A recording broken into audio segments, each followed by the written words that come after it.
Me, so important when you're playing, before you play, especially on clay courts because you're sliding a lot, to really have a good dynamic warm-up. So here's one stretch, and another one, since we're already in this position that I love and really need to work on, I guess you can call it pigeon stretch. In another way, a dynamic. So you go here, mat's moving, here, there, and then just to make it more, you don't hold it as much since it's dynamic before you practice. Get a nice little stretch, and kind of gets the heart rate going a little. So those are two stretches I really like. So I hope you followed along, and thanks for having me, guys. See ya.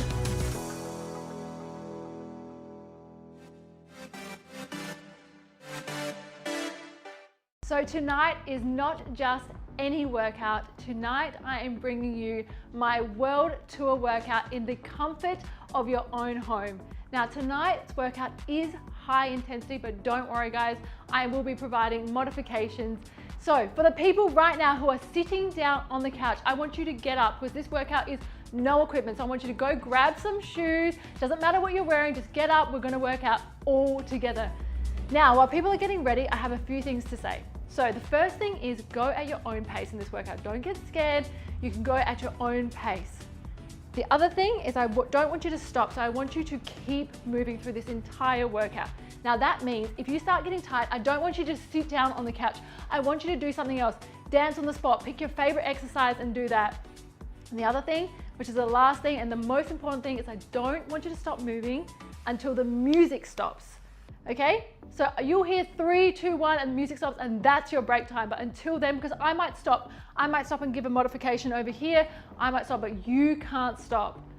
All right, so is everybody ready? Let's do this. Okay, so we are at home right now. We're in the space of our own mat, and we're gonna start with a warm-up. So we're gonna get straight into it. Now, this warm-up, I have added in, for the people who have done my world tour before, I have added in a little bit more mobility. This is for me as well.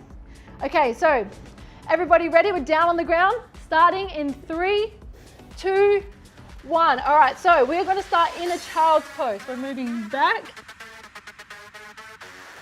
and then we're coming back up, laying down and stretching out our abs. Guys, I am so excited to bring you this workout. Back, laying down. So I'm gonna increase the intensity of this warm-up as we go. Laying down, coming back up. That's it. And you can hold these for as long as you want. Got about 10 more seconds so we're moving on. Stretch it out. Good, now we're moving into some thoracic rotation. So we're going underneath our body and we're reaching up underneath our body and reaching up. Now I really need to work on this too, so this is good. So we're doing one side at the moment, so you can do your left arm underneath your right side. We're going for a few more seconds. So again, we're just going to increase the intensity. We're swapping sides, guys.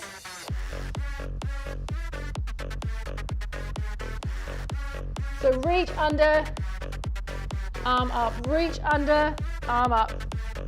So focus on that rotation. Good. All right, moving into a hip flexor stretch now. So come to the back of your mat. We're in a lunge position, then you're gonna bring your leg a little bit more forward and we're stretching forward.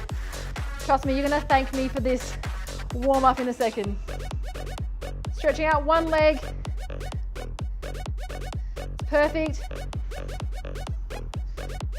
Other leg.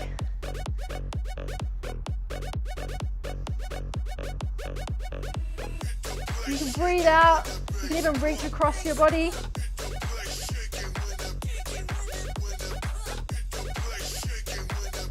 Good. All right, so we're moving into a 90-90 stretch. So 90 degrees, 90 degrees. You're gonna lean forward, back straight. I'm telling you guys, you are going to thank me for this. It's about to get hectic. And you're going to rotate. Lean forward. So watch me lean forward and rotate towards your back foot. Lean forward. So you're really stretching out that glute muscle. Mine is so tight from this week. A few more seconds.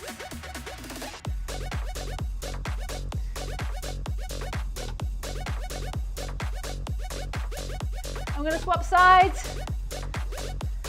So again, 90 degrees. Stretching forward, leaning forward and stretching across.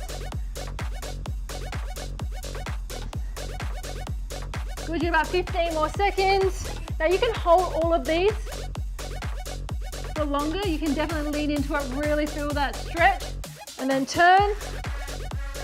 All right, we're about to increase the intensity of this warm up. We're gonna get up in 5 seconds. We're gonna start jumping jack. 3, 2, 1. All right, so everybody up. Now this is the warm up that you would all know and love from my world tour. We're doing jumping jacks. Well done, guys. Now, if you don't want to do jumping jacks again, don't stop. I know that I've stopped, but don't you stop. Keep those jumping jacks going. You can do like a little knee touch. If you don't want to jump, totally up to you, but I want you to keep going with those jumping jacks. 5 seconds. 4, 3, 2, 1, and down on the ground into mountain climbers. That's it. So into mountain climbers, making sure your wrist and your shoulder is in line. I told you I was going to increase the intensity of this now. You can also walk these in and out. You can even walk up and down, up to you. But for everyone else, we're doing mountain climbers. 10 seconds, 9, 8, 7, 6, 5 seconds, 4, 3, 2, 1, and up into butt kicks. So you want your feet to touch your hands, like so. That's it. Keep it up. You got 10 seconds. 10, 9, we're moving into high knees. 5, 4, 3, 2, 1, and high knees. Up nice and high. Get that heart rate going, get that blood pumping. So don't worry guys, we're actually moving back down into that abs and child's pose. So you get a nice little rest in between these high knees. 10 seconds. 3, 2, 1. And back into that child's pose. See, I told you you'd thank me. Down. Breathe. Coming up, stretching out those abs.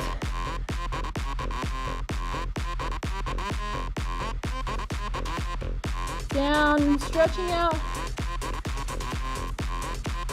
Good, you have about 10 more seconds of this.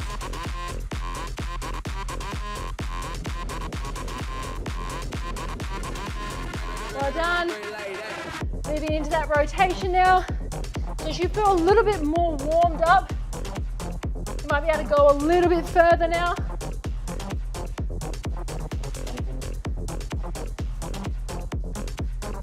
Good.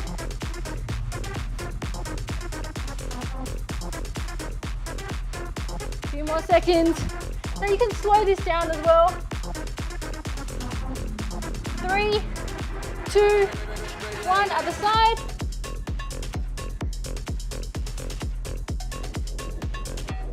Guys, if you've just tuned in, this is no equipment.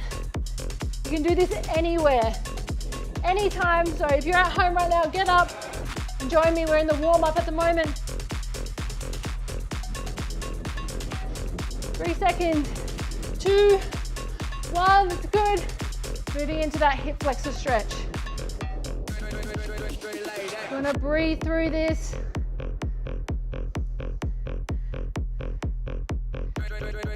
Well done, keep breathing. Try and get lower each time as you breathe. Other side.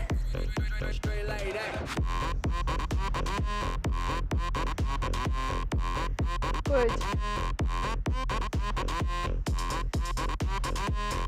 Few more seconds. 3, 2, 1, and back into that 90-90 stretch. Now you can go a little bit fast this time, so you can go down, forward, and across. Down and forward and across. We're going, remember we're just increasing the intensity of our warm-up. This is a breather. I'd call this a breather before we're getting up. Swapping sides and going back into those jumping jacks.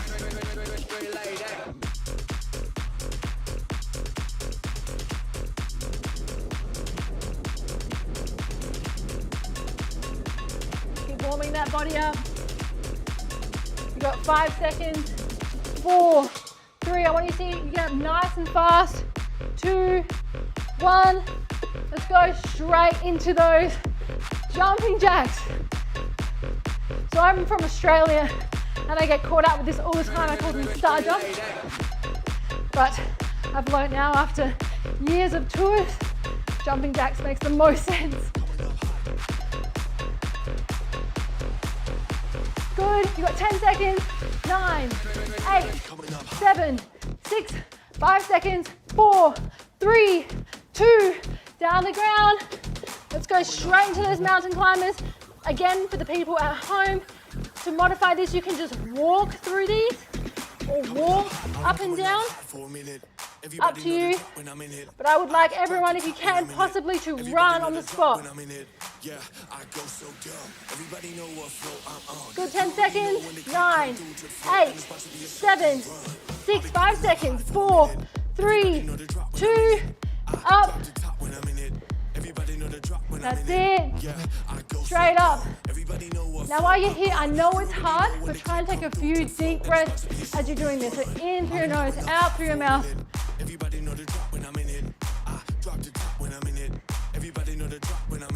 This is good, guys. You have 10 more seconds. 9, 8, 7, 6, 5 seconds. 4, 3, 2, into high knees, straight into high knees. That's it, you want your core on. Now again, ladies, don't stop. To modify, you can march on the spot like this. So anyone feeling a little bit tired, out of breath, march on the spot. Good, you got 10 seconds. This is the last bit of the warm-up. 5, 4, 3, 2, 1, and break. Well done, grab a drink.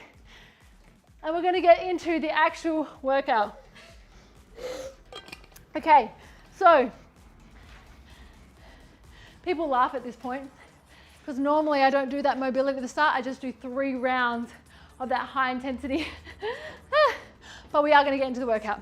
So this is how the workout works. We are going to start breaking down into body parts.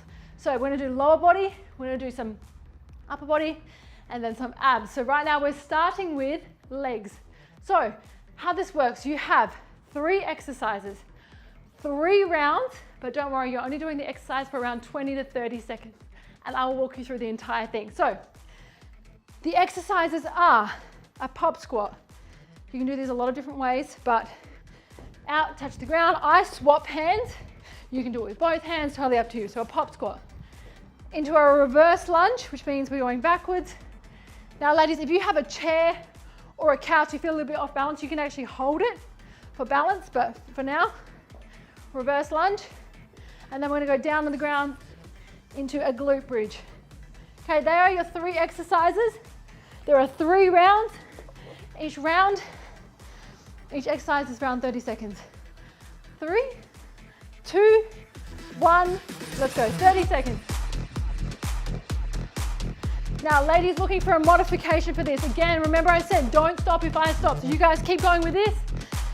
We're just gonna modify it. You can modify into a squat, or if you have a couch behind you, you can do a little sit squat, totally up to you. Good, you got 12 seconds, 10 seconds. Pop squat, sitting back, really sitting back. 3, 2, 1, and reverse lunge. Now ladies, if you want to make this harder, you can do a jump lunge if you want your legs really to burn. Even if you have a chair or a couch in front of you, you could even do step ups. We're doing reverse lunges. We've got 5 seconds. 5, 4, 3, 2, 1, and down on the ground, lying down, and a glute bridge. Up and squeeze, and back down. Up and squeeze, and back down. 20 seconds. And you're straight back in to those pop squats. So you can increase or decrease the intensity of your workout by going a little bit faster, a little bit slower. Totally up to you. 3, 2, 1, straight up, let's go. Pop squat. Really sitting back. Now you don't have to go as fast as me, you can jump out, take your time with a squat, jump back in, jump out, take your time with squat. Again, there's that sit squat that you can do. Lots of different things. 10 seconds. Well, I lied, you've actually got 3 seconds. 3, 2, 1, let's go, reverse lunge.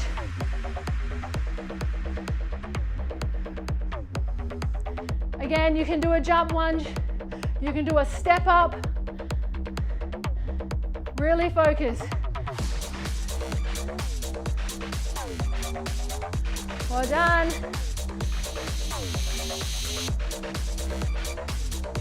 5 seconds. 4, 3, 2, 1. Down the ground. This is round 2. You've got 3 rounds. You should feel your legs burning. If you don't, we can increase the intensity. Jump a little higher, go a little faster. If they're burning a lot, slow it down. Up and squeeze. You can even hold that squeeze for a few seconds. Just come back down. Up and squeeze. And come back down.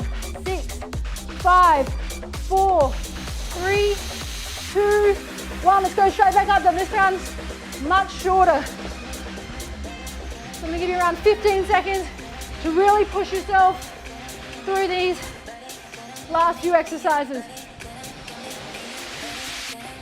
6 seconds. 5, 4, 3, 2, 1. Let's go reverse lunge. 15 to 20 seconds of as fast as you can go. Really push it out. Get outside of your comfort zone. Good. 5 seconds. 4, 3, 2, 1, and down the ground. Quick transitions, ladies. Up and squeeze. And up and squeeze. Perfect. Up and squeeze. Last few seconds.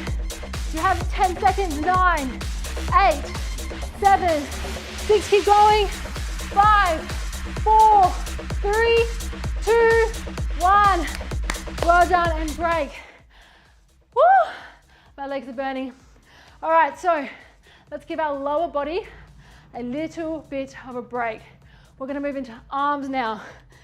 Now, we have 3 exercises here. No, it's exactly the same, guys. So you've got 3 exercises. You have 3 rounds. Exactly the same as what you did. Let's go through the exercises. So while I'm doing this, grab a drink. You can stretch out your legs if you want to. So the first exercise is a lay down push-up. You can do it 2 ways. So you can do it on your toes or from your knees. Up to you. Okay, so that is your first exercise. The second exercise, staying in the same position, we're going into a shoulder tap. So again, you can do this from your knees or from your toes. So shoulder tap, touching your opposite hand to shoulder, not swaying too much. And then everyone's favorite exercise, well actually no, second favorite, let's say commanders is everyone's favorite, plank. So we're just gonna hold that plank for 30 seconds and then moving straight back in to those lay down push-ups. All right, everyone, if you're not already, get down on your mat, no equipment workout.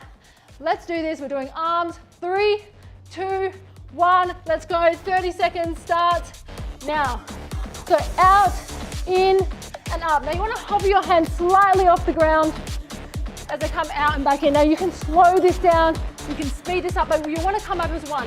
If you're not coming up as one, drop down to your knees, hands out, hands in, up nice and strong.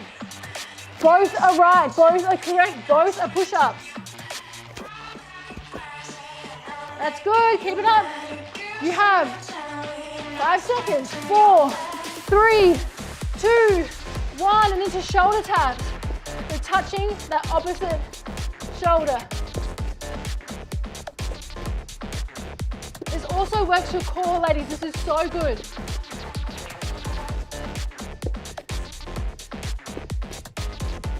Good, keep it going. You have 10 seconds. I keep checking my watch.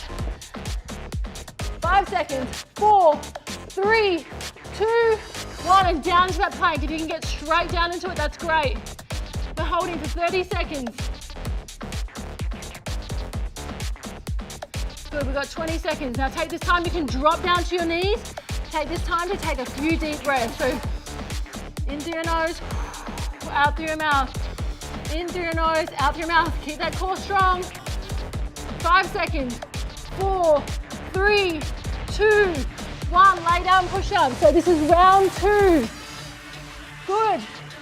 Out and in. Ladies, I know it hurts, like I know you're sore.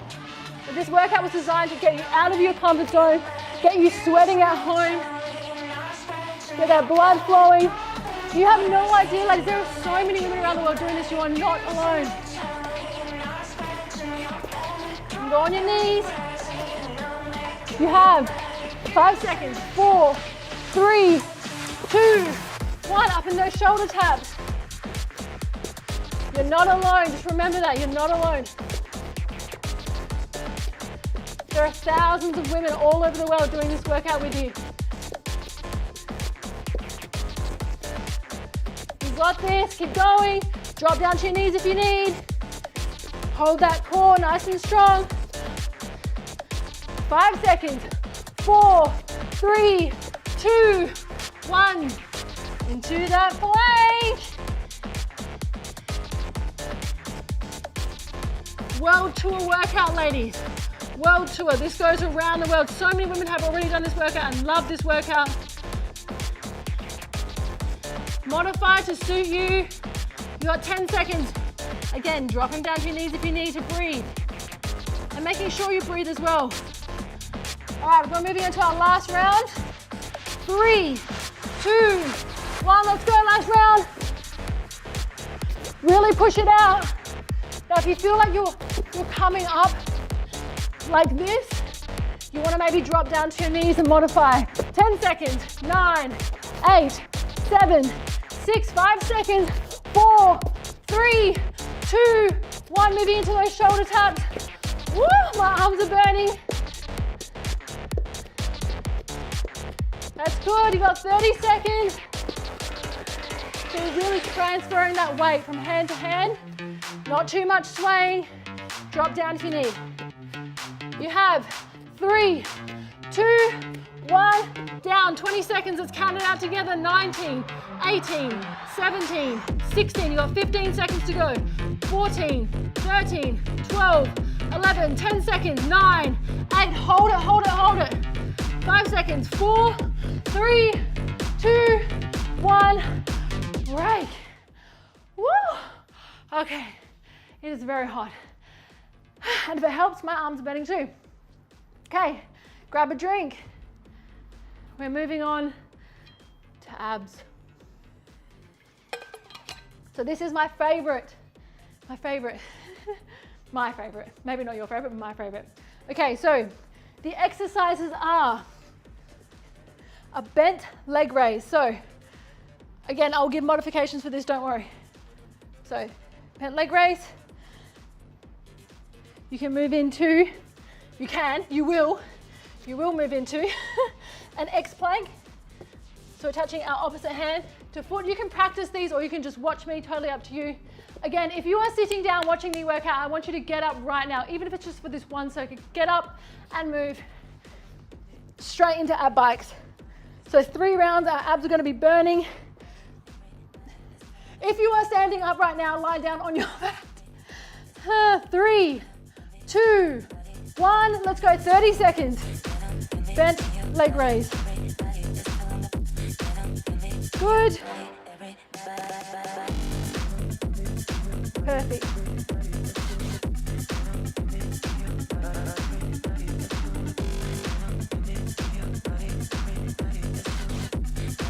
That's it. Keep going. You have 10 seconds. 10, 9, 8, 7, 6, 5. I'm giving you a modification, guys.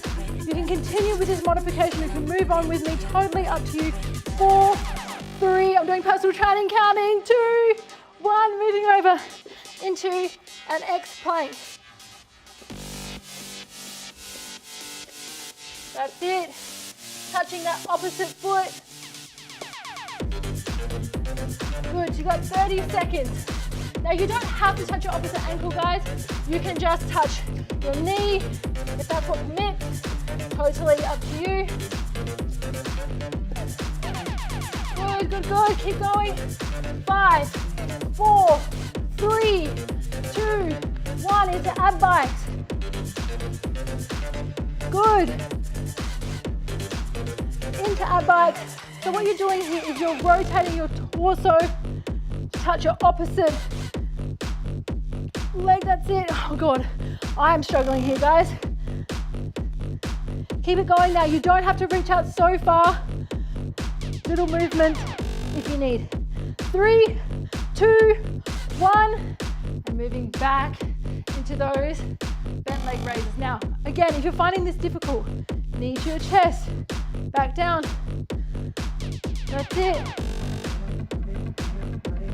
So what I'm doing right now, if you're watching me, my head's up. The reason I have my head up is to push my lower back into the ground. So if you find that your back is arching as you reach your legs out, lift your head up a little bit.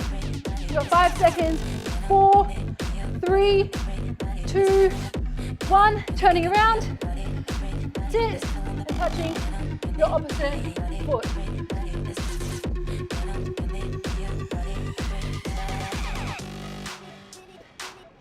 Keep it going.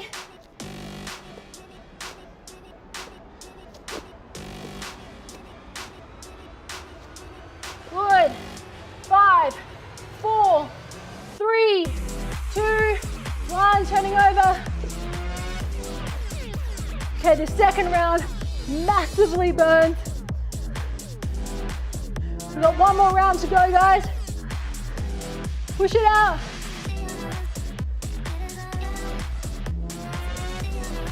10 seconds. As fast as you can. Let's go. Let's see your last. Well, not your last. The second round of 10 seconds. 3, 2, 1. Good. Okay, so last round a little bit faster. 15 seconds. 14, 13, 12, 11. You've got 10 seconds. Again, really feel that core. 4, 3, 2, 1. Swapping over. Make sure you always land in that push-up position when you're coming back. It's almost like you're about to do a push-up, but you don't, and you go back. So think about that when you're doing it. You don't want to keep your bum high the whole time. 3, 2, 1. Swapping over. Ab bikes. Last 15 seconds. I'm getting up. Don't you get up. Don't get up. You have 5 seconds. Let's go. Push it out for the last 5 seconds. 5, 4, 3, 2, 1. Whew. Okay. So normally when I'm doing my world tour, I'm like, don't walk out, but really don't walk out, okay? Let's keep going. All right, so we've done everything. You feel like we've done everything, right? We are moving on to something that you can do absolutely anywhere.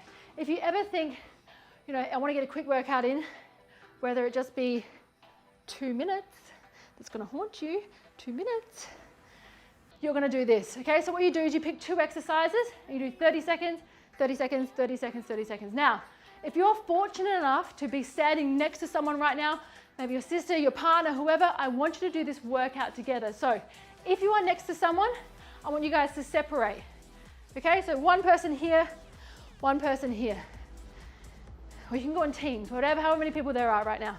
If you're by yourself, that's all good. You're just going to move from one side to the other. Okay, so what happens in my world tour? I'm stalling, I'm giving you guys a break here, okay? Let me talk. You guys grab a drink. So what happens in my world tour is I crowd split you. So I'll be like, you guys on this side doing this, you guys on this side doing this. Right now, we obviously don't have a crowd split, do we? So we're just gonna move from side to side on this mat. Okay, so the first exercise is a drop push-up. Now I'll do this side on.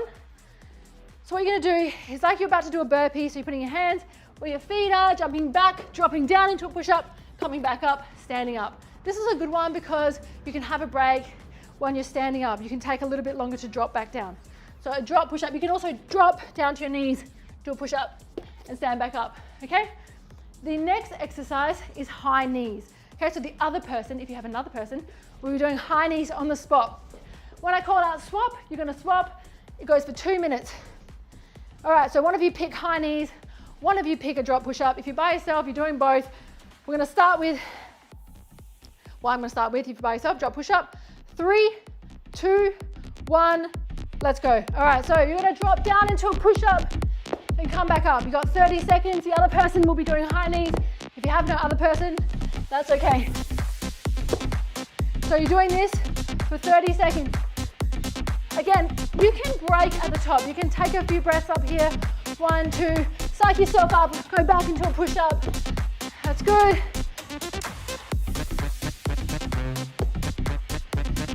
Three, 2, 1, swap, high knees.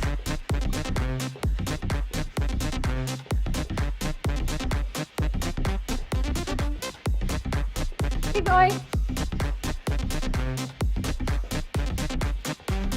15 seconds.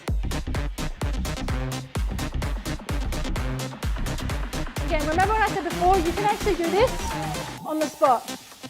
Totally up to you. 3, 2, 1, swap. Standing up, taking a breather.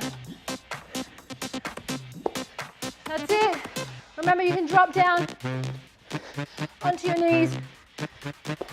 So with this workout, again, don't stop. I'm stopping to talk to you. It's only 2 minutes, guys, so just 2 minutes. Really just think about that. I only have to work out for 2 minutes. It's perfect. 3, 2, 1. That's good. This is your last few seconds, guys. Really push it out. It's good, you got 10 seconds. Again, modify if you need. 5 seconds, keep it up. 4, 3, 2, 1, break. Okay, grab a drink. Okay, so that's 2 minutes. We're gonna do it again. So, we're gonna do a high plank and a caterpillar crawl. So, high plank, super easy. It's just a plank. When I call out swap, you're going to walk yourself back, stand up, back into a high plank. Walk yourself back and stand up, caterpillar crawl. So we're gonna swap between those two exercises for 2 minutes. Starting in, everybody up. Everybody ready? I'm saying this because historically, World Tour, people are still on the ground. So if you're still on the ground, you're laughing at me right now. Stand up. Okay, starting in 3, 2, 1. So start with a caterpillar crawl for 30 seconds. Again, if you're with a partner, your partner could be doing the high plank. You're moving, the other person's not. Keep that core strong. Keep that core strong, that's good. Standing up. 5, 4, 3, 2, 1, and holding that high plank. So just holding that high plank. Now, if you can't hold a high plank, if your wrists are sore, you can actually make a fist on your mat, or you can drop down to your knees and release some of that pressure. Good. You've got 10 seconds. 10, 9, take this time to breathe. 7, 6, 5, 4, 3, 2, 1. Back into that caterpillar crawl for 30 seconds. So crawling out. Now ladies, if you want to make this a little bit harder, you can add in a push-up. I don't think anyone's going to be doing this, but push up, and back out. Totally up to you. I'm just doing it. Got 10 seconds, guys. 9, 8, 7, 6, 5 seconds. 4, 3, 2, 1. Hold that high plank. So take a few deep breaths. Really understand your body right now. Understand how it's feeling. Understand that you're out of your comfort zone and you could easily give up, but you're not going to. Keep going. Your last 7 seconds, really hold it. You can have a break after this. 5, 4, 3, 2, 1, and break. Well done. Okay. Now, this works normally, but I feel like it's not going to be as effective. So normally at World Tour, I say, does anyone know how many minutes one BBG circuit goes for? And everyone says 7 minutes. I say, that's right, we're going to work out for 7 minutes. But obviously, we can't do that on a large scale. But what I'm telling you right now is we're going to work out for 7 minutes straight. Don't look at me like that. I'm going to work out for 7 minutes straight. This is how it works. We are going to repeat every exercise that we just did for 7 minutes straight. Every 30 seconds, the exercise changes. Okay? Now this is the most important bit. Do you remember what I said at the start? I said, if you're starting to feel sore or you want to give up, you can dance on the spot, pick your favorite exercise. This is the time to do this, ladies. This is the time to do this. So if you start to feel sore, you start to feel like you want to give up, don't. Okay? Dance on the spot, pick a different exercise.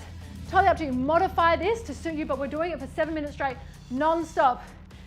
I want everyone to grab a drink, everyone to get their towel, wipe your face, and get ready to work out non-stop for 7 minutes straight. Now, to make you feel better, that will be the end of the workout.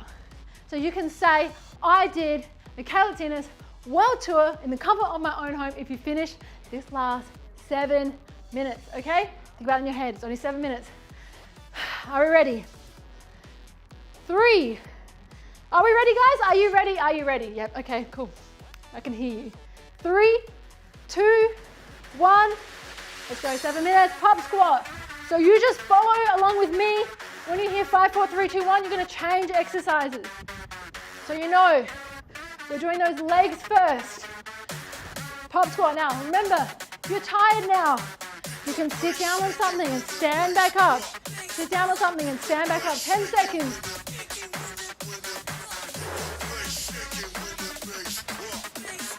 Yes, ladies, well done. 3, 2, 1. We're moving straight into those reverse lunges. Straight into those reverse lunges. Head up, back straight.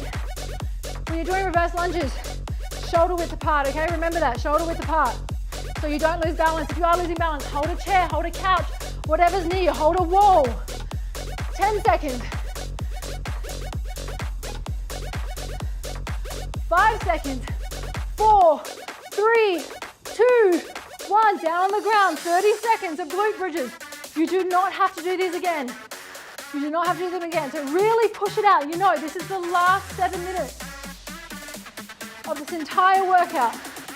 Last 7 minutes out of your comfort zone. I've said this 1,000 times, but just truly push yourself. Do not give up.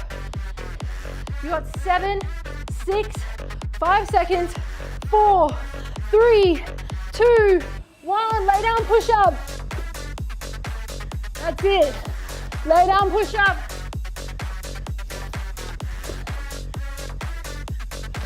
Thousands and thousands of women have done this workout all over the world. And you're now one of them. We've got a few minutes to go, guys. Push it out.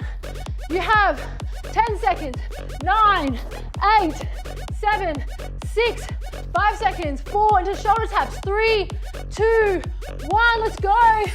Shoulder taps. You got this, ladies. Remember, you can drop down to your knees if you need. Drop down if you need. Killing it. Guys, we are smashing this. 10 seconds. 9, 8, 7, 6, 5, 4, 3, 2, 1. Let's go. Bent leg raise.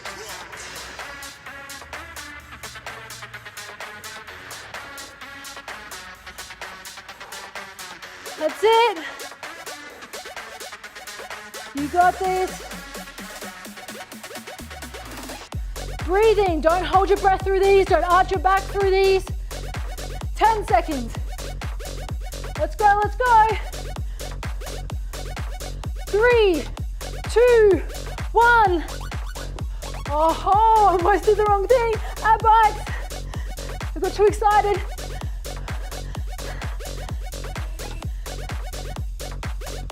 Oh, feel the burn. Ab bikes. Legs all the way out if you can. Do me a favor. You have 10 seconds. Go slow motion. Go slow motion. Go slow motion and really feel the burn. 5 seconds. 5, 4, 3, 2, 1. Up into X plank. You should really feel your abs after those slow motion ab bikes.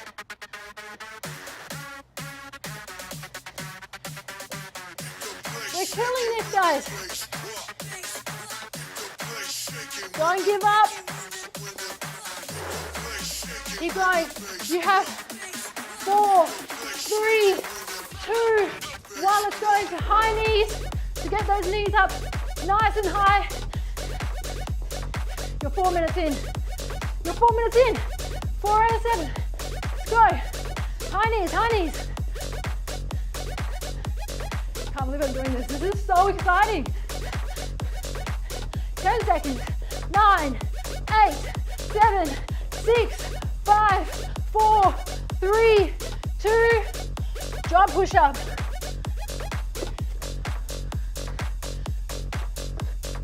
Well done. Take a breather at the top if you need.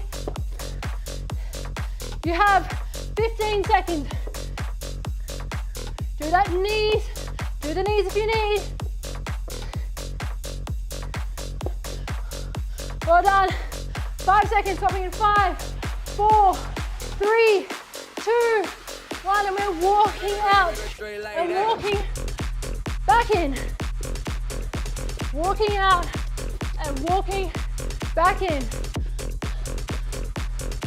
Woo! We're almost done. I feel like everyone who's done my world tour knows what's coming. Don't stop if you already know. If you know, you know, guys. The rest of you are just gonna have to wait. 3, 2, 1, mountain climber. This is where it gets hard, alright? This is that uncomfortable zone I'm talking about, where it's like more than uncomfortable, but you're gonna do it anyway.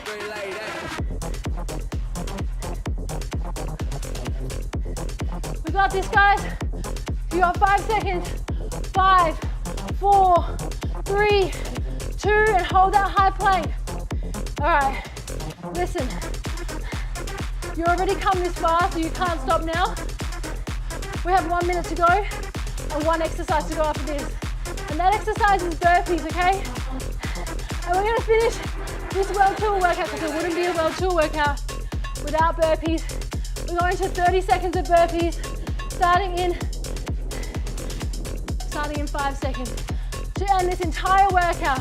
5, 4, 3, 2, 1, and burpees. You're gonna go up, down, out, in, up, and back down.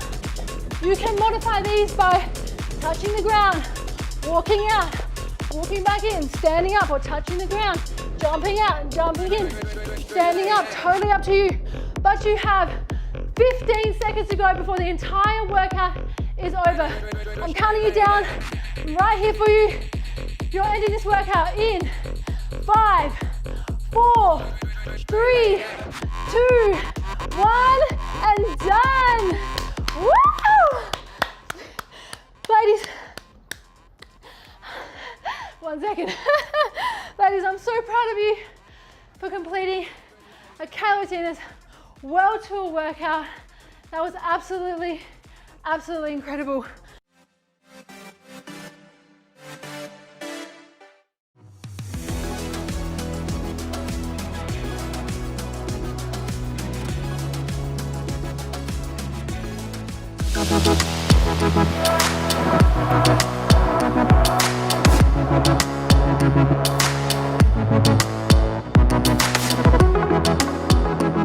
Hello everyone, welcome. My name is Adrienne from Yoga with Adrienne, and it is an honor and a pleasure to lead you through a mindful morning yoga practice today.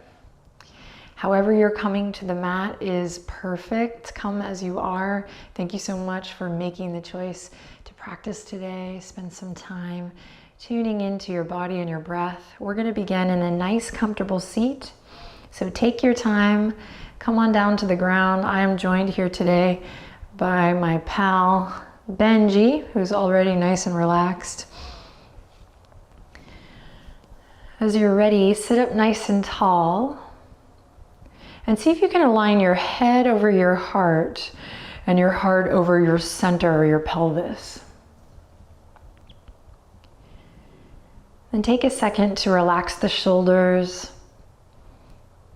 Maybe soften through your jaw. Just notice where you might be holding or clenching here in the beginning. And as we come into this first shape, we'll take a moment to either soften the gaze. You can look down gently past your nose, or go ahead and close the eyes if you feel comfortable. See if you can allow the sound of my voice to guide you here as we tune in to the breath. First, just noticing the rhythm in which you're breathing today. Is it light? Is it short? Or are you ready for a nice, full, deep breath?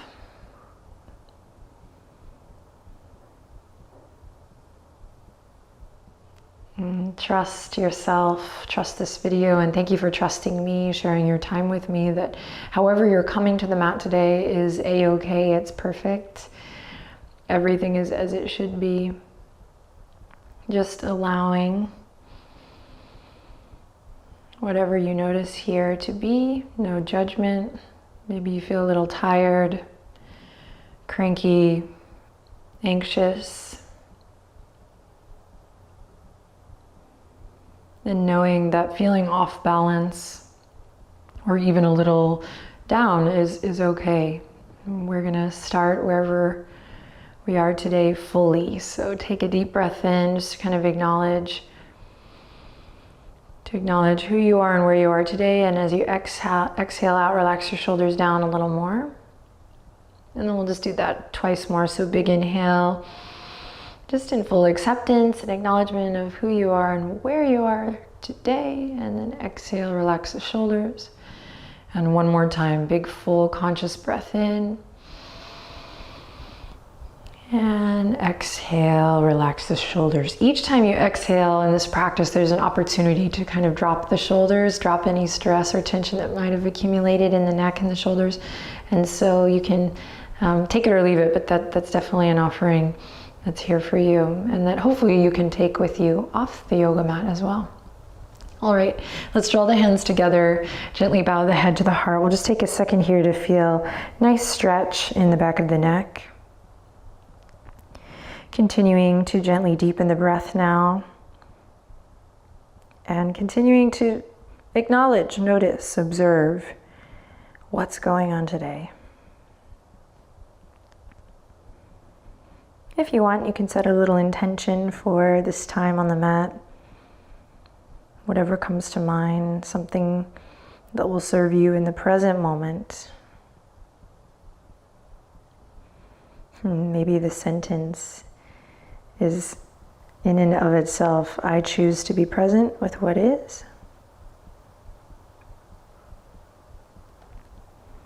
And then we'll take a deep breath in here. And exhale, opportunity to relax the shoulders. Beautiful, we'll lift the head, open the eyes, and we're gonna come forward onto all fours here. Take your time, move nice and slow, finding the mindfulness even in the transitions as we move in and out of things. creating a little storyline here with the body and with the breath. Wrists underneath the shoulders, knees underneath the hip points. Spread the fingertips wide. Pay attention to the details here. Press into the tops of the feet.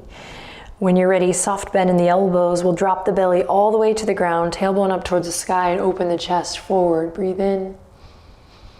Exhale, rounding the spine, navel draws up. We use this hand to earth connection and even this top of the foot to the earth connection, big arch in the spine. And now let's move with the breath. Inhale, drop the belly. And exhale, navel draws up to the sky. Inhale to drop the belly. Shoulders draw away from the ears here, creating space. And then exhale, rounding through, really claw through the fingertips like a Halloween cat. And one more time, big inhale to drop the belly, slow it down. Moving with your breath. Good, and exhale, rounding through, chin to chest, spinal flexion, super good. All right, inhale to a nice neutral spine. We're gonna bump the hips to the left, draw a line with your nose forward, and then take a gander, take a look past your right shoulder. So use your hands to find a deeper stretch here in the left side waist, left side body. Press into the tops of the feet. Good, and then slowly bring it back to center, carve a line with the nose forward and around to look past your left shoulder. And again, use your hands and your feet on the earth to create a nice stretch in the right side waist, right side body, even the right side of the neck here. Good, then inhale, come back to center. We're gonna create a little heat. Check in with our center of gravity, our core muscles. We'll curl the toes under, don't panic. Inhale in, send your gaze straight down for this one. So nice, long, beautiful neck. And when you're ready, begin to lift the knees and hover here in table, slight bend in the elbows. Soften through the skin of the face. And if this gesture is inviting you to breathe deeper, maybe allow for that to happen.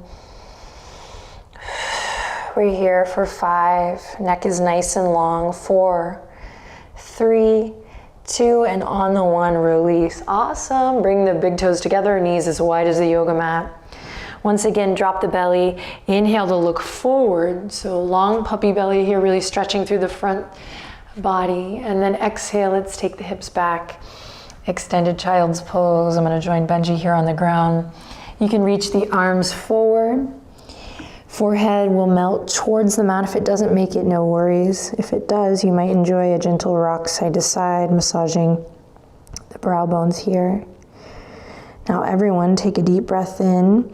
See if you can fill all four sides, I got relaxed there, all 4 sides of the torso with air.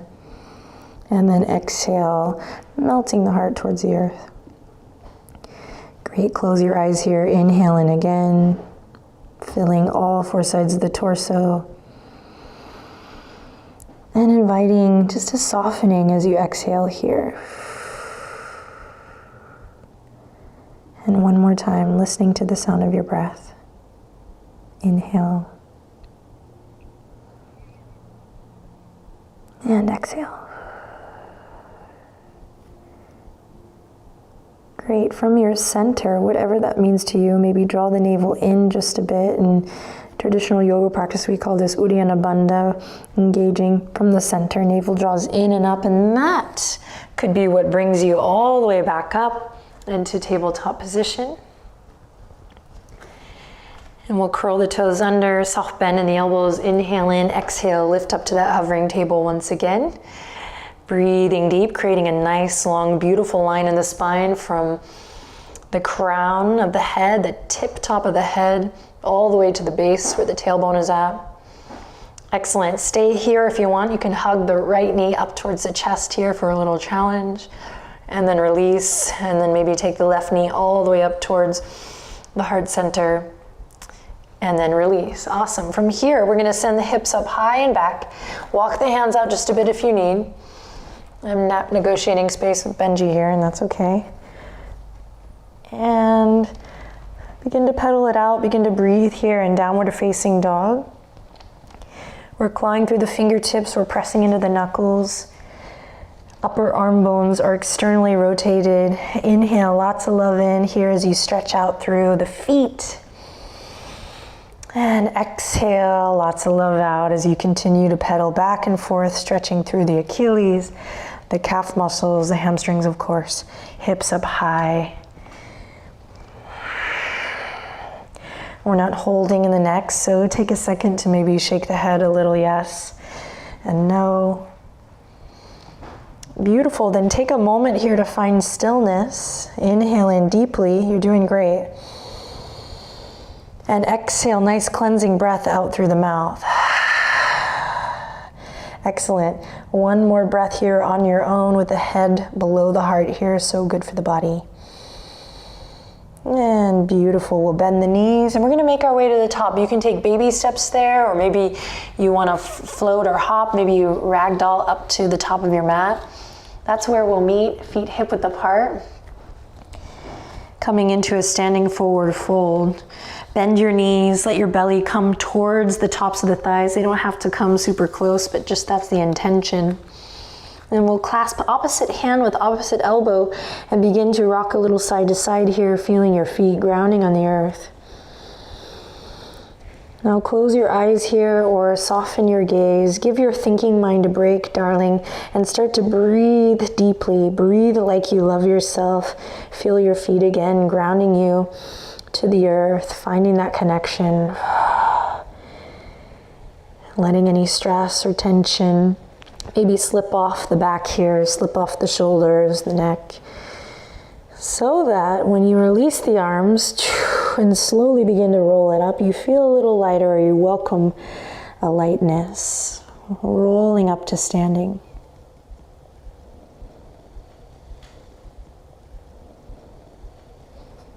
We will meet in mountain pose.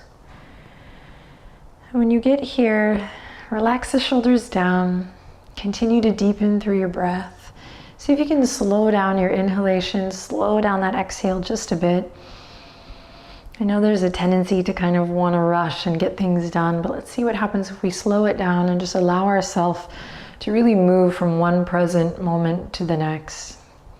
This is such a big part of my practice for my own mental health, is just remembering to stay present with what is.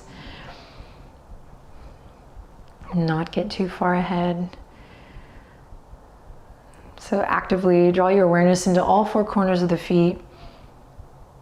Lift up through the front body. Think of this current of energy maybe moving upward through the front body, and see if that it affects your posture, the way you're standing here in mountain pose at all. And then think of it kind of moving in a loop. So it goes up and then it comes down, and the back body has this downward current. So we have an upward current through the front and a downward current through the back, and we're here finding balance between the two. And then when you're ready, find soft bend in the knees. Inhale, lift the fingertips all the way up towards the sky as if you were holding a big beach ball. Face the palms together. And then exhale, palms are going to come together and we're going to slice it right down through the middle, all the way into a standing forward fold. Great. On your next inhale, send the fingertips back, airplane arms, but we're going to send our gaze to look down and out. Think of a nice long stick or staff from the crown to the tail, so the neck is not crunching forward nor dropping. We have a beautiful length in the neck here. Front body's lifting up to meet the back body, and you can imagine that your body's kind of in like a number 7 shape with the fingertips reaching back. Good, take one more breath here. Embody the shape, whatever that means for you, and then use your exhale to let it go. Come all the way back to your forward fold. Awesome, back up the way we came. Inhale, big breath, big stretch, reach up towards the sky. And exhale, take it all the way back down. Bend your knees, forward fold. Let's repeat. Inhale, halfway lift with airplane arms. Hug the low ribs in, nice long beautiful neck. Gorgeous, exhale, let it go. Awesome. From here, fingertips come to the mat. We're going to step the left toes, just the left toes back.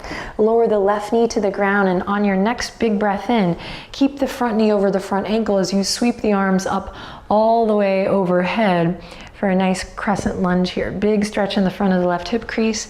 Find that sense of upward current of energy through the front and downward through the back.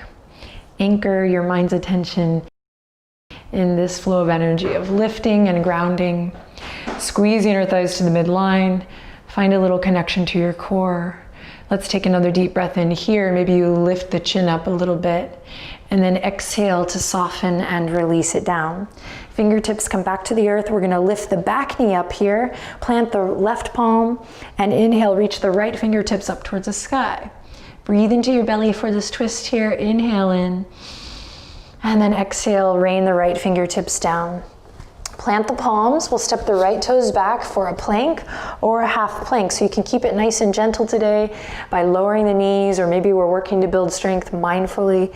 So lower the knees, or we can keep them lifted, heels reaching back. Press your palms away from the mat.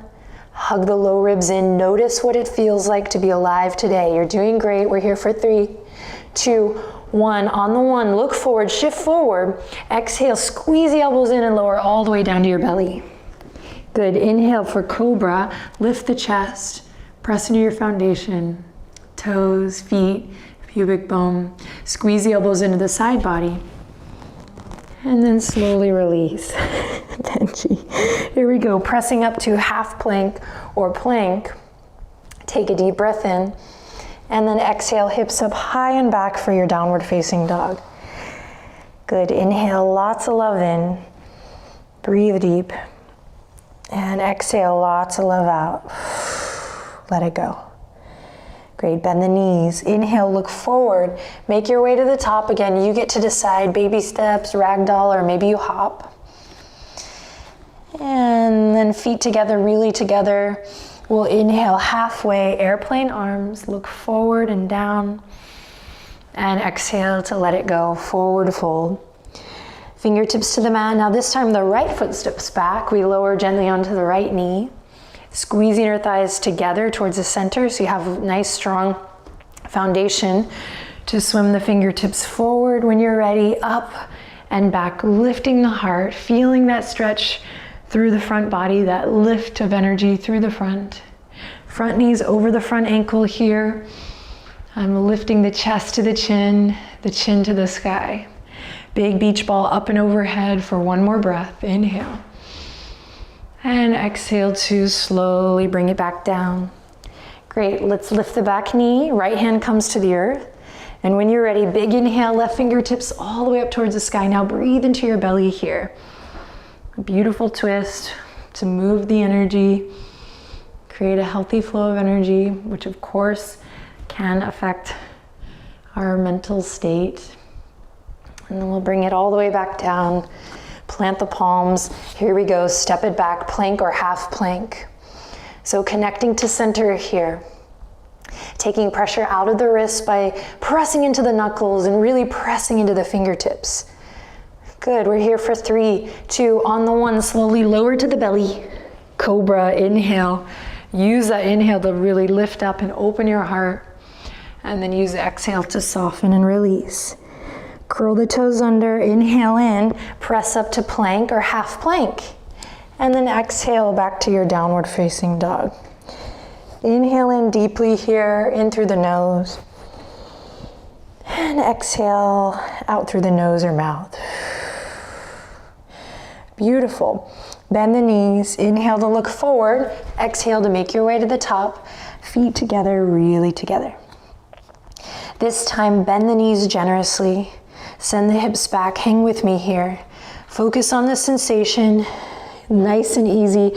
We're gonna come to a chair position, but with the fingertips reaching back in airplane arms. So it's like we're sitting back in a chair. Think about really pressing into your heels. We're not here long, we're just waking up the low body, waking up the core, squeeze the legs together. Tuck the chin slightly to create length in the back of the neck. Inhale in, exhale, sink a little bit deeper. Imagine your palms are on a surface here, an imaginary surface. Beautiful, then drop the fingertips down to come up. We'll reach forward, straighten through the legs. Big breath, big stretch here, big beach ball up and overhead. Good, and then exhale, palms come together and slide back down to the heart. Take a deep breath in here. Then exhale to let everything go. Close your eyes or soften your gaze and just observe the breath. Inhaling deeply and exhaling completely.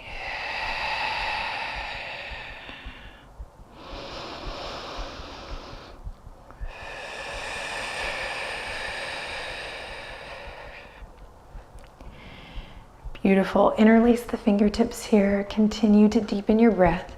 Press the palms forward, then take the pinkies up and back. Again, we have that lift through the front, that grounding through the back. We're gonna just take it to the right side here. So take your hands over to the right, bump your hips to the left. Keep the chin nicely tucked here. And then press into the heels to come back to center. Over to the left, hips to the right, tuck the chin, dig into the heels. And then back to center. Release the hands, inhale, look up, reach up. Exhale, palms come together and right down through the middle, forward fold. Good, inhale, halfway lift with airplane arms. And exhale to soften and bow. This time we're gonna plant the palms and step it back to a plank. Then you can go straight to downward facing dog here to keep this a little more gentle, or we can go to the belly or to a little vinyasa. So you can go belly to cobra or chaturanga to up dog. If you are a little unsure what I'm talking about, maybe you just repeat the cobra or straight to downward facing dog. That's where we will all meet. Hips up high, upper arm bones externally rotated. Breathing deep. Good, give your thinking mind a break. Let your body intelligence, kind of have the head seat at the table here for this next part of the dance. Anchor through the left heel and inhale, nice and slow, mindfully lift the right leg up high. Doesn't have to be too high. Hugging into the midline. Good, then slowly we'll shift our weight forward, hug the right knee all the way up and in, step the right foot up. Pivot on the back foot. Hands come to the waistline here. We'll loop the shoulders and strong warrior legs as we rise up, aligning head over heart, heart over pelvis.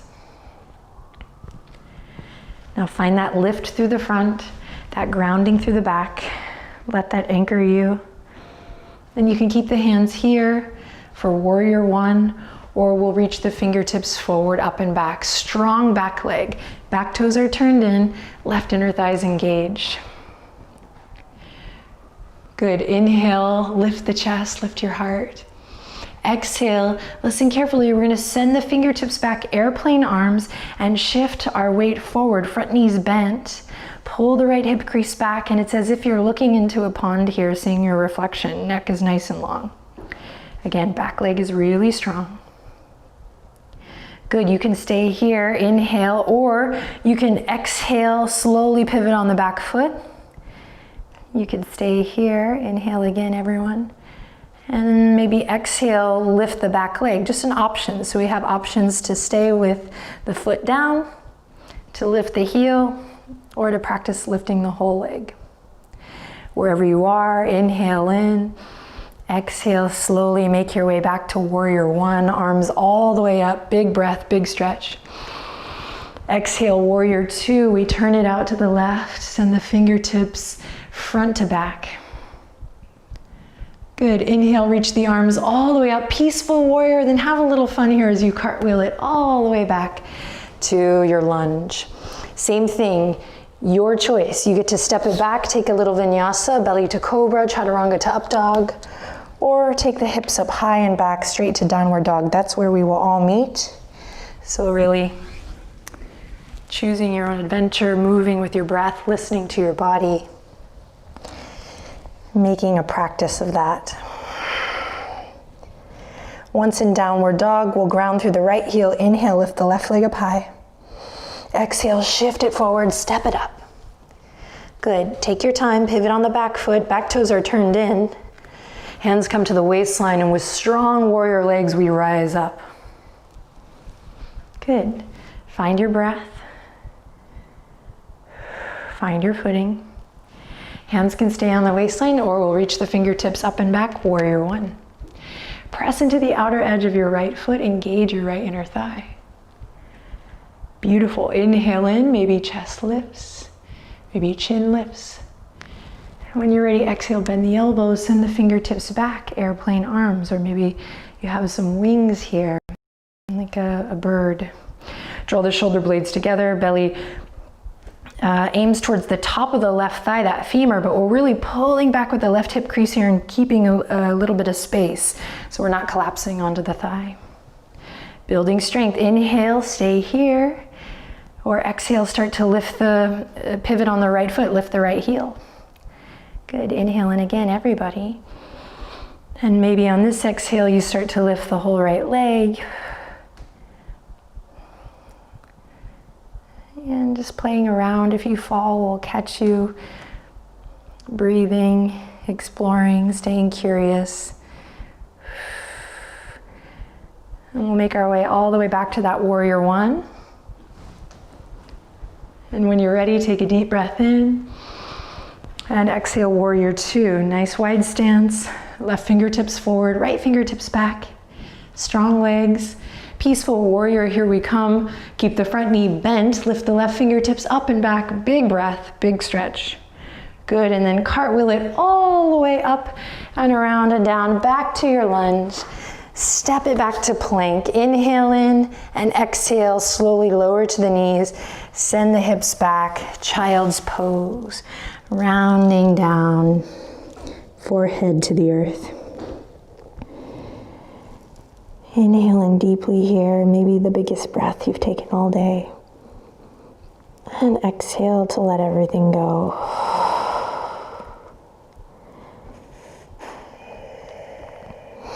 I don't know if my mic picked it up, but Benji just did that exact breath with us.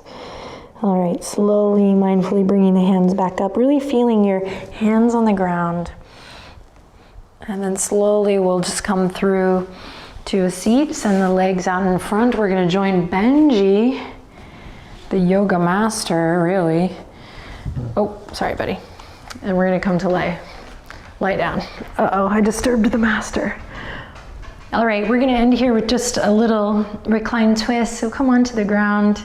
Thank you again for sharing your valuable time with me and with all of the other people practicing around the world. That's one of the cool things about this practice is you're never alone. Someone's always on practicing with you. So hug the knees into the chest whenever you're ready. And we'll send the arms out wide. You can either do cactus arms or maybe palms face down, whatever feels good in the shoulders, and then send the legs to the right side. Turn your gaze to look past your left shoulder. And inhale lots of love in here. And exhale lots of love out. Slowly bring it back to center and take it to the left. Legs to the left, gaze to the right. Breathe in. And breathe out. Stick with your nice active breath. Inhale, bring the legs back to center. Exhale, we're gonna wrap the arms around the shins. Last move, we're gonna squeeze and lift the nose up towards the knees. Doesn't even have to come close. If it does, great. If not, great. Keep the shoulders relaxed. We're breathing here. Feeling a little compression in the center.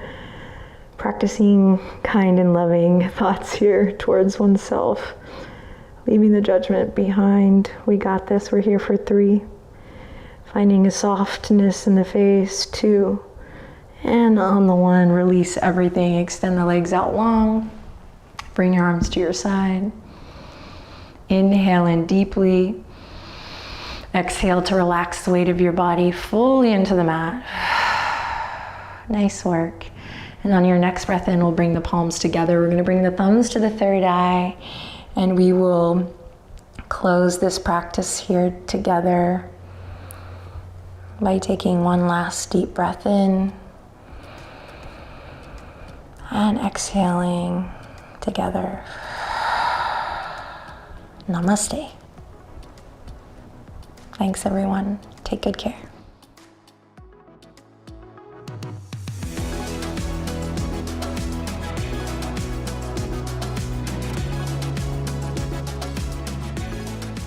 Hi,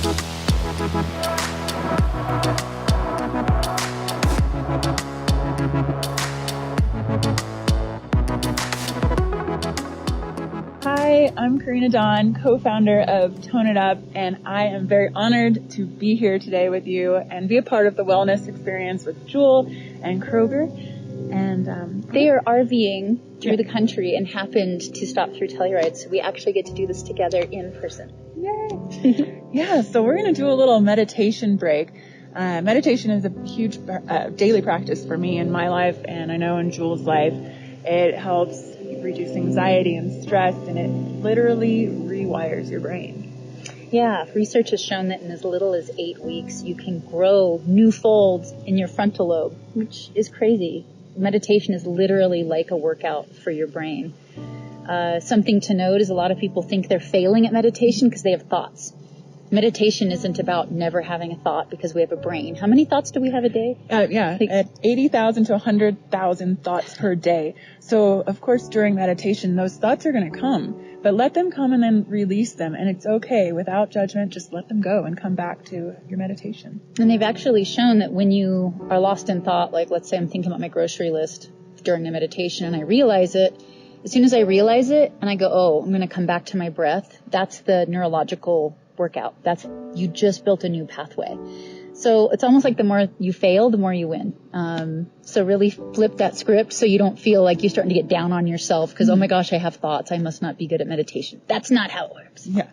And meditation is actually quite simple. I get a lot of questions of how do I even begin meditating? So today we thought it'd be nice to do a meditation that you can do anywhere, anytime, and outdoors or in your car, a break from work, anytime. It only takes a few minutes and it's just breathing. And so it's a meditation where we're going to count to 10 and then back down to 1. So you inhale 1, exhale for 2, inhale for 3, exhale for 4, and so on, and then come back down. And if you mess up on counting, it's okay. It's really just about the breath and feeling connected with self.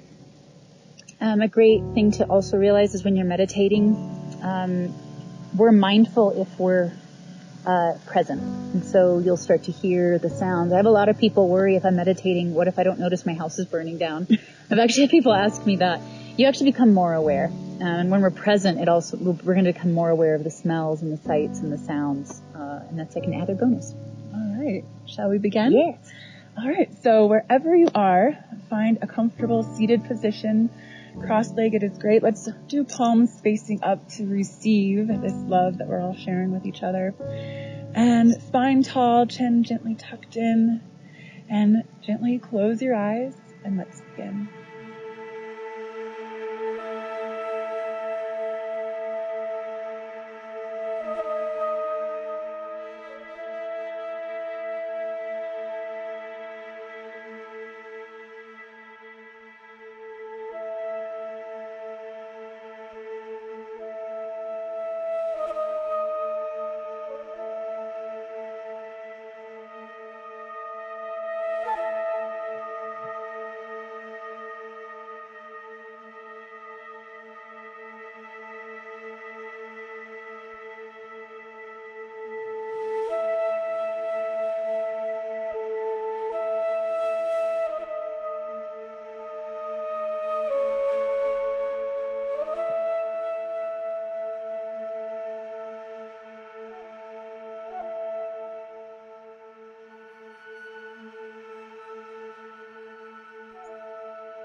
And when you're done counting, just gently bring your breath back to normal, keeping your eyes closed,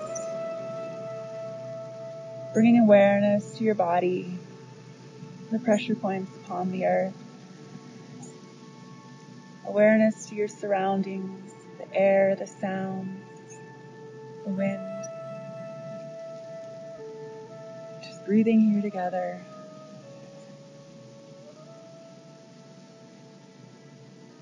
And gently bring your hands to heart center. Taking a deep inhale in together. And exhaling it out. ready, gently open your eyes. I am always amazed at how my body feels after just 20 breaths. Yeah.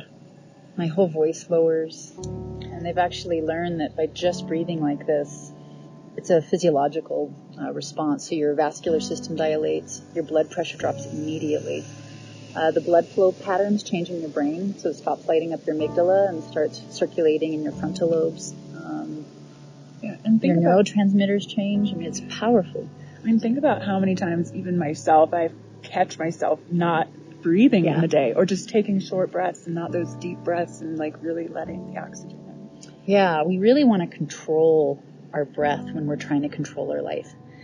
And I realize how many times I start holding my breath and clenching my jaw because I'm trying to like muscle my way through something, and to stop and just remember to take little breaths during the day. My son's 9. I notice him watching us, and just watching him now start to incorporate this of just like he gets uptight and now almost subconscious he'll go and he'll kind of go back at it. So this habit starts to become very subconscious and really build in your life.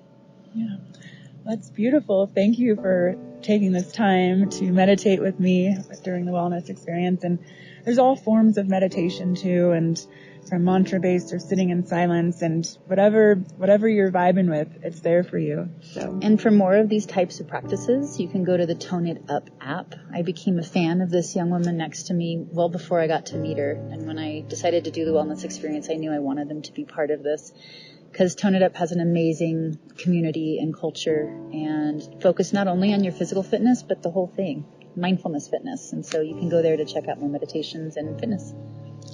All right, thank you all. Enjoy this wonderful event, and I'll see you again.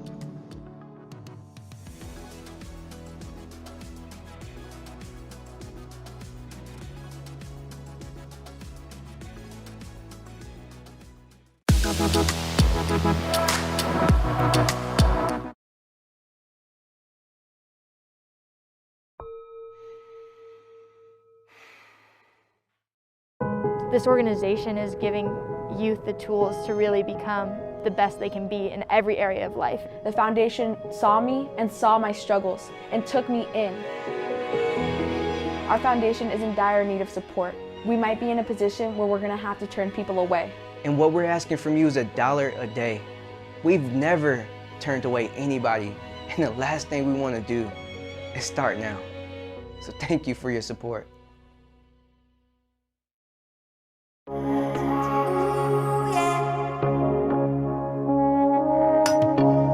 When the sky's falling and you're feeling lost, be sure to, no matter the cost. Háblame, aquí estaré, yo te prometo que escucharé. Speak your mind, you know made it, you know made it. Move together, come together, you can dance beneath my umbrella. We'll be there for each other, step in step with one another.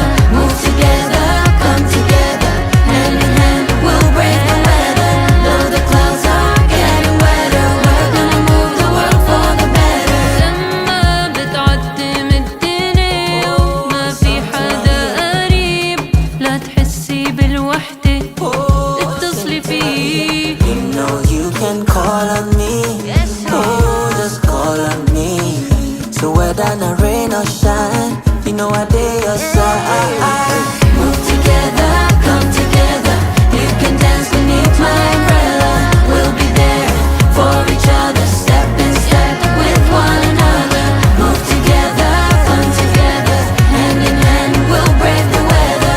Though the clouds are getting wetter, we're gonna move the world for the better. Move to the left. Hey, so you move to the right.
Hi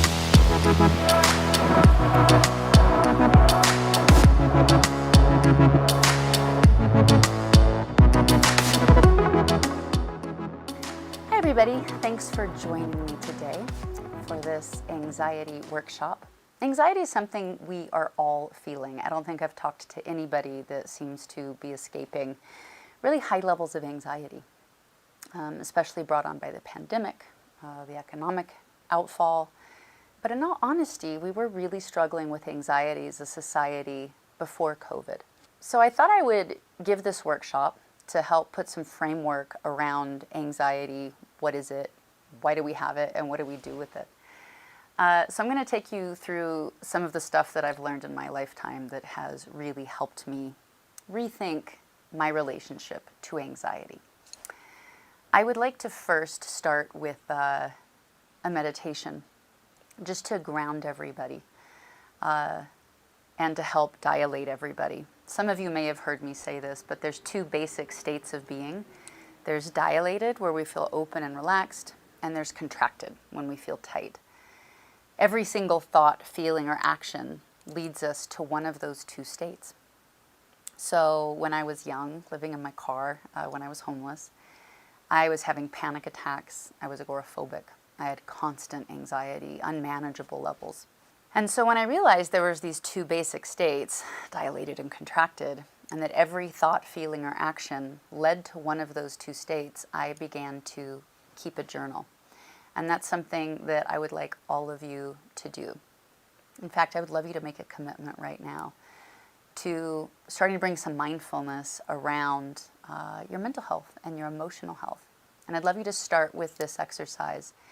When you feel really tight, I want you to stop and take a second and get your little notebook out or put a note in your phone and say, what was I just thinking, feeling, or doing that didn't agree with me? Because anxiety is, I see it in one of two things. The first reason that we can have anxiety is because we're not present. The way that I describe that is like a small child that's left home alone and its parents aren't there. The child's going to be really anxious because it knows there's no adult in the room. Our anxiety is kind of like that. If we're not present, if our thoughts are constantly in a future that hasn't happened or obsessing on a past that is no longer here, part of us becomes very agitated, very concerned, and for good reason. Because the paradoxical thing about anxiety is we want to stay safe. That's why we're worrying. We're worrying in an effort to keep ourselves safe.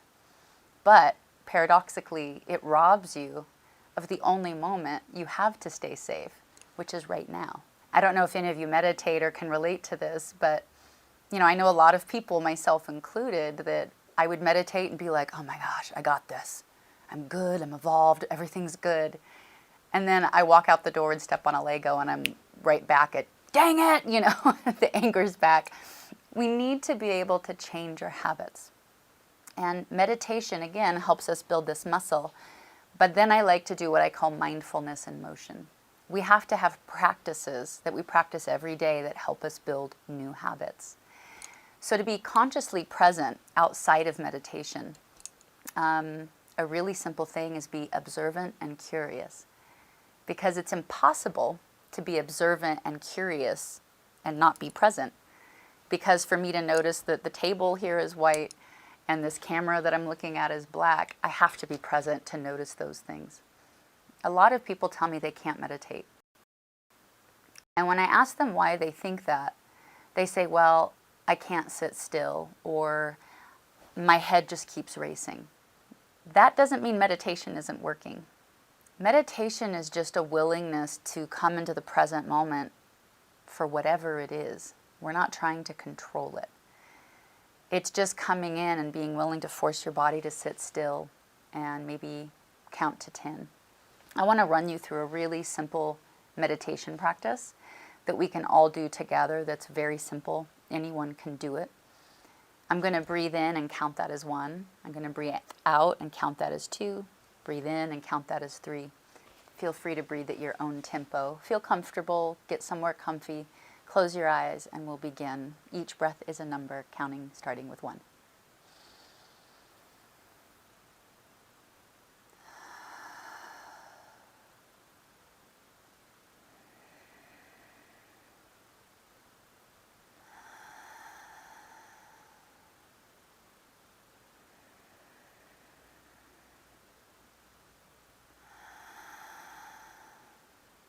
That was 6 breaths, and I already feel really different. You can even hear that my voice has changed. I'm always amazed. Every time I take a deep breath, I'm committing to being alive. I'm committing to being right here. And I think that's really beautiful. So close your eyes. Let's take 3 deep breaths. Unlock your jaw. Here we go.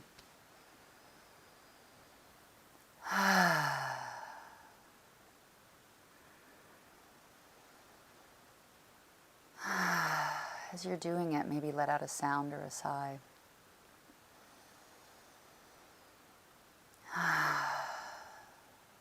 Now continue breathing in your nose and out your mouth, unlocking your jaw. And I want you to imagine that you're walking through a field. What kind of day is it? Is it sunny? Is it a beautiful, breezy overcast? What does the field look like? Is it a small little opening in a giant forest? Or is it a big bounding meadow you can't see the end of? But it's a beautiful clearing. Is your grass tall or is it short? Is there water running nearby? In this imaginary field, I want you to pick something up and put it in your mouth. I grew up in Alaska where there was Timothy bluegrass. I would pull a stalk out and chew on the green tip. But maybe it's some sage in your field and you can smell that. You don't have to taste it, you can just smell it. Or pick a flower up and smell it. But let that sensation of smelling or tasting that fill your body. Imagine the color and see the color of that object that you've picked up. Now look off into the distance and you're going to see a giant, beautiful tree. A single tree standing in the middle of this beautiful field. I want you to walk toward it. You're going to hear the birds singing. Feel the breeze on your skin. And make your way up to that tree. And I want you to sit it down at the base of it. Make yourself really comfortable where you can really feel yourself leaning back into that tree. And I want you to take 3 deep breaths, listening to the sounds in your field, feeling that breeze on your skin, leaning up against that tree.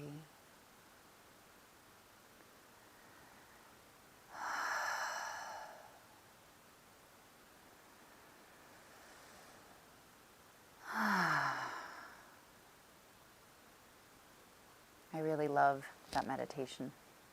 A friend taught it to me, and I thought it was so profound to be able to choose each day to walk into this field and experience this place where I don't have to do something in exchange for love or energy or nourishment energetically. I don't want you to be here today and hear this as a philosophy but not practice it. So even if you commit to saying, I will take 10 breaths every day as a meditation, commit to something. Because a lot of our anxiety, which for me here is the second cause, anxiety is not our enemy. It is our ally. We want to come into harmony with our anxiety. And I know that sounds maybe counterintuitive. What we have a typical, tendency to do is say, I feel anxious. I want to push it away. I want to push it away from me. I get really impatient, and I don't like that about myself, and I want to disassociate from that aspect of my personality. Well, it's never going to change if we do that. And in fact, it usually has to get more and more pronounced until we deal with it. Energy can never cease to exist. We can only change energy. To be able to figure out how to change it, we have to understand it. And that means we have to bring it close. We have to come into harmony with it. So when I started to look at my anxiety as an ally and not an enemy, it really changed my relationship to anxiety. I had so much anxiety, I thought something was wrong with me. I thought something must be defective about me. It made me think something was wrong. But then I flipped that script and thought, what if something is right with me? What if my anxiety isn't a mistake? Some terrible joke God played, like, sorry, humanity, sorry about that whole ability to be anxious. We must be able to be anxious for a reason. It's our body's way of trying to talk to us.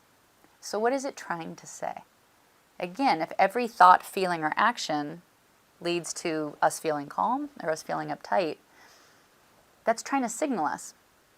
So what I would do is I would sit down, I would take deep breaths, I would meditate, and then I would ask my anxiety to come close. And I'm a very visual person, so I would actually ask to make it personified. You can do this too. You can shut your eyes, take some breaths, and go, I want to see my anxiety. What does my anxiety look like? For me, it just looked like this beggar woman covered in pots and pans that hung on to everything. What I realized is my anxiety is like, it's kind of a strange example, but it's like food poisoning, right? When you eat something that could kill you, your body has a really strong reaction and lets you know we need that out of our system and don't ever eat that again. Our anxiety is doing the exact same thing. It means one of your thoughts, feelings, or actions that you were just participating in does not agree with you. What I realized by learning to sit with my anxiety and bring it close, come into harmony and hear it, and write, okay, what was I doing? I realized I wasn't in agreement with my life. I realized a lot of my thoughts were incredibly mean, incredibly toxic. A lot of my relationships were incredibly toxic. My life did not agree with me, and it was making me sick. And I had to be willing to change those things. And that's the easy and hard thing about anxiety, is if you want to stop being anxious, quit doing the things that make you anxious. If you're not getting enough sleep, you need to change it. If your friendships, even if you've had them a long time, don't nourish you and don't make you happy and you don't feel better about yourself, you need to change your friendships if you'll just make the commitment to do that. So I would love all of you to committing to making some time for yourself. Making some time for yourself to do this every day. This isn't something where once I figured it out, it's static. Because nothing's static. You know, this isn't a binary world of balance. Life's always changing. So what's in my hoop, what I'm working on, what I'm focusing on, what I'm wanting to energize, new things that come up that I'm wanting to make sure, you know, I'm not tolerating. It's always dynamic and changing. And I'm getting, the more time I spend with myself, the more discerning and the clearer I get about what really matters. You know, what I thought really mattered to me when I first started this exercise versus now are really different. And it's because I know myself better. And we spend so much time getting to know things, but we don't spend a lot of time getting to know ourselves. And if I'm not intimate with myself, what I want, what works for me and what doesn't work for me, if I'm not giving myself time to do that, I'm just opening myself up to being vulnerable to let anything in my life sway me. Because I don't have a strong rudder. I don't have a strong yes and I don't have a strong no. And then I get co-opted into other people's agendas. And that happened to me so much in my life. Every really horrible thing that happened in my life, I can sum it up to that one thing. That I didn't have a good strong yes and a good strong no. And I let somebody with a stronger opinion hijack my dreams and my purpose, hijack my yeses and my nos. And I was kind of co-opted into their stream and carried along in their river, if you will, of life. So please make a commitment to do this. I really want to thank you guys for joining me. For really simple, doable, practicable exercises, go to my website. It's jewelneverbroken.com.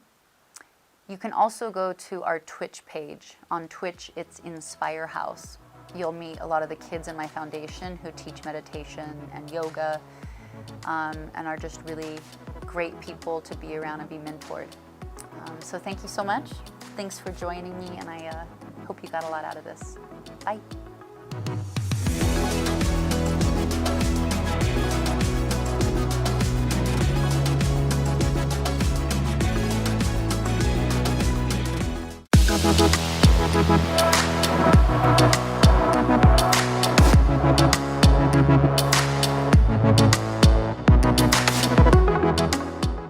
Judson, so nice to have you.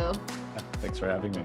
So I'm an addiction psychiatrist and neuroscientist. I specialize in anxiety and habit change. I'm the director of research and innovation at Brown University's Mindfulness Center. Founded a company called Mind Sciences that makes apps for habit change. You know, we've got one for smoking called Craving to Quit, one for emotional and overeating called Eat Right Now, and one for anxiety called Unwinding Anxiety. So, yeah. I was having panic attacks. They started for me probably when I was 16, and I didn't know what they were. I'd never heard of them and never had a word for it, probably until my 20s. They started coming back when I was homeless and was getting agoraphobic. And one thing I realized was I either felt like this or I felt like this. And that's the way I talked about it. Now there's language for dilated and contracted. But I just knew that when I felt calm and happy, I felt like this. And when I felt anxious, I felt like this. And I needed to go from this to this. So I kept trying to find ways. And I stumbled on gratitude. I realized that every thought, feeling, or action led me to one of these two states. And I started creating these really long lists. It was like, I guess all I had. I didn't have any resources. So I'd start saying, this feeling makes me do this. This feeling makes me do this. And so I remember the very first time I started to be able to head off a panic attack or a highly anxious state. For people that don't know what mindfulness is, it's actually a question I get a lot. It's such a weird word. It's like this catch-all word. Be mindful, but you're not supposed to be in your mind. And it's kind of a confusing label, actually. So what is mindfulness in your definition? Awareness is something we all know. You know, we're either aware or we're not aware. So that's one component that's in mindfulness is are we aware or not? You know, are we lost in a thought stream, you know, worrying about the future, regretting the past, whatever. But there's also this attitudinal quality that actually gets at this closed versus open state, where this attitude of curiosity, of just not saying, oh, I see that, I'm aware of it, but I don't like it, and pushing it away, or, oh, I see that and I like it, I'm trying to hold on to that. Neither of those are really the core qualities of mindfulness. I think of it as awareness, that we're just open to what is. We're curious about what is. So that attitudinal quality comes in as well with the awareness. So I think of it as awareness and this attitude of curiosity. I define mindfulness as conscious presence. So that's what I've just been saying. I'm like, you're just being willing to be consciously present. You talk about habit loops in your book really beautifully, and how it's based on the behavioral science that was pioneered in the 1800s. Would you talk about that a little bit? Basically, you know, we learn through feedback, right? And so you're talking about feedback, anxiety giving you feedback, and you could learn from it. So that's basically how we learn. So for example, if it was actually set up to help us survive, and it only has 3 core elements, right? A trigger, a behavior, and a result. So if we see some food, we eat that food, that's the behavior. And then the result is our stomach sends this dopamine signal to our brain that says, remember what you ate and where you found it. So it's about helping us remember where food is and also where danger is, right? You see danger, you run away, and then you survive. There's the reward. And so it helps us, you know, find nutrient and avoid danger.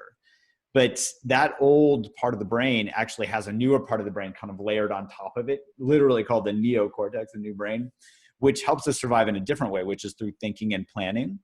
But that part of the brain needs information. So this is actually where anxiety comes in. It's a fascinating story. So this old survival brain is still at play, right? But we all have refrigerators, right? We don't really need to forage for food anymore. We know where the restaurants are, whatever. But our brains are still trying to plan for the future and say, well, you know, let's use this really strong learning mechanism. So they try to plan, but we need accurate information to do that, especially now. There isn't a lot of accurate information out there, you know, around, you know, this whole pandemic and all this stuff. But it's not just the pandemic. I even think of this as BC, you know, before coronavirus, there was still anxiety. And it's just our minds kind of spinning out in these what if habit loops. So you're talking about taking the past and projecting into the future.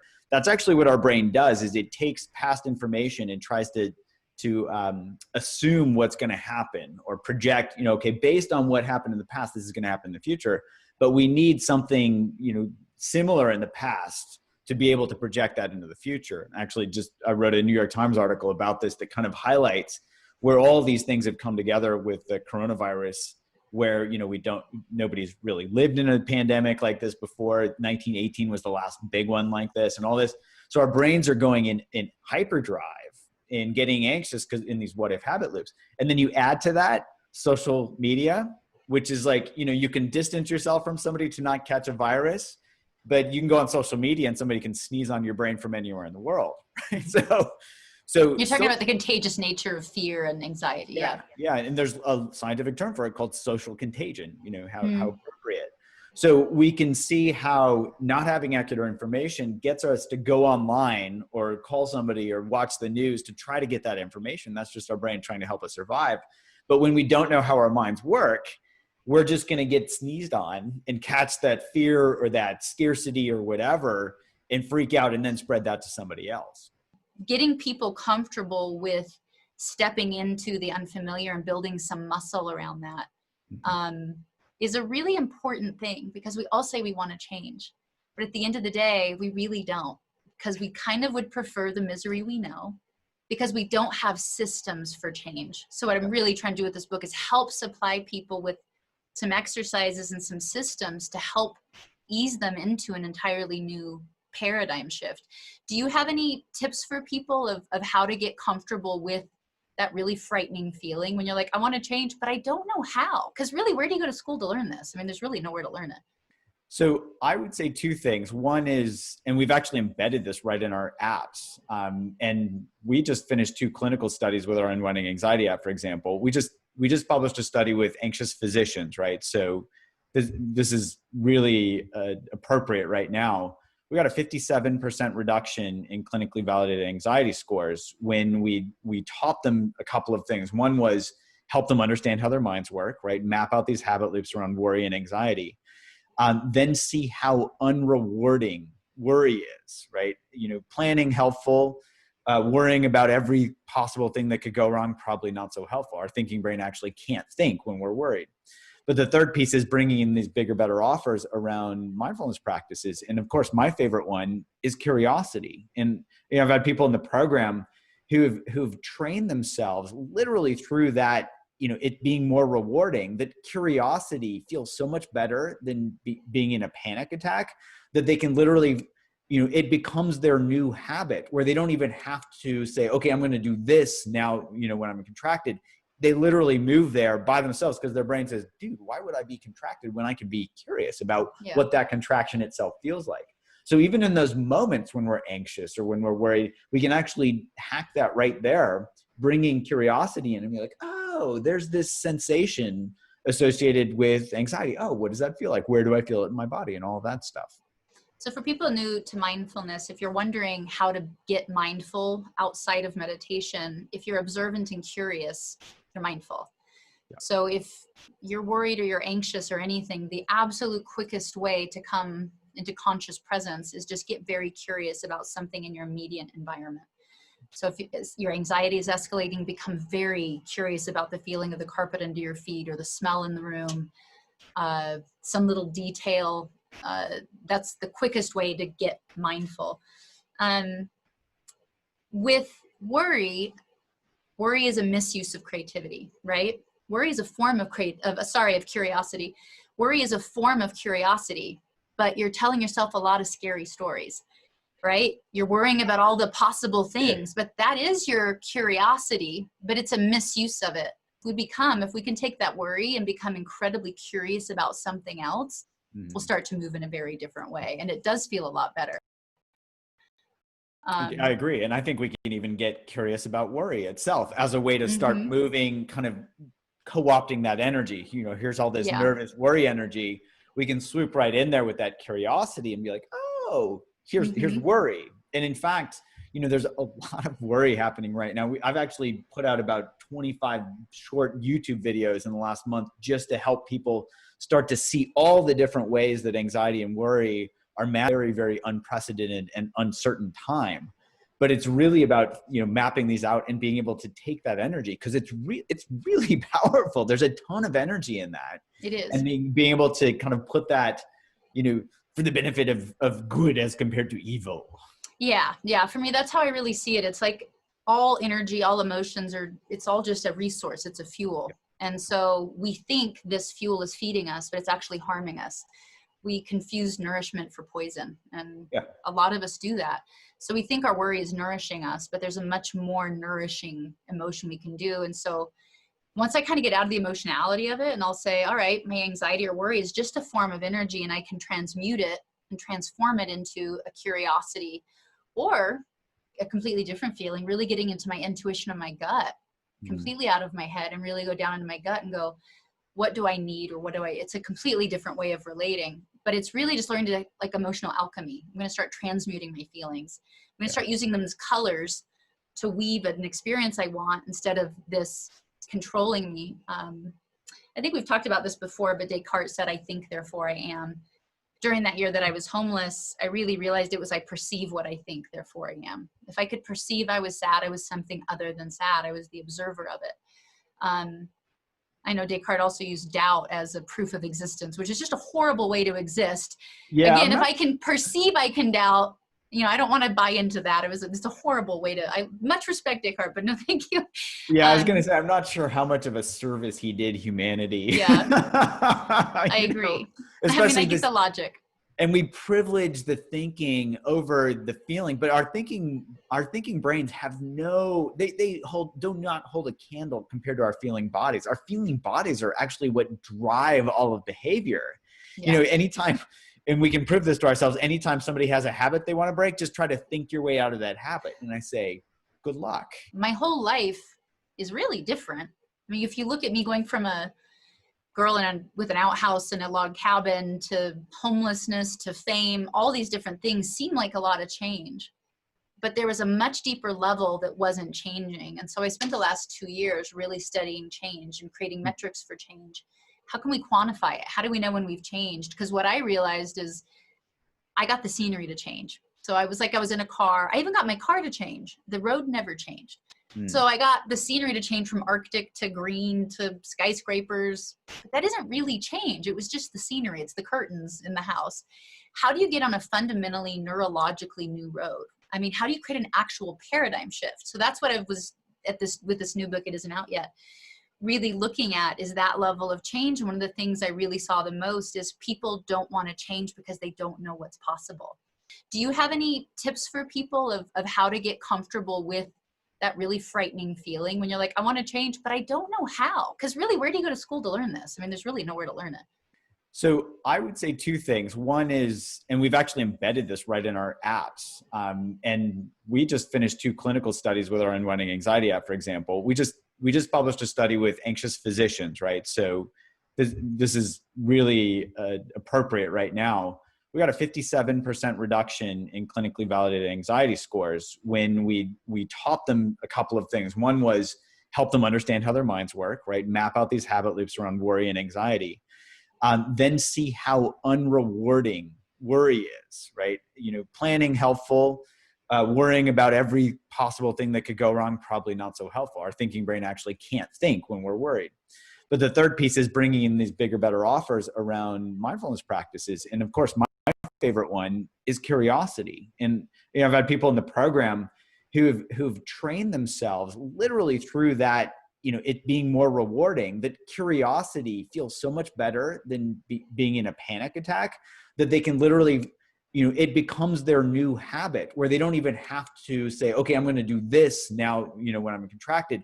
They literally move there by themselves because their brain says, dude, why would I be contracted when I can be curious about what that contraction itself feels like?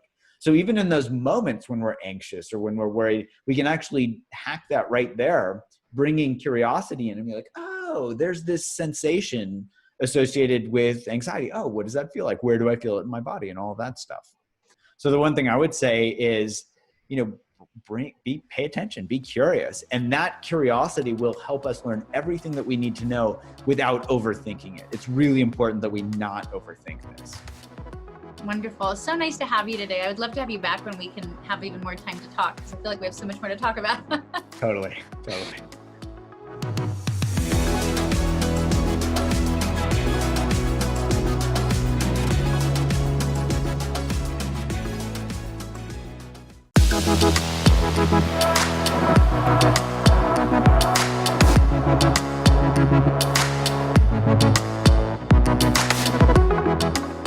Hi you doing? My name is Ryan Wolfington, and I am the co-founder of the Inspiring Children Foundation, which runs the Jewel Never Broken program. And we are proud to be part of the World Mental Health Day Summit in concert. The goal that Jewel and Kroger wanted to come together to bring the world's greatest experts, celebrities, musicians that really care deeply about mental health. And of all the guests and people that Jewel and I have met over the years, I can't say that one of them matches the passion and the personal experience with mental health as our next guest. Molly Bloom was number 3 in North America as a competitive skier. She was a top academic student on her way to law school before she found herself in LA, starting her own business at a very young age that became the best in the world. Number 1, no one's bigger, no one's better. That game was Molly's Game, a poker game that became famous through Aaron Sorkin's Academy Award winning nominated film, Molly's Game. I'm one of those strange people that get most excited about the suffering, right? Now, not many people understand what that means. I figured you would, but the suffering and the failures and the struggle and all the things that went wrong, because World Mental Health Day is for everybody, and we're all trying to do something with our lives. And we all make mistakes and we all mess up, and you struggled like every other CEO, so to speak. And I'd like to hear not about the wins, but what did the losses do for you? Why is suffering so good for you? I would say that suffering was introduced to me at a pretty young age. And they're all levels, they're all forms, but I did a lot of suffering internally in my mind. And the event in my life that catalyzed that initially was at 12 years old, I was diagnosed with really severe scoliosis. And I had to have this life-changing operation. And, everything sort of changed and everything was upheaved. And I spent, after the operation itself was pretty gnarly, but what was really crazy was the recovery. And at 12 years old, I had to spend a year being still. And this was before social media. This was before the internet. I needed to reshape the narrative inside my head. And so I learned from an early age, and I didn't learn how to use it in every category until much later in life. But at a very young age, I learned that I have power and agency over what's happening in my head, and that it's critical to sort of manage that and to become aware of the narrative in my head and start to manage that. So, that was the first sort of foray into suffering, and one of the huge benefits from it. I couldn't use that skill for everything. I could just use it for success. So I became this person who was very able to achieve success, but lived in an emotional state of depression, or sort of like quiet desperation. Over the years, what I did to make that livable was I chased money and big dopamine producing circumstances. And I eventually I started using pills and alcohol and dysfunctional relationships and anything that you could use to sort of transform that suffering into temporary happiness. I used, and what that did is it made me a total prisoner of those things, total prisoner. So was I able to accomplish big, huge things in my life? Yes, but was I able to enjoy them? No. I guess the final sort of piece of desperation was, I always thought, well, if I get to this great height, if I get to this level, that'll fix it. That'll fix me. And I'll never forget this moment. I'd been up and down and been ruins, and finally climbed out and was about to have the biggest moment of my life. And it was, the movie was coming out, this movie that Aaron Sorkin wrote and directed about my life. And the producers called me and they said, Molly, it's really, really good. it's a special movie. And then they said, we're going to send you this huge bank wire. And I'm sitting there, and everything that I've ever wanted in my life has now happened, and happened in the most improbable way after I'd completely burned my life to the ground. And I waited for something to change inside, you know? I'm about to, you know, be well known, and my story will be memorialized by one of the most prolific screenwriters in history, and I have money again, and nothing changed, you know? Absolutely nothing changed. And then I knew for sure that it was a different route, that it was a different way into that. I didn't know what it was, but I knew that I was wrong.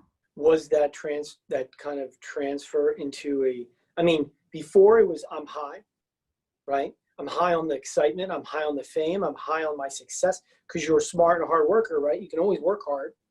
I'm high on maybe some drugs once in a while. I'm high on being at the Ritz and having the best business in the world, and the people being there. But externally, you felt low at best, right? What was the transition like? In my experience, and everybody has different circumstances, right? But like, I can just give you my experience. And in my experience, it doesn't change overnight, but it starts to change quickly. It gets better fast, yeah. It gets better fast. I had to try lots of different things, and I can tell you what the sort of daily practices that I have that made a huge difference for me. One of them is meditation, as you know, and meditation is hard for some people. And I went through this over the last 8 months. I went through a period where it was really, really, really hard to meditate. Really hard. Don't know why, have some ideas. And so what I did is, instead of focusing on meditation, I started to do some breath work practices. And as soon as I learned how to harness that breath, it helped me, get through the blocks, the boredom, the racing mind. Like, I think breath work is insanely transformational. I think it's the most bang for your buck that you can get. If you start to learn how to manage your breath, and you start to learn how to manage your nervous system, and you manage your stress levels, and that's from looking better to feeling better to being smarter, that's addressing all those things. So breath work and meditation is huge. Again, I had a really, and still do, overactive cortex. So what I needed to do was start real small. 30 seconds the first day, where I just focused. I placed my focus on the breath. And then, and then I completed it and got the dopamine hit. And then the next day I went back to the mat and did a minute and completed that, because that's manageable and that's digestible. And then I built up my practice that way. If I had it to do over, I'd start with breath work. I'd start doing 3 minutes where I'm focusing on diaphragmatic breathing and build that way, because it's such an easier way in my opinion, especially if you've got a really overactive cortex. The other thing that I do all day long, everyone talks about mindfulness or living mindfully, and a lot of people have different definitions, and what that is to me is being able to observe what's happening in your head, what's happening in your mind, and start to manage that process better. So what does that look like for me? I don't know. So the pandemic comes along, right? My work gets cut down by 90%. I have all these debts still to the DOJ and the IRS and whatever, because crime is expensive. And, so right on schedule, the inner chirper starts going, you're going to be finished. You're going to lose all your money again. You're not going to be able to make your life work. Total fear, total reintroduction of trauma. And I had to combat that voice like my life depends on it. I had to go to war with that voice. Because it starts to affect your whole ecosystem. You can't sleep, you can't eat, You Right. start snapping at people. Next thing you know, you have a conflict because you just got mad at somebody. It's fascinating how that little chirpy. Yeah. It becomes you, right? Yep. It affects everything. So, you know, going to war with that. And in the beginning, if you're not sort of like used to staying on that voice, set yourself alarms all day long so that you check in and see what's going on, because being aware of what's going on in your head and starting to control that is the way to power. You know, it's the way to be powerful in this world, over yourself, and over your actions. No. What is that little girl brain? Now that you're aware and you realize, wait a minute, all that was make-believe. What did you think about yourself as a little girl? I was so critical. It was hard for me to walk by mirrors. I beat myself up constantly. Was worried that people were mad at me. You know, it is a huge reason. That voice was a huge reason why I turned to drugs, alcohol, dysfunctional relationships, all of it, because I needed a break and I needed to get external validation to try to change that messaging. When the truth is that messaging will never change until you change it.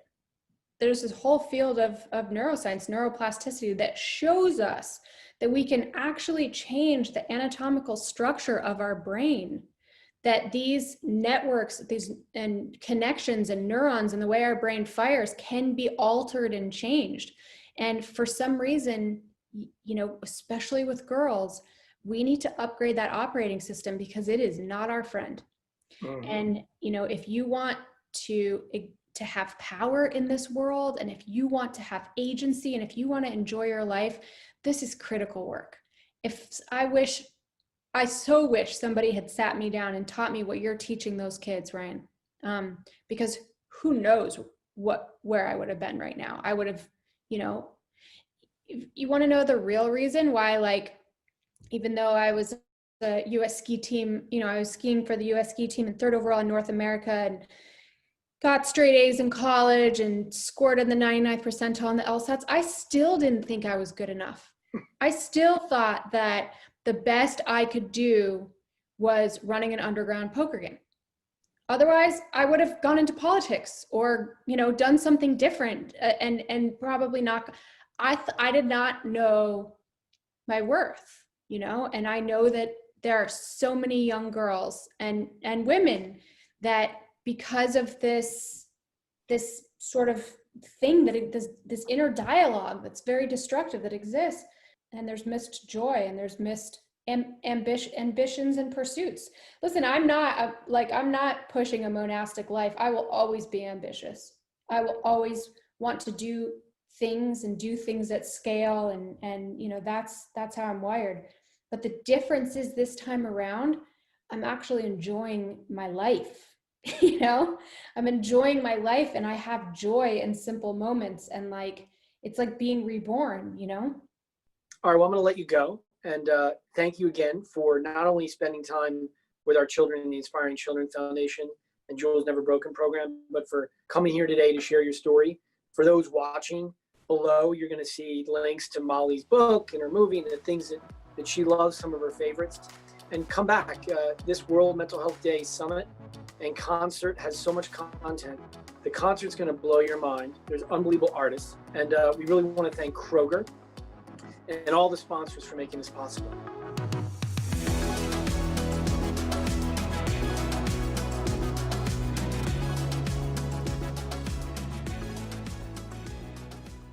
Hit it! That's what I'm talking about. Wait! Okay, now, from the beginning.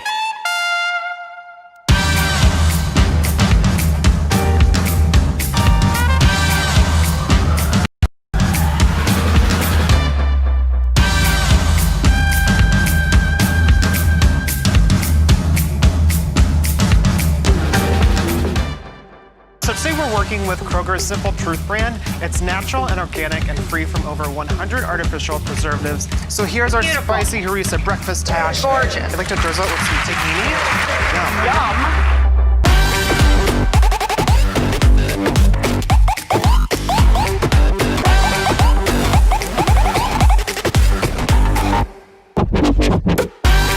wants to help you get a fresh start with their affordable organic food products, Simple Truth. And how about inexpensive and organic in the same sentence? How cool is that, right? Pretty nice to have. Affordable organic. Who thought that day would come? Okay, now, from the beginning.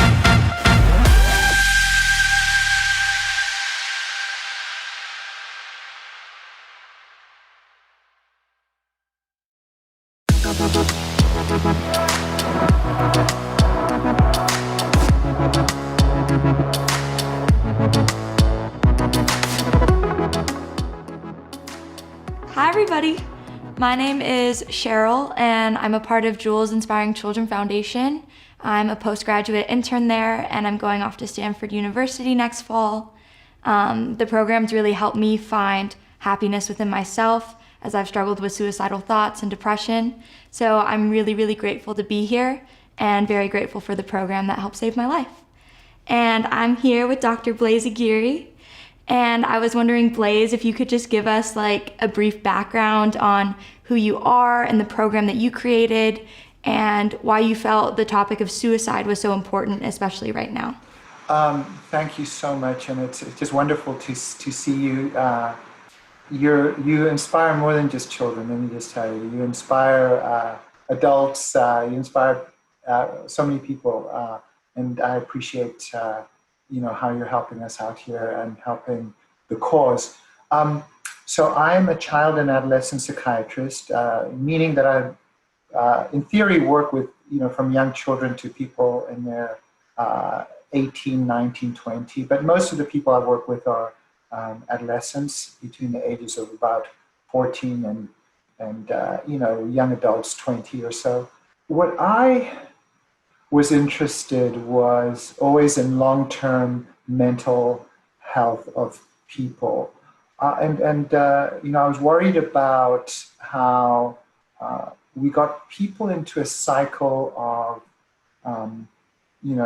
being in hospital, medicating them, then being out of hospital, and that it didn't seem that those techniques were the answer for most people. Sometimes they were. So we wanted to address a group of people, and mostly suicidal people and people who were self-destructive. And rather than either medicating them or hospitalizing them, was to give them new skills, new ideas to manage very difficult moments. And that in order to do that they had to know what they were struggling with. And in order to know what they were struggling with, that the practice of mindfulness would be at the core of the work that we did. So we started a program about 13 years ago.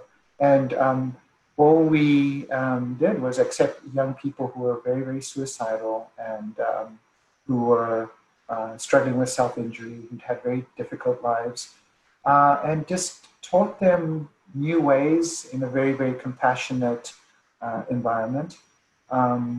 So that's what I've been doing for the last 13 years. I got the pleasure of getting to meet you, and I've never met, a doctor or a psychiatrist that has the amount of passion and love for what you do. And I'm curious, where does that passion come from?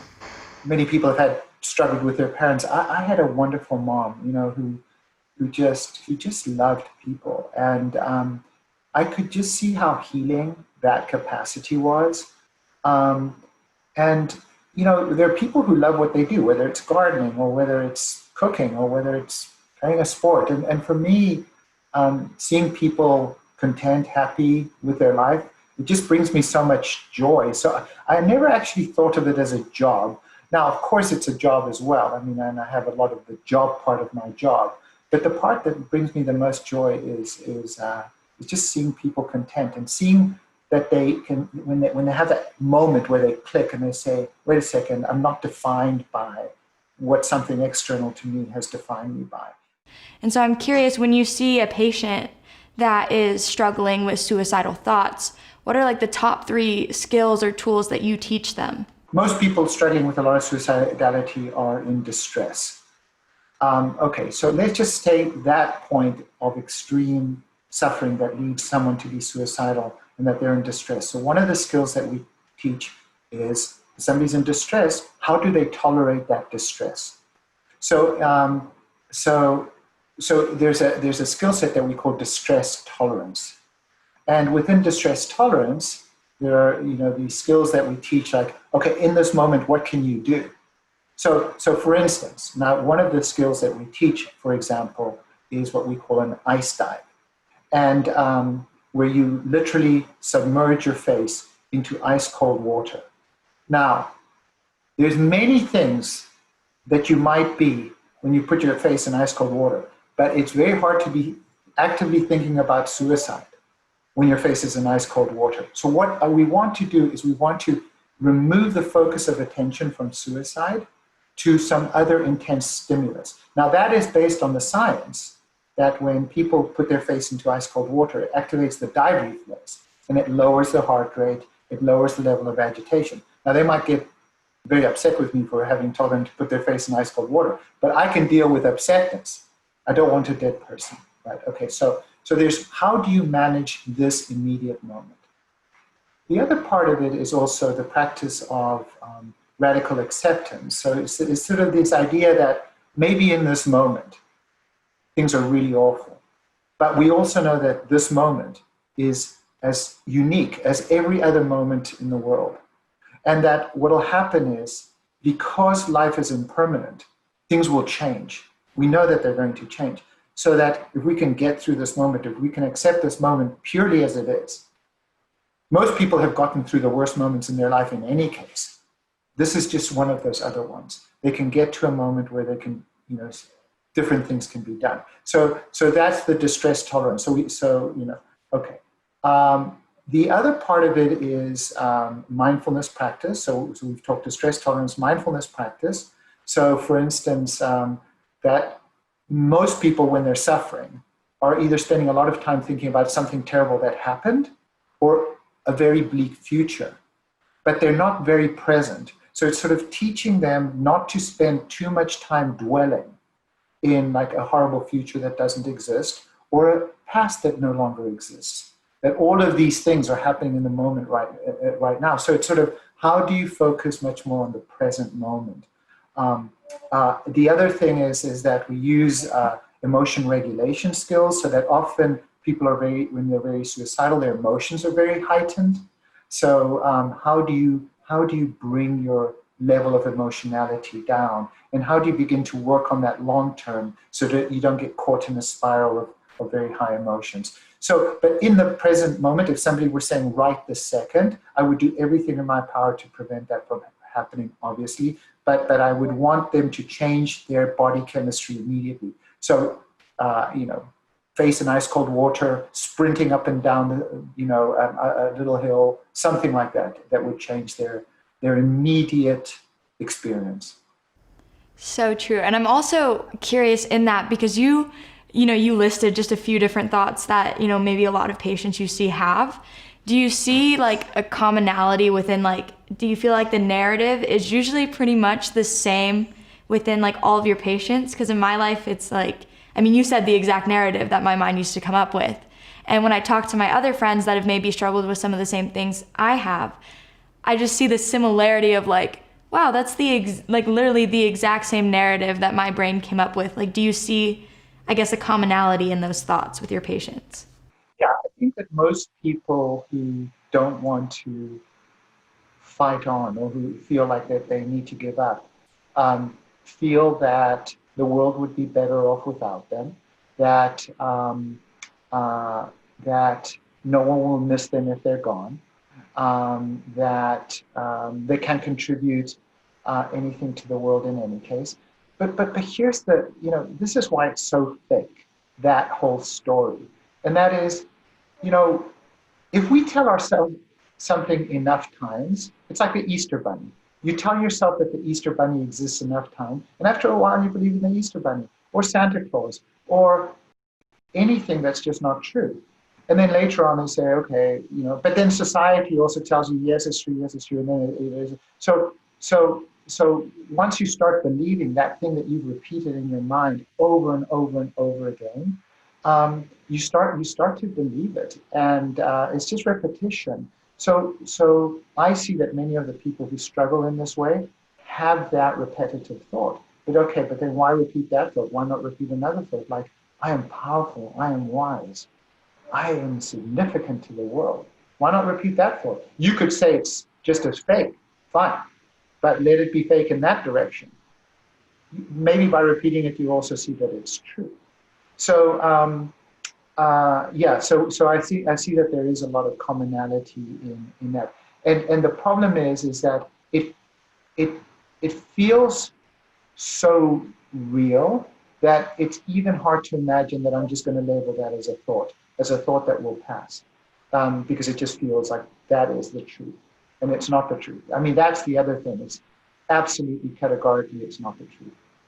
You mentioned in that, you said that a lot of the people that do come to you they're looking for solutions. They're actually wanting to change. They're not in they may be getting thoughts that they don't want to live anymore, but they're trying to find a solution to those thoughts. And so I'm curious, for me, I struggled a lot with my father, who struggled a lot with suicidal thoughts. And I don't know if he ever reached a place where he was fully willing or ready to change. And I spent a lot of my time and my energy trying to force change on him or trying to change him myself. And I'm curious what advice you would give to people who maybe have someone in their life that is struggling or considering suicide, and how they can best support them when they're going through that. It's impossible to force someone to do something that they don't want to do. And sometimes what happens is that somebody's so severely suicidal, they get locked up in a psychiatric hospital. Which doesn't actually ever solve anything. It might keep them out of harm's way for a few days, but it doesn't actually solve anything. And I think that so first of all, in an extreme situation, if I had no other ideas, that's probably what I would do. I would say, I need to get this person to safety. But I do everything I can to actually keep people out of hospital.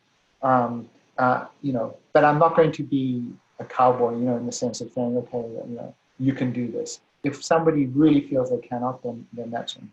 But the other thing is this, and that is, and maybe I'm more optimistic because I've seen the vast majority of people who are suicidal get to the other side of suicide. So I recognize, I validate just how much they are suffering, even if they don't necessarily want help. But I do two things. One is I try to live my own life in a way that shows kind of best practices in terms of mindfulness and healthy living.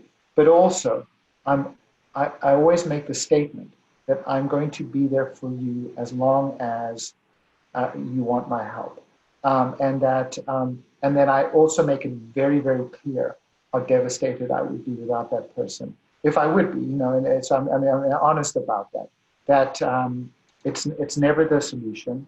That there are many solutions for whatever the person is struggling with. Suicide isn't one of them. That I'm completely, I'm completely opposed to it. But that I can recognize that they're suffering. That I will do my best to help them. I'll throw myself fully in if they come to me. So it's so if they're immediately suicidal, then I'm not going to leave them. And then if I have to call emergency, okay.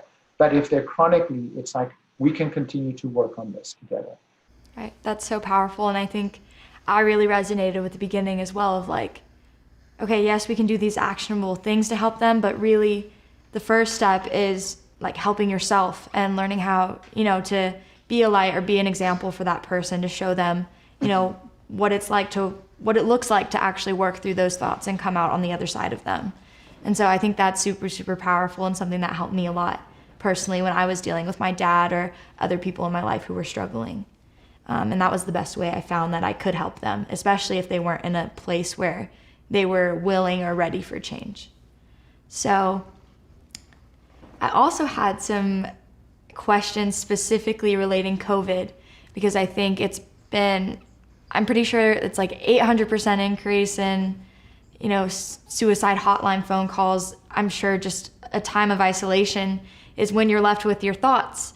And sometimes those thoughts can get overwhelming. And I think it's been had a pretty big impact on society in general, but I think it's had a huge impact on mental health. And so I'm curious what your thoughts are and your opinion on how COVID-19 has affected depression and anxiety, and specifically suicide in young people and adults. Yeah, I mean, the numbers are very bleak, unfortunately. The biggest study from the Centers for Disease Control, or the CDC, showed that 1 in 4 people between the ages of 18 to 24 were seriously considering taking their life. And we've seen a massive spike in substance use deaths, depression, and anxiety. And I worry that in our understandable attempts to prevent COVID illness and COVID deaths, that we've neglected mental health illness and mental health deaths. And so when we become too focused on the one end of the physical illness at the expense of the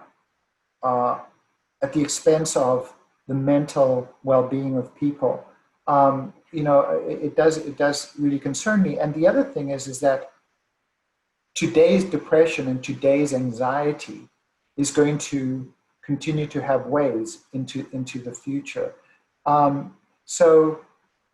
So my hope is that we do more like this, that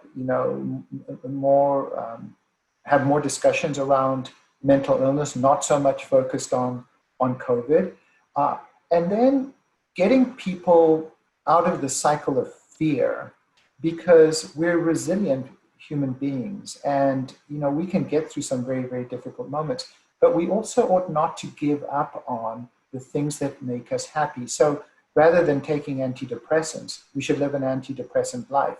By doing what? But because there are some things that make us joyful.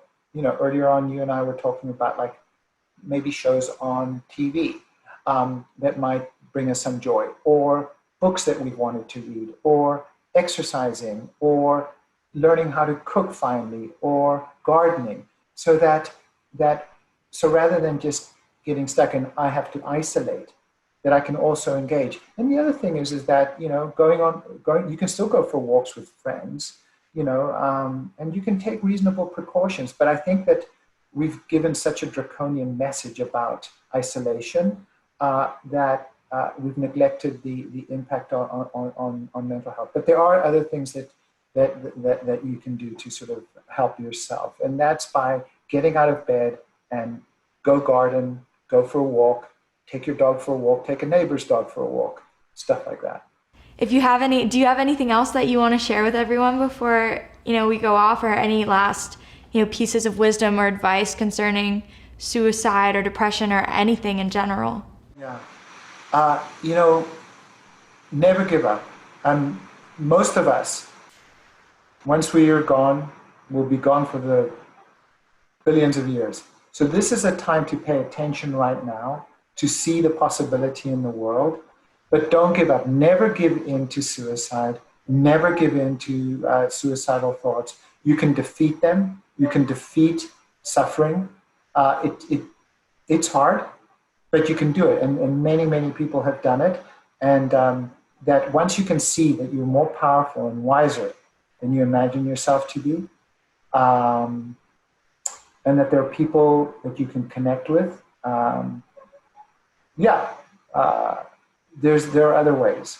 So sending just deep, deep compassion for all the listeners, for you, for the foundation, and for all the work that's being done. And I'm dittoing that message to everyone that is watching. And I'm also curious if anybody is watching and you want to comment in the chat and just say maybe one insight or principle or thing that you learned from this interview. We would love to hear about it. And I'm sure everyone else would love to know, what you learned from it and what you gained. So feel free to type in the chat. And thank you guys so much for listening in.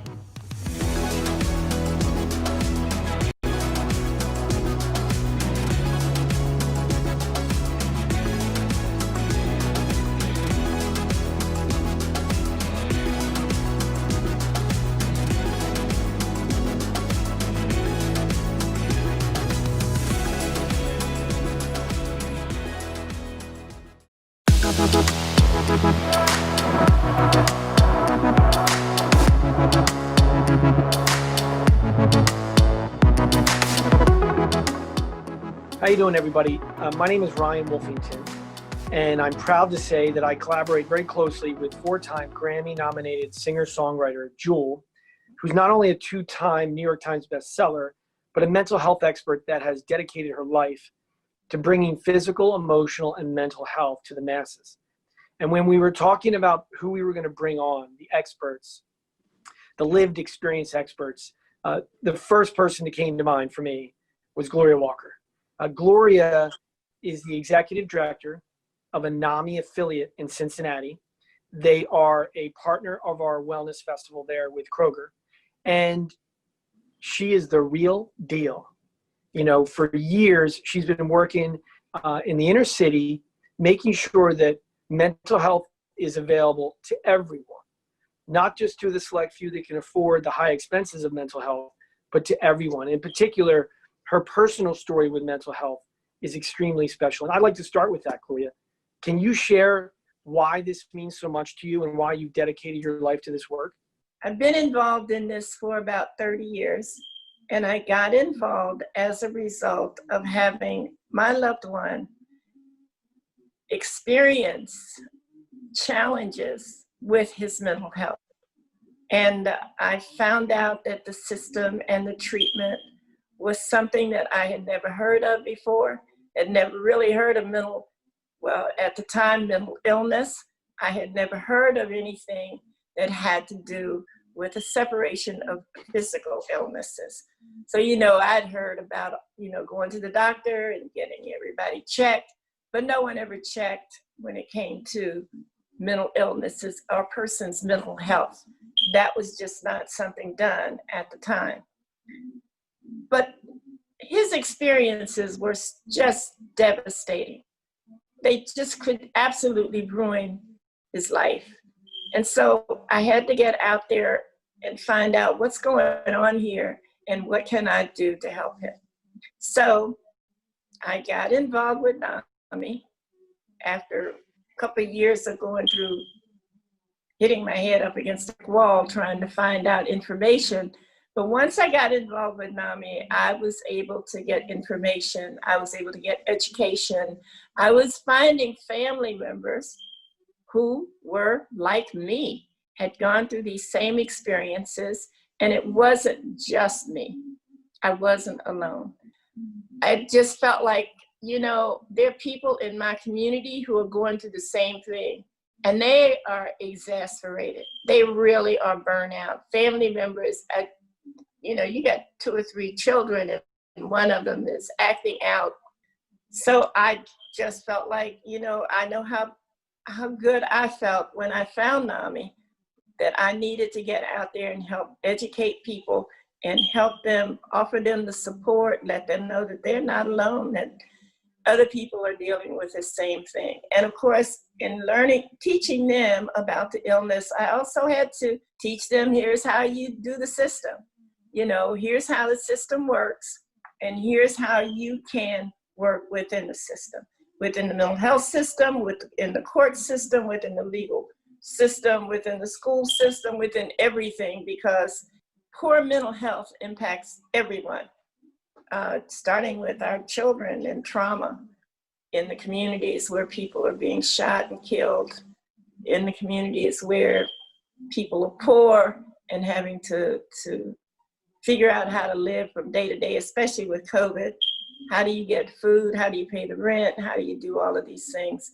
That's pretty stressing, and it does cause people to traumatize. It causes not just their physical health to go down, but their mental health as well.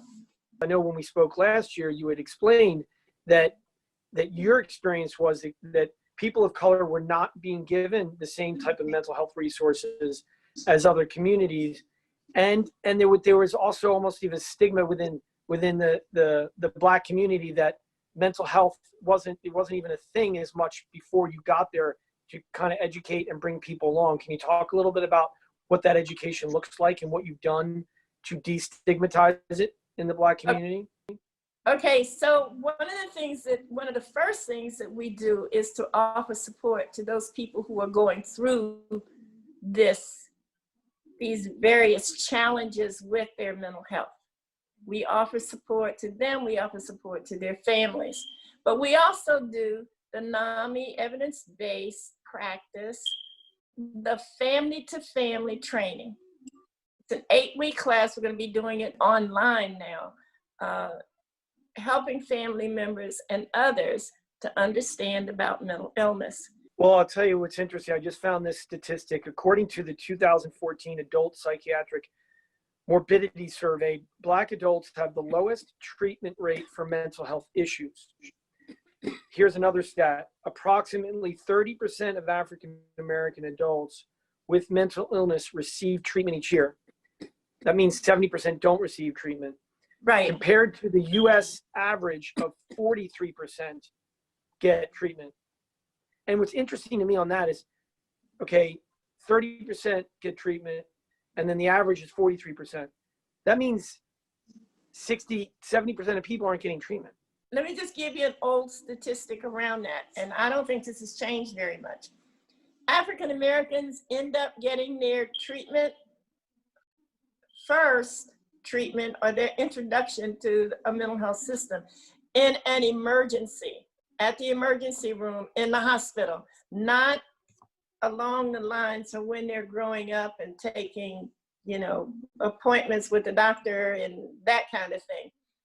By the time they reach the point out here in the community, by the time they reach the point that that it's recognized, maybe not necessarily by them, but somebody recognizes that this is really serious and we need to do something about it. And that's when they end up in the emergency room. And from that emergency room, then they enter the treatment system. And then from that, they can get treatment. It's a difficult system, but if somebody's out there advocating for them, they can make sure they get treatment and the services that are needed.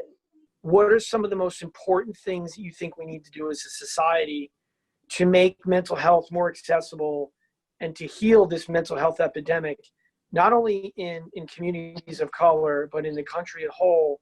What would be your 1, 2, 3 most important things you think we should do? My first thing to do would be to educate. I think educating everybody, we educate everybody in the schools and everywhere about diabetes. We educate people about high blood pressure. We're educating people to have them get out and work out. We're educating them about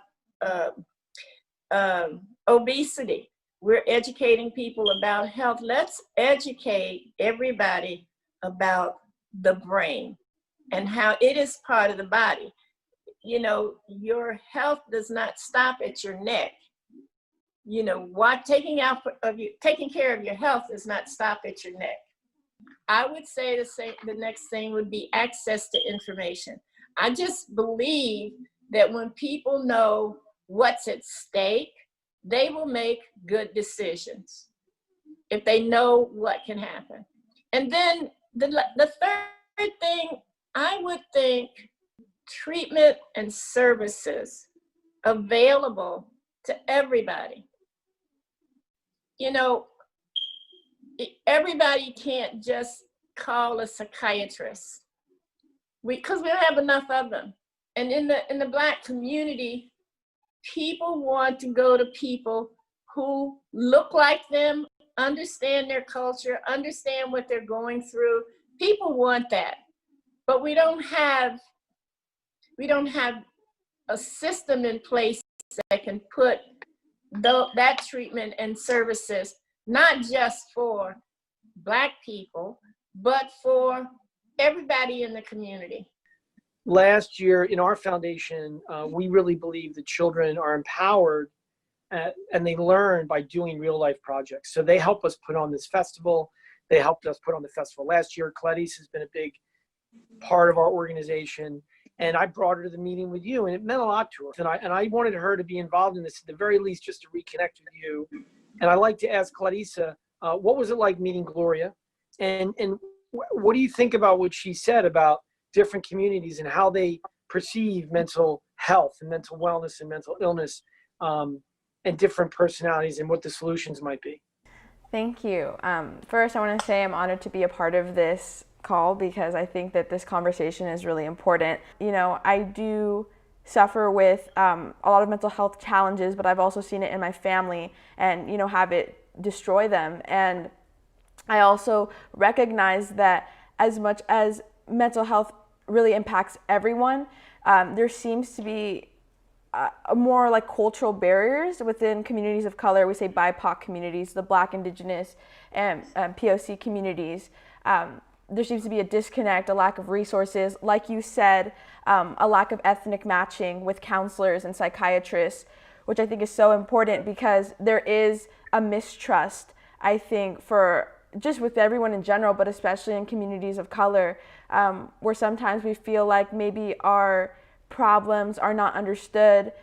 You know, when I talk about my immigrant father and how there is a lack of understanding with mental health, and you know, when I have a counselor that may not understand that because they don't come from, you know, a background like mine, I think, you know, it's challenging. And so, you know, because for me, I come from a background of, you know, having gang violence in my family and drug addiction. And it's hard. It's hard because, you know, when I was in Seattle, where I'm originally from, it's not that there aren't youth that have issues like mine, but it's that there aren't people bringing us together to talk about it. So I feel alone. I feel like I'm the only one going through it. And then I feel more isolated, when in reality, I know that the youth in my community understand me so well, but there's not structure there to bring us together, which is why I think the Inspiring Children Foundation in Vegas is so powerful, because it is a place to bring us youth together and to try to solve, you know, the issue of our mental health and our healing together as well. So I think that's huge. But I was really impressed with you, young lady. I really was. I'm still am impressed with you. You are doing so well.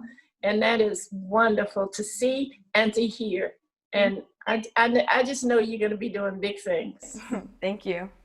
You know, I agree with Claudia that communicating and talking about what you're going through with people and opening up, it heals you so much that really helps in the process. I'm a huge believer in meditation and mindfulness, not just sitting quietly, but then being mindful throughout the day and catching ourselves when we get caught up in these future thoughts or past thoughts or negative thoughts or worry thoughts. And, you know, you really are a special human being. You're an OG, you know, mental health back when no one was talking about it, you were in it. And so were we. And we're glad that now it's getting the attention that it deserves. And we're with you all the way. And we hope to see you soon. Thank you. Thank you guys for everything that you're doing.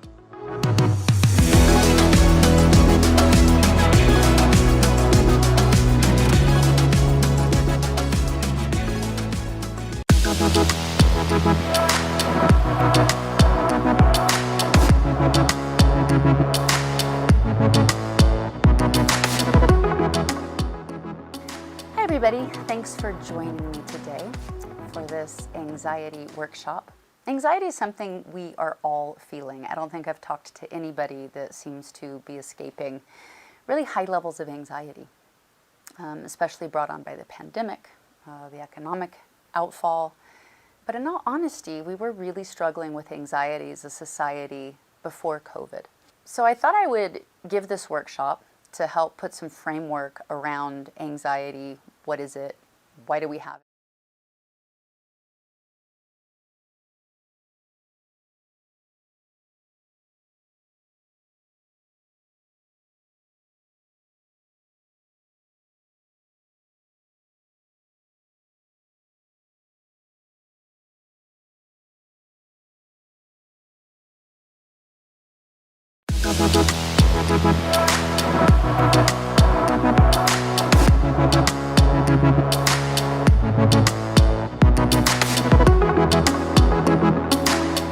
Hi, I'm Jewel, and welcome to the Wellness Experience by Kroger. This is our first ever World Mental Health Day concert and summit, and it is my dream come true because my goal is to bring physical, emotional, and mental health to the masses. I want to democratize wellness. This has been my lifelong passion. When I moved out at 15, I was very worried that because happiness was not taught in my home, Did that mean I would ever get to be happy? Was it a learnable skill? Was it a teachable skill? If my nurture was bad, could I still get to know my nature? And later, when I was homeless, when I was 18, I didn't have access to traditional resources. And I was astounded that in school I learned so many good things, but I did not learn what it took to be a happy, whole human. What good is it if I'm good at math if I don't know how to be happy and manage my anxiety? So I made it my number one job in life to learn how to be a happy, whole human. And I made it my number two job in life to be a musician. This summit is my dream of being able to bring you both of my two passions. My entire life I have researched wellness, nutrition, herbology, food as medicine, mental health, and this is me getting to bring all of it to you with my partner Kroger, as well as everybody who has come together today, amazing leaders in the health and wellness and specifically mental wellness space. Mental health is at a crisis right now. Suicide rates are up to astounding degrees. Anxiety and depression are at all-time highs. And my goal for this wellness event is for you guys to walk away feeling energized, empowered, with doable, actionable steps that will help transform your lives and make the most of everything. So I will see you later. Until then, enjoy.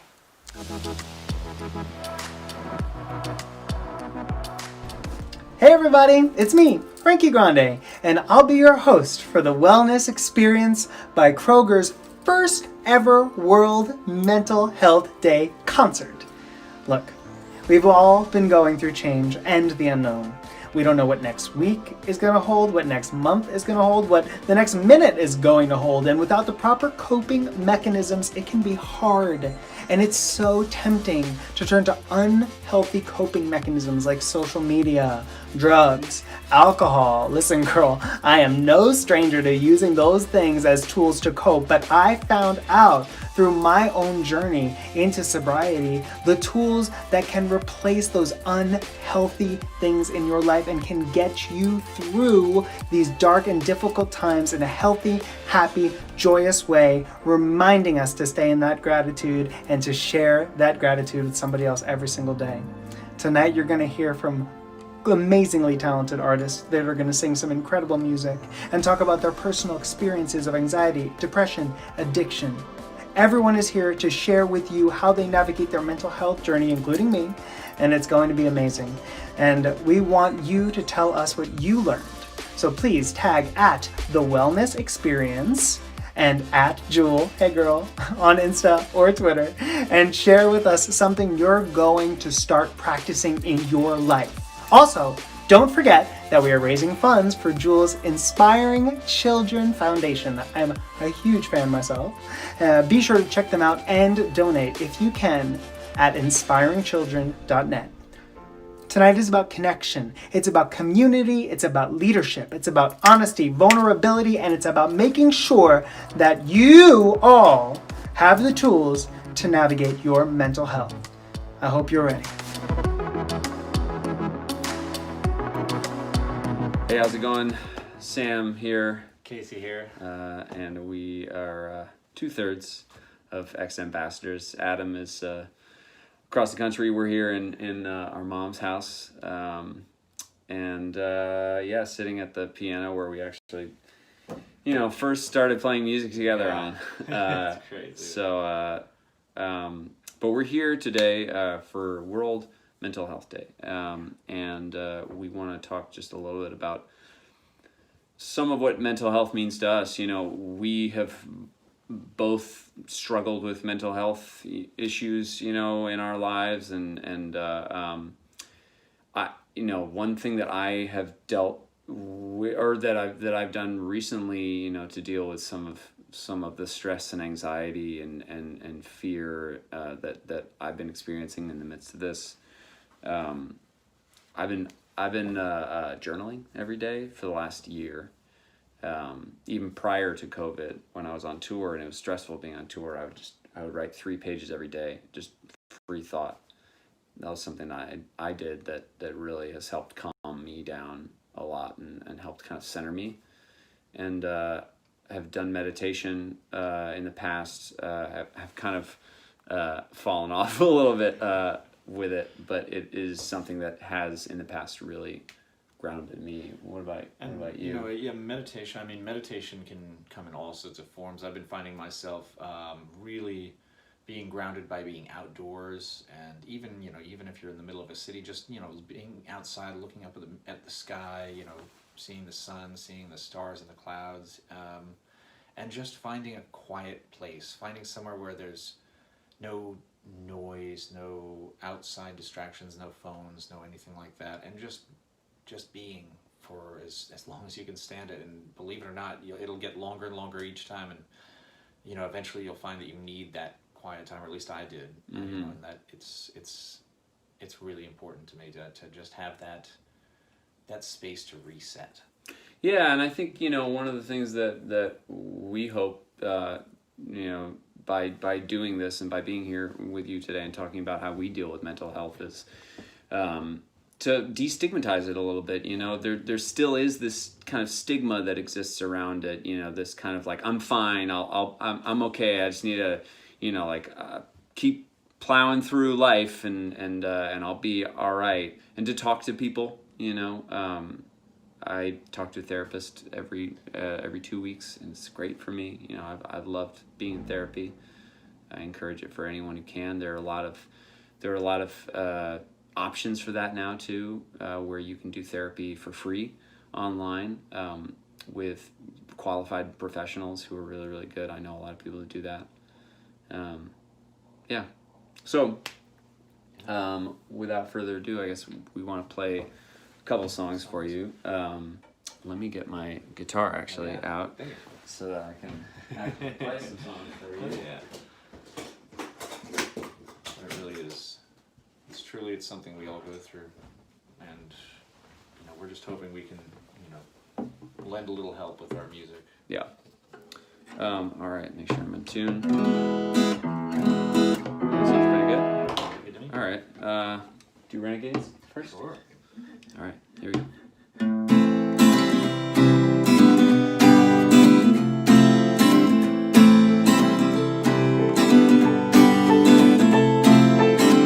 Run away with me,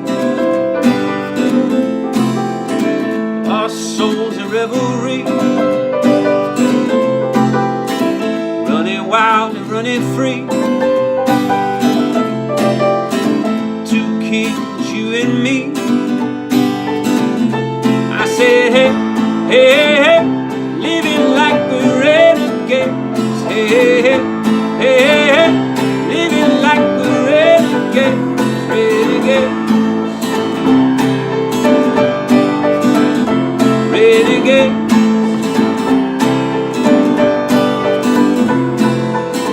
Long live the pioneers, rebels and mutineers. Go forth, have no fear. Come close and lend it in. I said, hey, hey, hey, living like we're renegades. Hey, hey, hey, living like we're renegades. Renegades, renegades.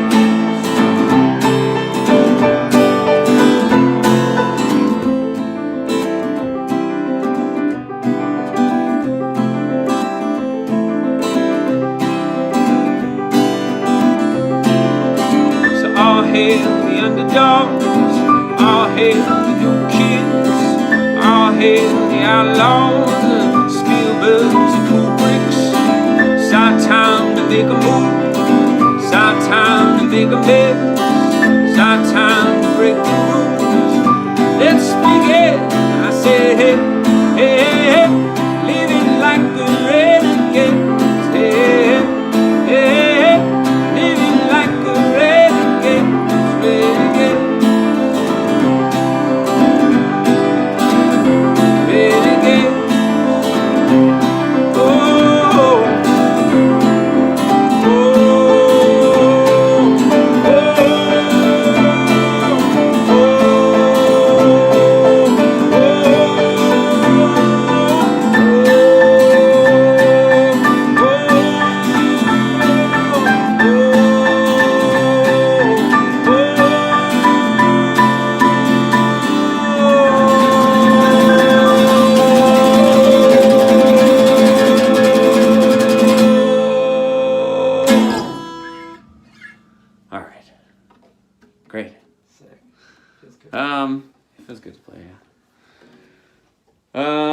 Okay, this next song is a song that we originally wrote and released to benefit the ACLU.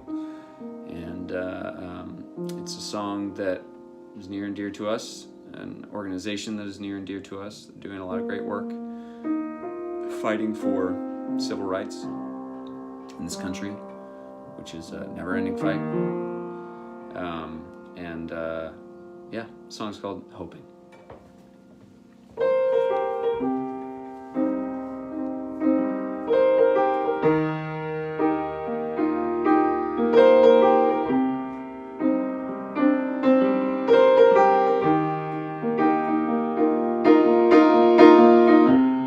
Falling in this great deep the earth it splits and I'm on the other side. Though my faith is shaky, I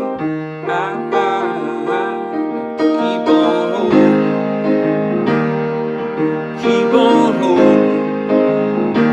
When it all feels broken, keep my hope alive.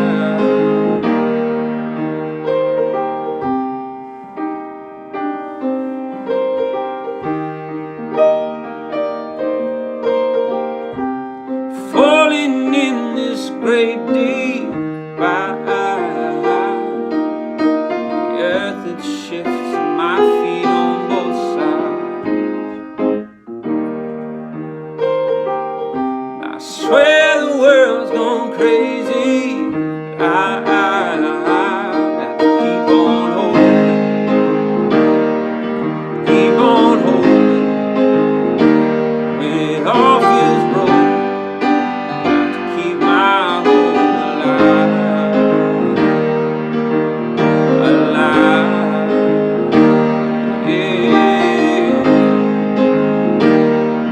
'Cause this war won't wage itself. It's time we take the scale, put the weight of the world on ourselves.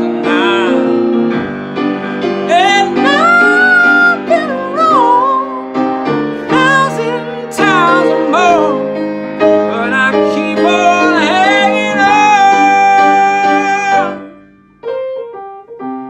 Keep on hoping, keep on hoping, keep on hoping,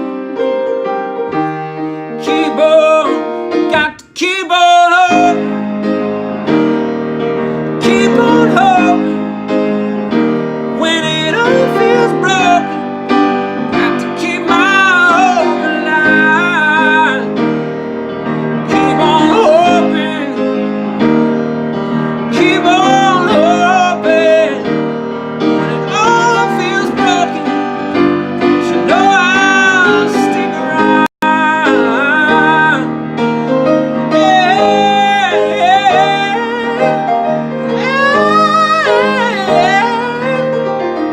Keep on hoping.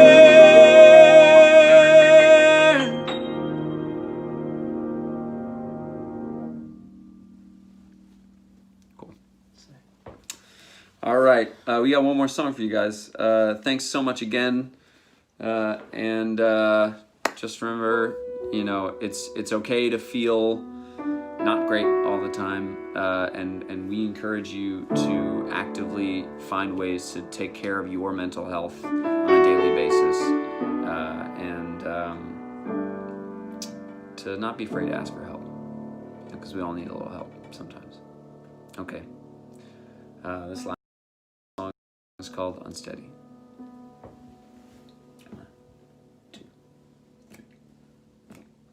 Hold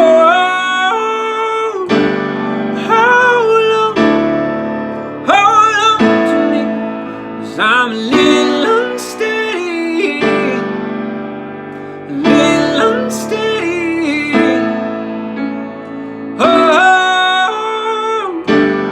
hold on, 'cause I'm a little little unsteady.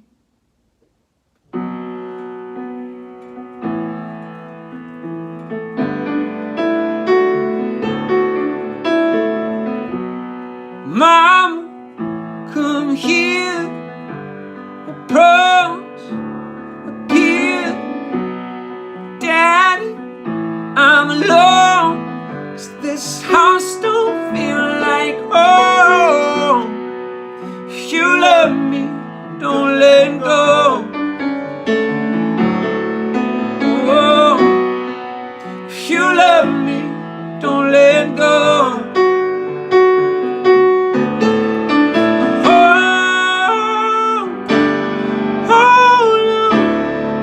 Hold on to me, I'm a little unsteady, a little unsteady.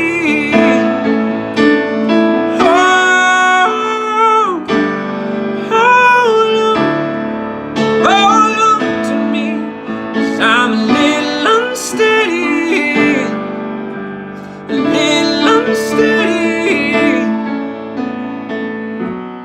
Mother, I know it's your time being alone. Dad, I know it's your right to fight when you feel like flying. But if you love me, don't let go. No, no. If you love me, don't let go. Just hold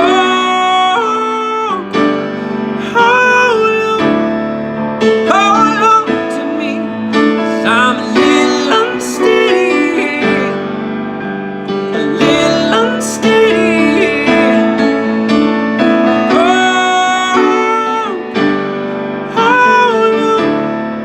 Hold on to me, 'cause I'm a little unsteady, a little unsteady.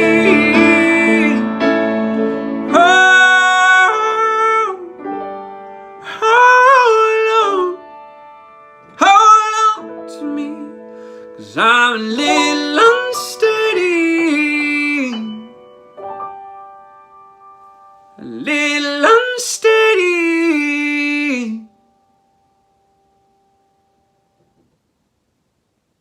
Cool.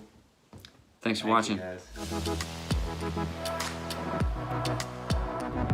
Hey there, it's Misha Collins. I have stopped along the roadside here in coastal Oregon to give you a little message about mental health. So 50% of mental health issues are established by the age of 14 and 75% by the age of 24. And most people in their lifetimes don't get the help they need around mental health issues. One of the most important things that you can do is have strong connections to your friends and family. People who have strong connections with friends and family are 2 to 3 times less likely to suffer from depression. The Supernatural family, the family that has grown up around the show that I have been working on for many years, a show that we've finally finished shooting, but the community that evolved around the show will carry on after the show is over. But that community has built a lot of connections and created a real tight-knit fabric that has helped a lot of people through a lot of hard times. If you are experiencing mental health issues, the Supernatural family is also built in collaboration with Random Acts, the nonprofit that I founded, the Crisis Support Network, and you can go to our website, randomacts.org, and check it out. If you need help, there's somebody there waiting to chat with you. Okay, be well.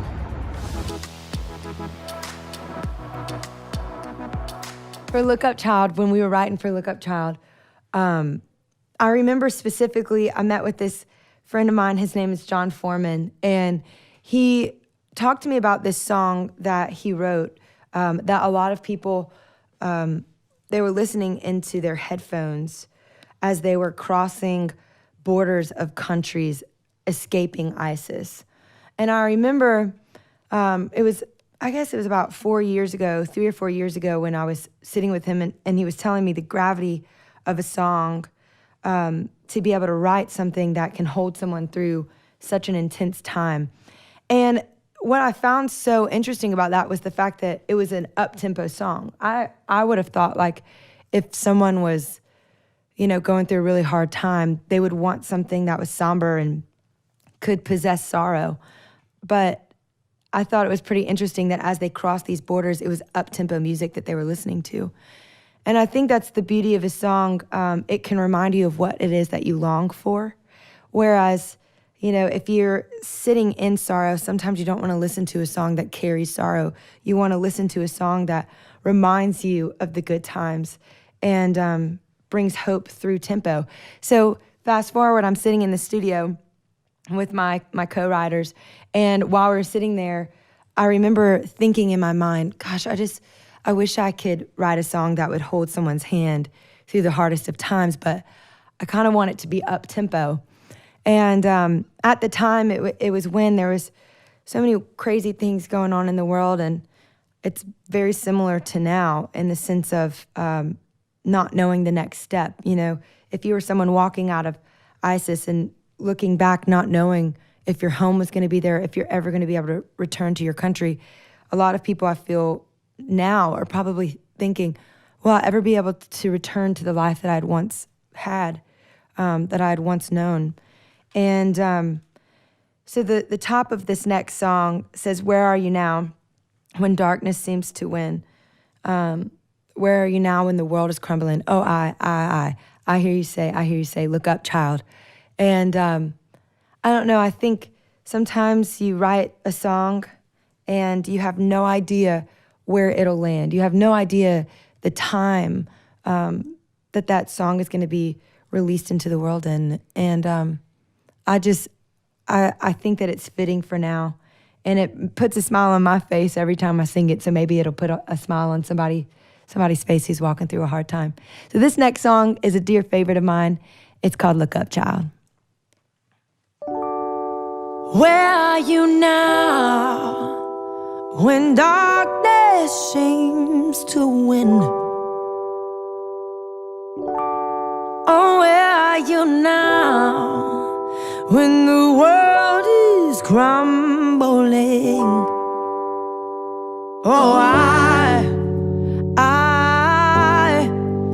hear you say, look up, child.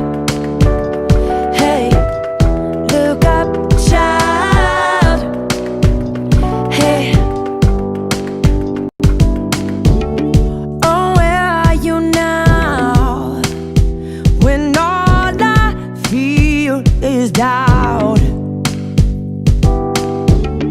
Oh, where are you now when I can't figure it out? Oh, I hear you say, look up, child. Hey, look up, child. Hey, look up, child. Hey, look up, child. Hey, oh, look up. You're not threatened by the war. You're not shaken by the storm. I know you're in control. And even in our suffering, even when it can't be seen, I know you're in control. Oh,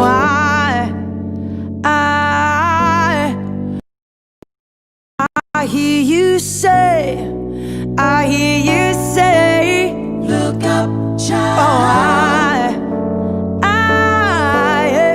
Oh, I hear you say, yes, I hear you say, look up, child. Hey, look up, child. Hey, look up, child.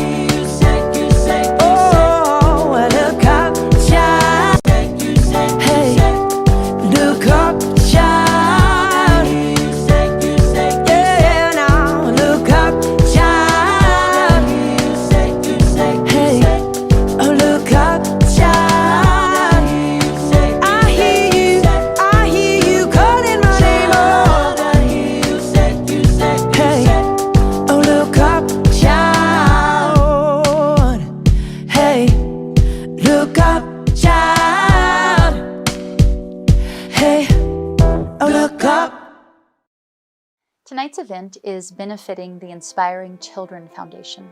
For the last 18 years, this foundation has empowered children with financial hardships, anxiety, depression, and suicidal ideation by providing them with the ultimate environment to survive, but then thrive at the highest levels. Suicide is up 57% for those between the ages of 10 to 24. And so we have been at the forefront of this pandemic, solving for it for a long time. And this foundation really arms at-risk youth with everything that they need to physically, emotionally, and mentally thrive in fun and inspirational ways. To learn more, go to the wellness-experience.com or inspiringchildren.net for more information and to donate. If I could tell the world just one thing, it would be. I mean, this organization is giving youth the tools to really become the best they can be in every area of life.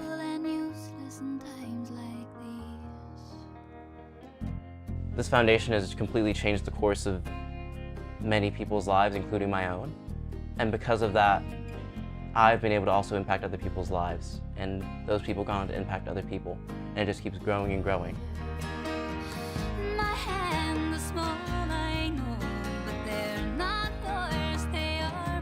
These kids are worth it. I mean, these are kids who are coming from really tough financial situations, really difficult familial situations, and they're all growing up and becoming great. This foundation is incredible, and they've helped me learn how to love myself. And I mean that seriously. Like, I would not be here today if it wasn't for the foundation. I'd still be lost, and I'd still be escaping my pain. And I'm just so glad that I'm not doing that anymore. And I'm so happy now. And granted, I'm growing every day and I still make mistakes, but to be in an environment where I have the foundation right by my side to help me has been such a blessing. So thank you for supporting us.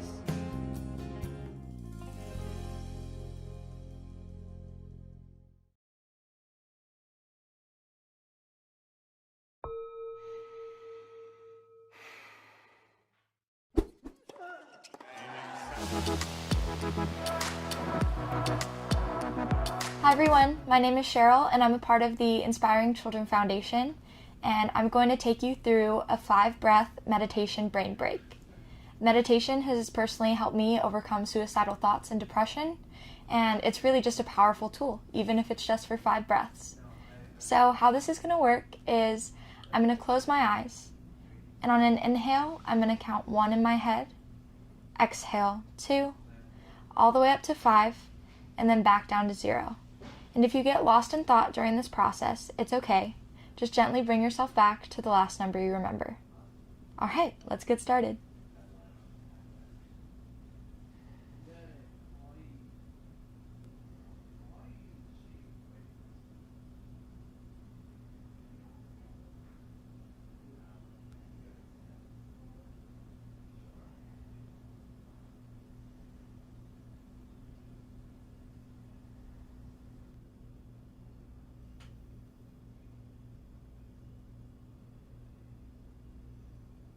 And gently open your eyes. And thank you guys for taking this brain break with me. And if you want to find this meditation, please go to jewelneverbroken.com. Bye.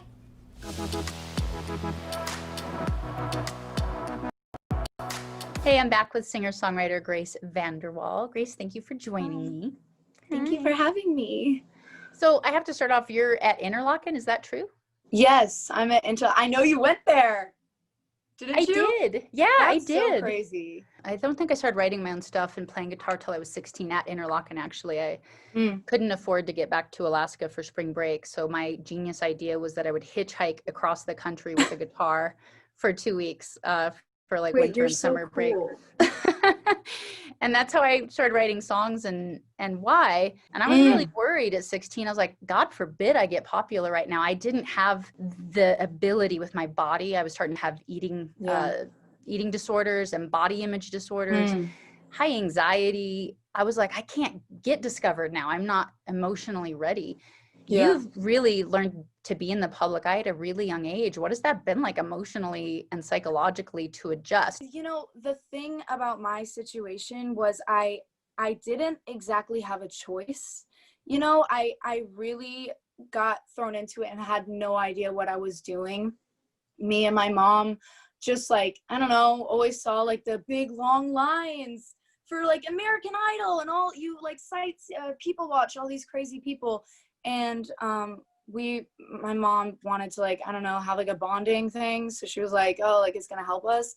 And so I don't know, I couldn't audition for American Idol. So we were like, yeah, let's go to America's Got Talent. And like, we brought a tent, we bought sandwiches, we were ready. There was no line. Long story short, I got on and I won. And I was 12. You know what I'm saying? Like, I didn't really grasp what I was doing because not many people, even at an older age, can understand this job if you've not experienced it before. You know what I'm saying? Let alone a 12-year-old me. And so I just kind of jumped into it and I love it so much. Every aspect of it. I think in some weird way that was meant to happen because it's genuinely when I'm at my happiest working, whether it's doing promotion or actually like songwriting and stuff like that. But when I think about how to cope with it, I may not have the best advice because I've thought about that before. And I feel like everything before my life kind of prepared me for that. I had been through a lot throughout my childhood and being in the spotlight through my early teen years and like preteen years. And it taught me, it shaped me into a like stronger, more mature person and someone who can see the actual dimensions of situations even at a young age. And I'm very grateful for that to this day because that's a skill that I apply to my life, work life every single day. So I don't know, I don't have the best advice because and not saying I haven't struggled. Like I literally was just crying in my bed the other night because I'm like, everyone like hates me and everyone thinks I'm like so the worst. But you just like have to go through it. Like you can't control your emotions. And I just remember who I am and who you are and who we all are. Like I have complete control in everything I do. And I know that. And I always remind myself of that. You know what I'm saying? Do you deal with social anxiety or any of those types of things of just having to be in the spotlight when most writers are probably introverted? I am absolutely an extrovert. But yeah, socially, I'm kind of going through this weird period right now because like, I feel like I have like this weird, deep rooted like trauma of like these girls that would make fun of me. And I feel like those specific girls have been in my life no matter where I go, no matter what school I go to, like they are there somehow. I do not know how. I guess technically they're different people, but no, they're not. And honestly, they look the same. Like they look the same too. And I was actually just thinking the other day, I was calling my sister and I was just like, I feel like I can be so confident and immediately feel so small so quickly, but I'm not the best. I feel like I can't give advice. I can only give advice from what I've wished that I've done, you know, and like that's how I've grown because I've been through a lot and even recently, and I think back and I definitely didn't handle it the right way and I definitely gave in and let it all soak in and absorb me. But coming out of it, I've learned what I wish I had done in those situations. And this was actually advice my sister told me, was just the fact that they are just people. And whether they're like laughing at you or not, they don't know you, you don't know them, and you don't want to know them because they probably have no personality if they're making you their only point of conversation. Because I know damn well I'm not the most interesting person in the world. And you just have to remember, once again, like you have complete control in who you are and how this affects you and how you let them affect you. I really appreciate you taking the time to hang out with us and be part of this wellness experience.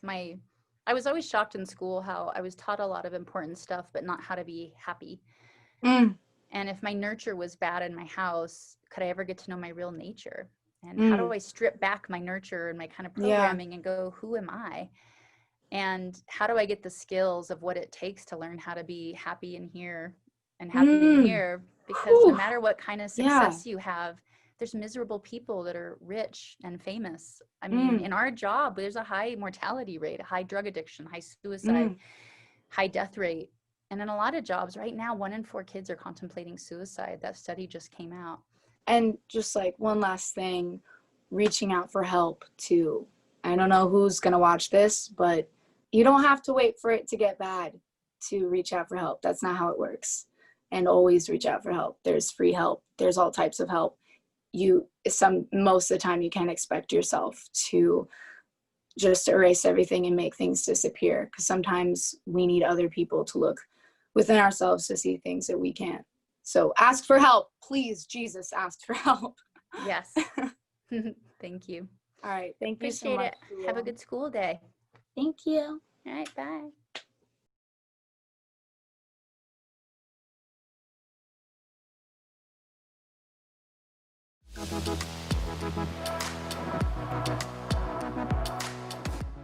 Hello out there. My name is Nicholas Patrika from the band Walk the Moon. Thank you so much to Jewel and everyone for having me today for the World Mental Health Day concert. Yes. I'm so grateful that it's become so mainstream to be able to talk about mental health and how important it is. For me, mental health is a lot about vulnerability and having the courage to take a look at and be open about, and express and share your experience. It's so vital, and I'll say that as an artist, I'm grateful that I have this outlet that's so clear, such a clear place for me to express my experience. And I know not everybody has that, although I do believe that everybody's an artist. So I'm just coming to you with a lot of gratitude and a lot of love wherever you are out there watching this. Sending you so much love and a blessing. This song is about taking life one day at a time. It's called One Foot in Front of the Other. Ooh,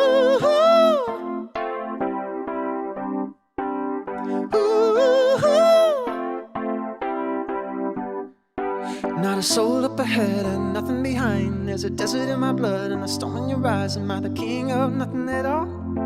You're the queen of nothing at all.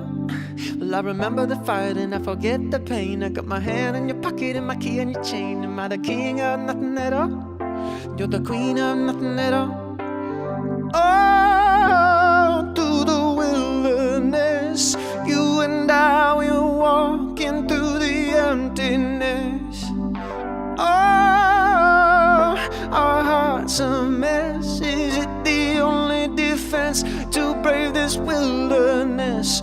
We'll cross my heart and hope to die, taking this one step at a time. Got your back if you got mine. Oh, 1 foot in front of the other. Ooh, 1 foot in front of the other. Ooh, 1 foot in front of the other.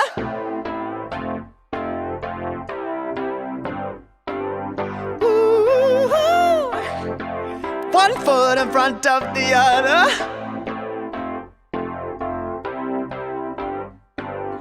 Ooh, 1 foot in front of the other. Not a soul on the road, not a star in the sky. It's a desert in my blood and a storm in your eyes. Am I the king of nothing at all? You're the queen of nothing at all.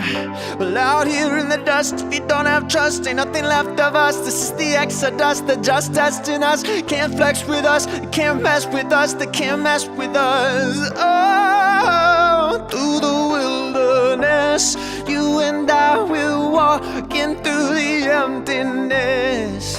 Oh, our heart's a mess, but it's only defense defense to brave this wilderness. Will cross my heart and hope to die, taking this one step at a time. Got your back if you got mine. Oh, one foot in front of the other. Ooh, one foot in front of the other. Ooh, one foot in front of the other.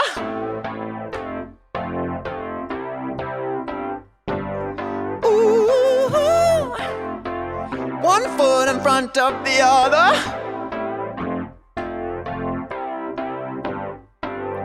Ooh, one foot in front of the other.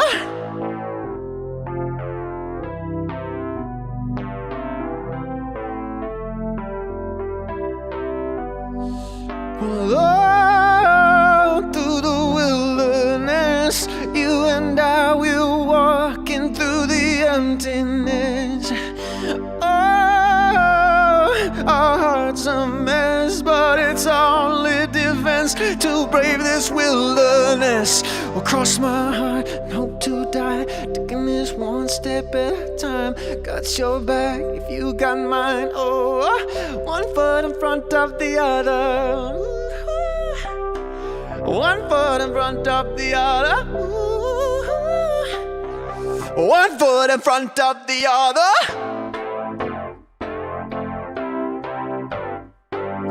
Ooh, one foot in front of the other.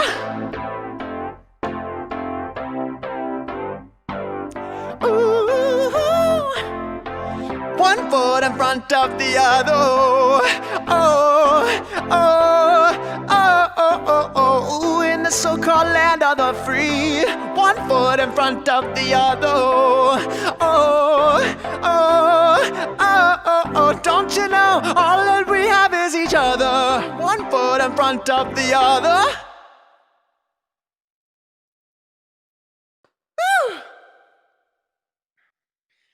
Thank you so much. I have one more song for you, and before I go, something that I was asked was to share a tip or something that's been helping me along my journey. And one thing I'll throw out there to all of you is yoga and meditation. This is a practice that's been passed on for generations and generations and generations to cultivate peace of mind and a sense of oneness with your community and yourself and the world and everything around you. And it's so powerful, and it's so accessible all over the world, and it's something that helps me every single day. So I really recommend checking it out. Love you. This last song is called Shut Up and Dance. Be well.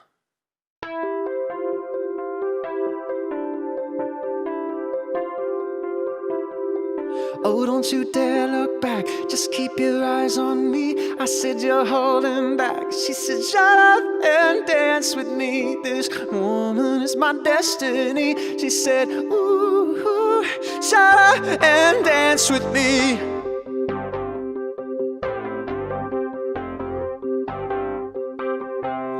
We were victims of the night, the chemical, physical kryptonite, helpless to the base and the fading light. Oh, we were bound to get together, bound to get together. She took my arm, I don't know how it happened. We took the floor and she said, oh, don't you dare look back, just keep your eyes on me. I said, you're holding back. She said, shut up and dance with me. This woman is my destiny. She said, ooh, shut up and dance with me. Back dress and some beat up sneaks, my discotheque Juliet, teenage dream. I felt it in my chest as she looked at me. I knew we were bound to be together, bound to be together. She took my arm, I don't know how it happened. We took the floor and she said, oh, don't you dare look back, just keep your eyes on me. I said, you're holding back. She said, shut up and dance with me. Destiny. She said, ooh, shut up and dance with me. Deep bitter eyes. I think I see the future, I realize this is my last chance. She took my arm, I don't know how it happened. We took the floor and she said,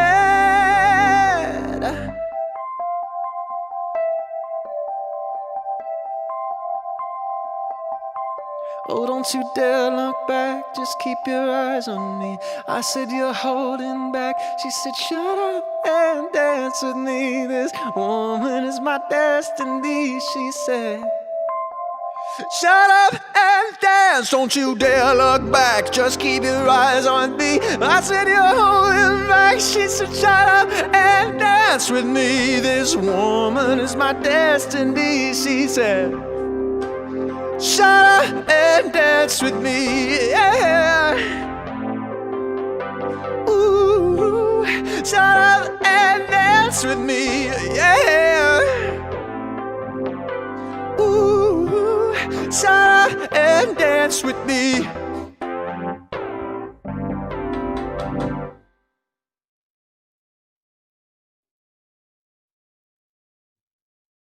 Adios. Hi, I'm Belie McCowan, Pharmacy Feed Coordinator for Kroger Health and a passionate member of Kroger's Wellness Associate Resource Group. In these challenging times, good health and wellness has become more important than ever. It's also become harder than ever, as we all contend with new obstacles, hurdles, and restrictions. But so many of you are persevering nonetheless. That's why our team is so excited to announce Wellness 180 Challenge. Wellness 180 aims to recognize associates who have made healthy turnarounds that can inspire others to make change. This is inclusive of all dimensions of health, from weight loss to smoking cessation to emotional health. It includes dietary modifications or physical challenges you have overcome, and any other ambitious goals you achieved in changing your course to a healthier life. We're seeking inspiration from our associates across the Kroger enterprise. The Wellness ARG, in conjunction with Kroger Health, would like to ask our associates to submit your stories of health and wellness transformation. Several Wellness 180 champions will be selected via vote to participate as panelists in person at the Wellness Festival in Cincinnati in the spring of 2021. Hosted by world-renowned singer, songwriter, and health and wellness advocate, Jewel.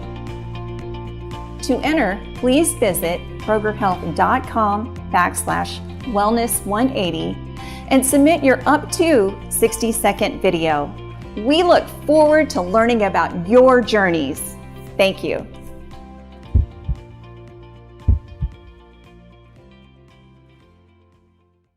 And now, to kick this off, a story from one of our inspiring leaders, Dr. Mark Watkins.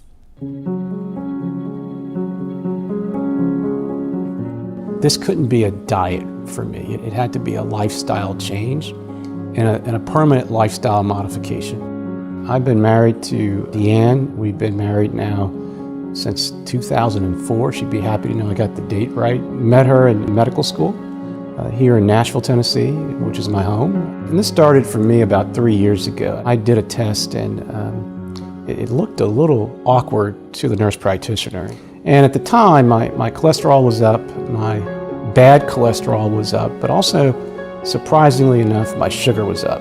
The conversation with my physician and then also with our nurse practitioner was that, hey, you know, you can do what you've been preaching to your patients for all those years, right? You need to diet and exercise. But also, it doesn't make a lot of sense if my belly's hanging over my pants and I'm talking about health and wellness, right? I'm talking about things to help people live healthier lives. And I'm not adopting that myself. It was pretty clear that if I didn't change my behavior, right, the things I was doing, this was going to contribute to me maybe bringing diabetes into the picture. I realized I couldn't outtrain a bad diet. I incorporated activity. It was the same time I was spending lots of time in Cincinnati. Got to walk the city. That started this journey. That really helped. And so reducing, losing weight, being more active gave me more energy and also improved my mood, right? Even the wife said it's like you're back to the old Mark. I just kept going, and Over the past 3 years, I'm down about 100 pounds. But I really believe that we've done some inspirational things as a company, as an organization, as a provider group.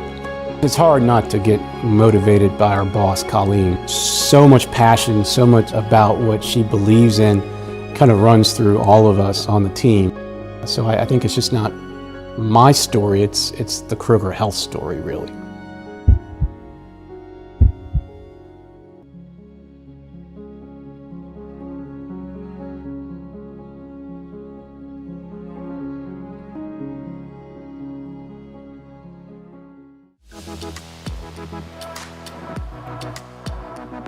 Next, we are bringing back Jewel for a talk with Dr. Mark Watkins, who has an epic story from serving in the Navy to becoming board certified in occupational and environmental medicine, which hopefully they explain because I did look up what it means, and now Dr. Watkins serves as Kroger's Chief Medical Officer.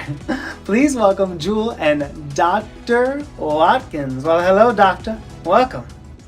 Dr. Watkins, thank you so much for joining us today. You're an occupational and environmental doctor. I actually had to Google that because I didn't really know what it was. Would you mind telling the audience a little bit about yourself and your profession? As an occupational medicine physician, we are a subspecialty of preventive medicine, and really our charter is improving the care and well-being of workers through science and the sharing of knowledge. I also have additional training in public health, and really my heart and soul is around preventive medicine and public health. And currently, I have the pleasure of serving as the Chief Medical Officer for Kroger and Kroger Health, and serve as their lead physician executive, supporting all of their clinical lines of business as well as their employee health plan. As we're moving into sort of this, I don't know, the age that we're in, whatever we want to call it, where anxiety, depression, and we're seeing suicide at all-time highs. Are you seeing in the workplace this kind of connection between physical health and our mental health? And how's that affecting how you're advising companies? You know, and you're so right. Today, this pandemic has really exposed a couple of things, how the interplay of mental well-being as well as your physical productivity at work and how you perform at work is very closely linked. And our frontline workers at Kroger and our heroes here in America on the front lines of healthcare, they have very demanding schedules, right? And they suffer through things like stress, and we need to be there for them and really take in mind that their mental well-being is just as important as their physical well-being. And without that, the two just won't work. We just need to be mindful of that. We've done things around our preparedness to make sure that they have all of the protective equipment they have during this pandemic, as well as making sure that they have access to mental health counselors through our health plan. And then our management teams are really tuned in to make sure that they understand are these folks that are really working so hard, keeping our stores stocked right through this pandemic, have the things they need and mostly the support from leadership to make sure that they succeed in their role. Do you have any advice for people that are young, they're looking to maybe get out of their circumstances or beyond whatever generationally their life has offered? What's the secret or the tip that you could give people to really having that life that they want, to dreaming their own dream? I think part of it's resiliency, and I learned that from my mother. We're all going to face adversity in life, right? We're all going to face things that don't go our way. The minute you give up is when it becomes over, you know. And I say that very just briefly, that you're going to have obstacles, things that you need to overcome. Leverage your network. There are people and places out there that can be supportive. Be open-minded, and also realize that most times what you're going through, you're not alone.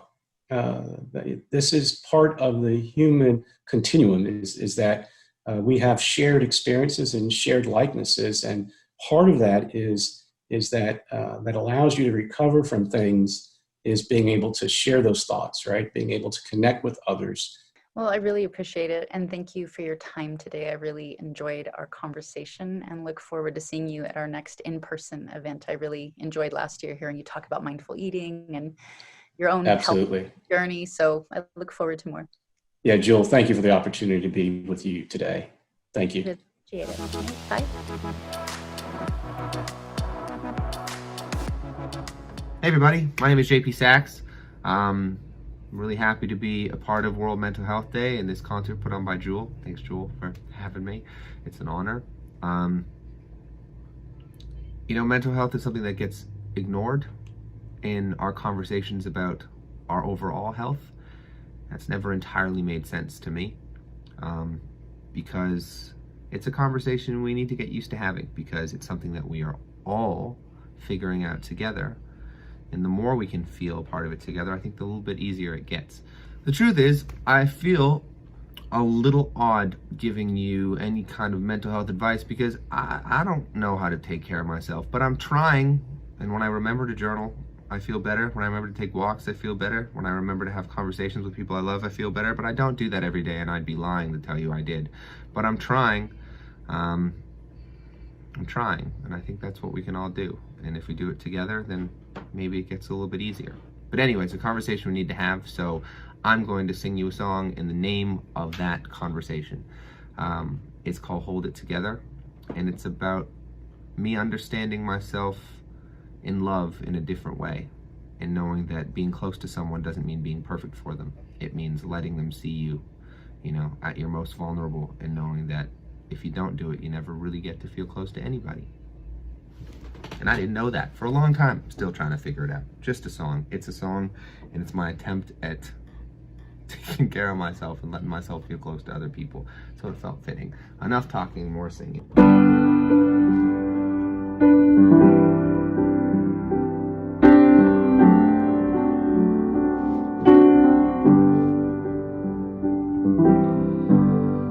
When I left yours the first time, I had this feeling like I left something behind.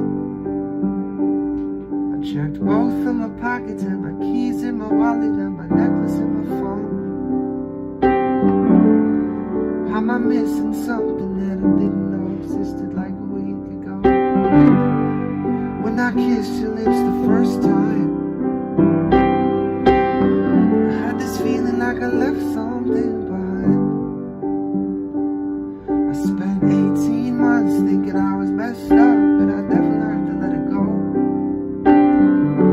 I hear you are shaking the fear that love could only ever be what I've already known. I say the right thing, it's kind of my thing. Losing myself, trying to fix everything. It's shit from my past, I know you get that. It's just what I've learned and all that I've had. Love don't work if I don't hold it together. It all gets worse if I don't hold it together. But I'm afraid to love this way forever. I wanna let you know me ways I never would have let her. Take my heart and we can hold it together. This is nothing like the first time. You don't remind me of a thing. Got memories, but when you're next to me, all that I see is you in front of me. I say the right thing, it's kind of my thing. Losing myself, trying to fix everything. It's shit from my past, I know you get that. It's just what I've learned and all that I've had. Love don't work if I don't hold it together. gets worse if I don't hold it together. But I'm afraid to love this way forever.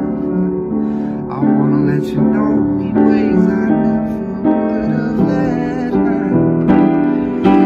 Take my heart and we can hold it together. Could this work if I don't hold it together? Of all my habits, I just like you better. I wanna let you know me ways I never would let her. Take my heart and we can hold it together. Hold it together. Hold it together. Have a beautiful day, everybody. Sending love. Hi, I'm Hilary Swank. Did you know the prevalence of serious mental illness is almost 70% greater in women than in men, according to NIMH? And more than 1/3 of women in the US report skipping needed medical care because of costs, even though many health plans are now required to provide equal coverage for mental health care and medical care. A study also showed women on average spend 25 to 50% more than men do for identical insurance coverage. Many people can't afford health care, and even if you have insurance, when you're overwhelmed with a physical or mental health care issue, you're normally overwhelmed by the situation. And dealing with the healthcare system can be complicated, stressful, and disheartening. Try break down tasks into manageable steps. For example, if you need to appeal a healthcare claim, break it down step by step and give yourself a day to complete each one. You shouldn't try to keep a busy pace or juggle too many things at once. Instead, focus on one thing at a time and take frequent breaks, like one of the brain breaks from this concert. For free mental health treatment referrals, visit samhsa.gov.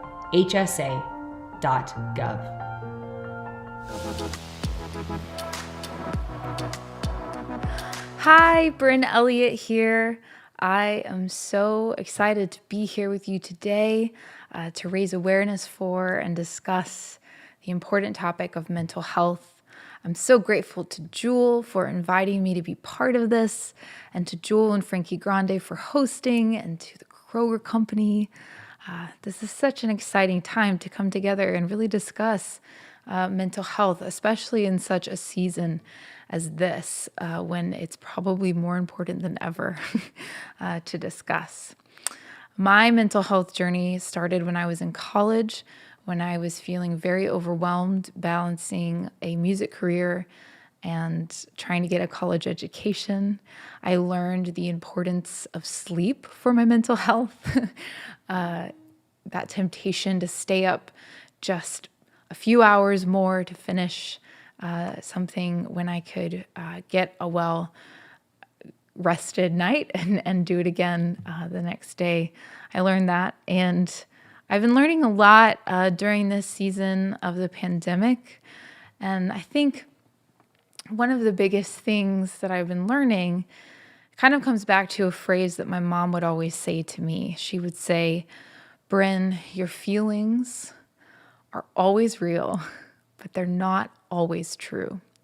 And I think that has really helped me during this pandemic time. And I want to leave this thought with you today, that even though it can feel like the pandemic is never going to end and the world will never go back to normal, whatever that is, that's just a feeling. That's not true. And that kind of leads into the song that I'm going to sing for you today, which is a new song that I've been working on. And you're going to be the first to hear it, because this is the first time I'm playing it for anyone. And the song is called Tell Me I'm Pretty, and it's about being a woman in the age of social media. And so this song is about my journey seeking the truth about beauty. And I hope you enjoy it.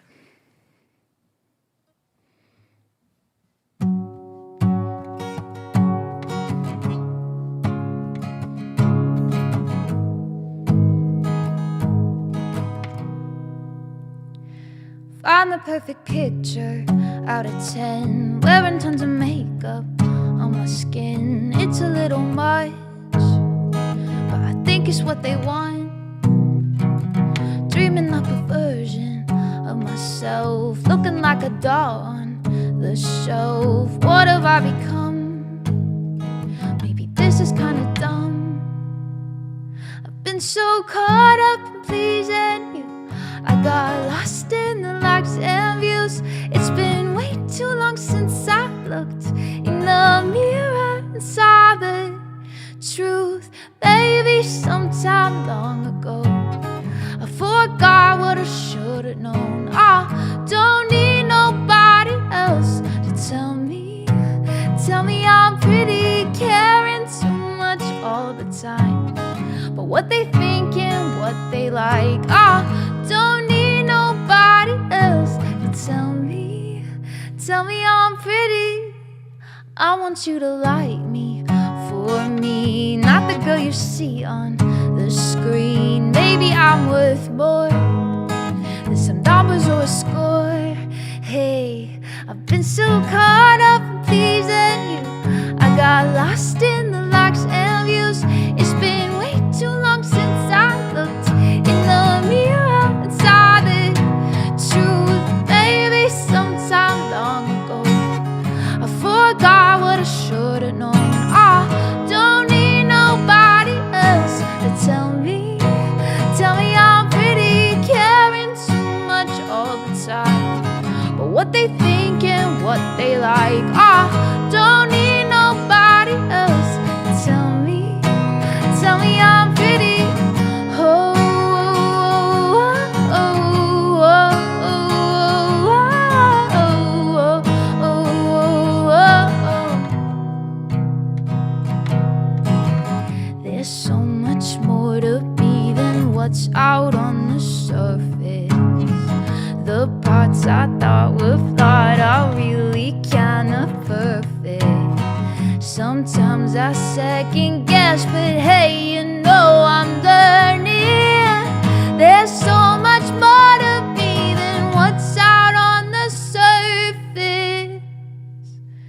Maybe sometime long ago I forgot what I should've known. Don't need nobody else to tell me I'm pretty, caring too much all the time. But what they think and what they like, don't need nobody else to tell me I'm pretty. Oh, oh, oh, oh. Tell me I'm pretty. Thanks, guys. Hey, what's up, everybody? I'm Jeannie Mai, and I'm gonna lead you guys on a dance break. So I don't know if you know this, but researchers have proven that when you dance, it actually releases emotions. The movements help you express yourself, which is so important for your mental health. So dancing is an amazing way to keep yourself feeling vibey and feeling good. So I'm gonna lead you through a very basic dance move that I do. It's really big on TikTok right now. Yo, I'm not the best dancer, even though I think I'm killing it on Dancing with the Stars, but that's another thing. But here's how it goes. So basically, you feel the beat, get in there, and then you rotate one knee in. I usually start with my right knee. Start with your wrists up just to get that flame into it. So you go, and, one more time, and we move back to the beat, and then you pop it, pop, pop, pop, pop, pop. And get yourself into it, you know what I mean? Do anything with your body. I'll show you an example here. But you guys, I don't care what you're doing, feel the music, let it breathe through you, have a good time, and I promise you, when you feel good, so does everybody else around you. Bye. Yeah, pull me up.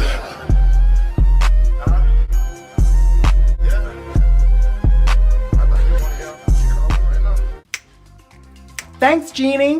Killer dance moves, girl.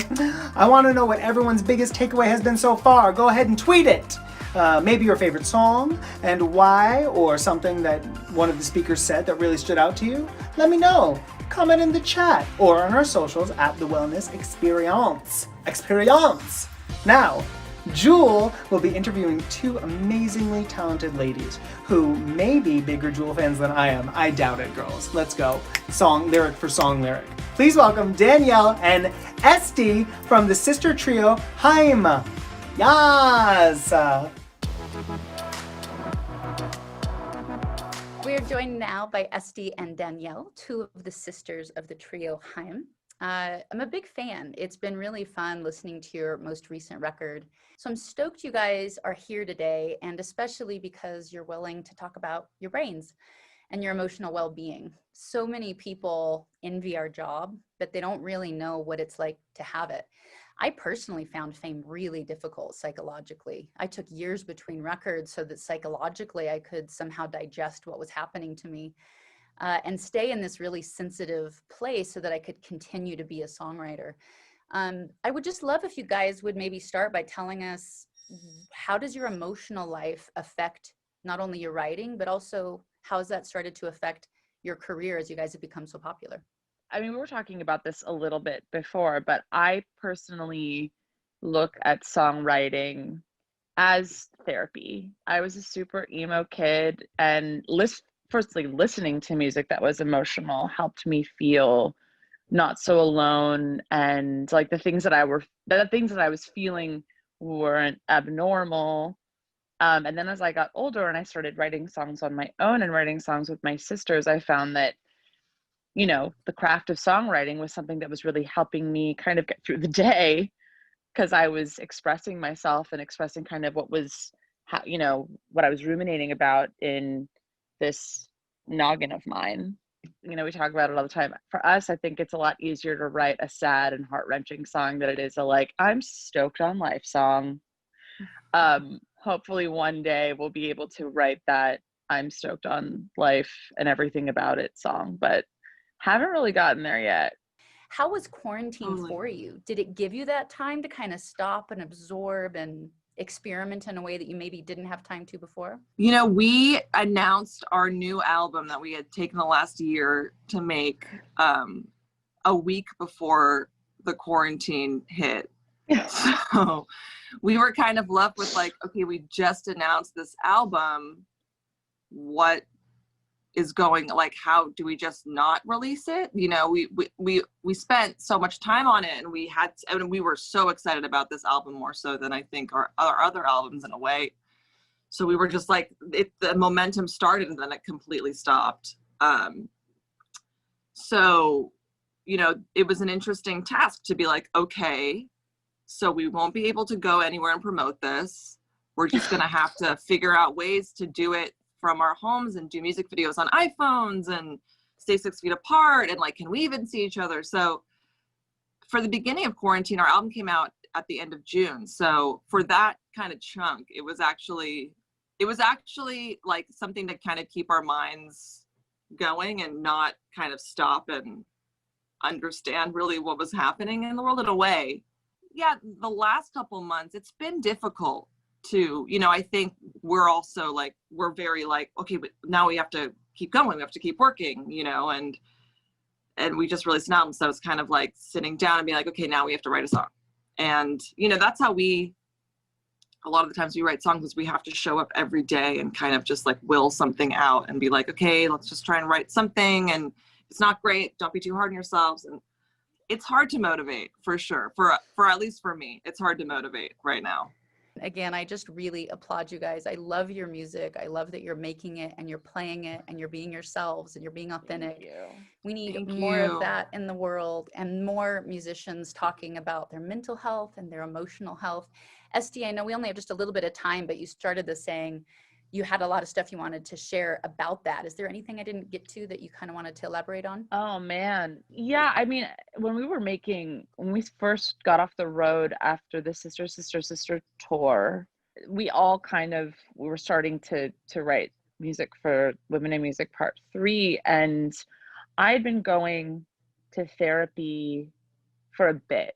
And I'm a type 1 diabetic, and, you know, I think at least in my circle of friends that are diabetic, most of them go through bouts of depression or have clinical depression and are on SSRIs and go to therapy. So in my experience, you know, with my friends and my circles, that was just kind of, you know, how you did to take for self-care and to take care of yourself as a type 1 diabetic. And so when I was going to therapy, and as I kept going to therapy, my therapist suggested that I go on an SSRI. And it wasn't the first time that a doctor had suggested that I go on an SSRI, but I think growing up, you know, back in the late 90s, early 2000s, there was such a terrible stigma attached to SSRIs. And so I was apprehensive about it. But then as an adult, I was like, you know what, it's my life. And I'm really struggling with my mental health was affecting my diabetic health. I wasn't taking care of myself. I was, you know, totally negating my, you know, I would go for days without taking insulin because I just didn't want to deal with it. And that's depression. So, and very dangerous because I was ending up, you know, in the ER with, you know, blood sugars of over 600, and I could have gone into a coma and just really, really terrible things. So my therapist was like, let's just get you on an SSRI and see how it goes. And thank God I did, because honestly, within the first week, it was like the clouds had kind of parted, the fog was just kind of gone, and I could access the tools in my mind that helped me take care of myself. Everything is affected by our mental and emotional health. So I want to thank you guys for joining us. You know, this little wellness experience has been one of my lifelong dreams of just marrying good information with music. That's amazing. So really appreciate you guys doing it and taking the time. Anytime. Anytime. Thank you so much for having us. Thank you for having us. Really enjoyed it.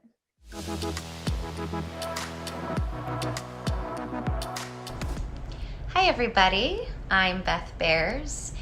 Did you know that there are 40 million people in the United States living with anxiety disorder? It's one of the most common mental illnesses, and I am one of the 40. I've suffered from panic attacks and anxiety since I was a little girl.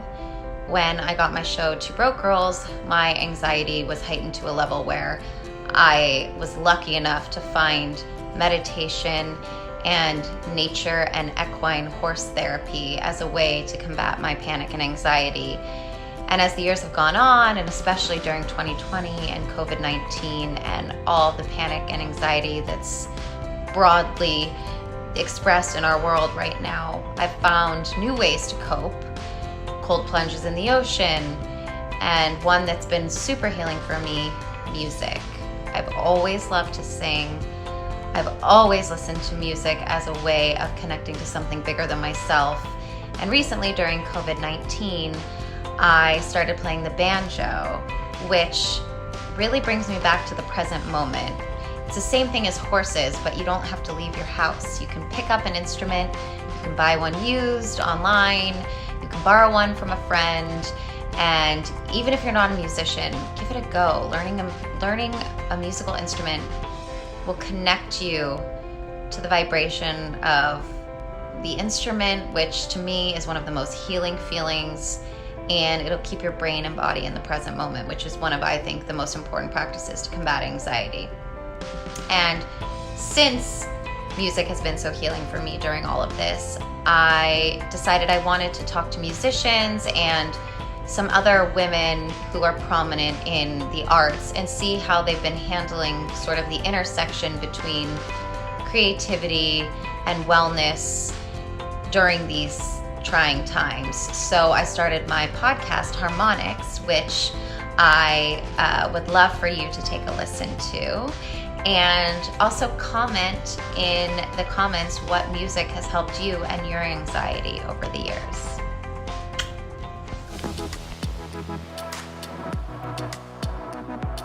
This organization is giving youth the tools to really become the best they can be in every area of life. The foundation saw me and saw my struggles and took me in. Our foundation is in dire need of support. We might be in a position where we're going to have to turn people away. And what we're asking from you is $1 a day. We've never turned away anybody, and the last thing we want to do is start now. So thank you for your support.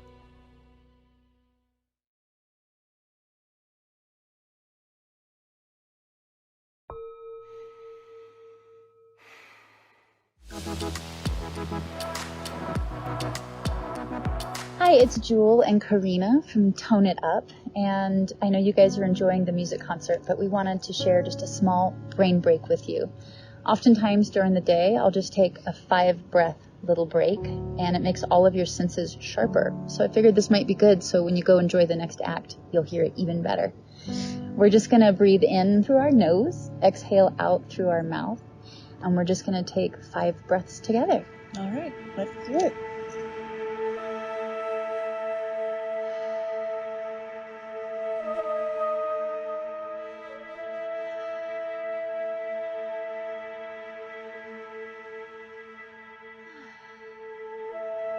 I'm amazed that after 5 breaths, I already feel so much different.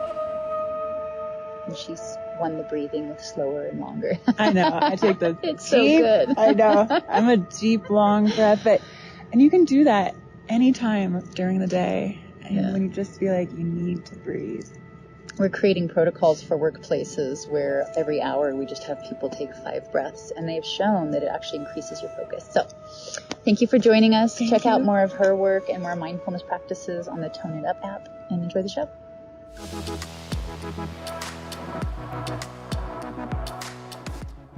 This is the one that's called Over My Head. All right.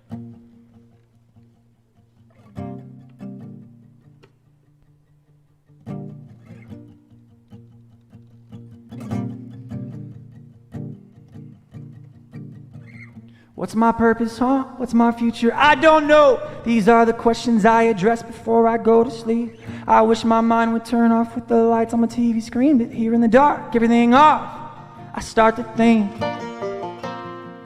It gets hard to breathe. I'm in over my head. I'm in over my head. All these thoughts are an ocean that I'm drowning in. I'm in over my head. I'm in over my head. I'm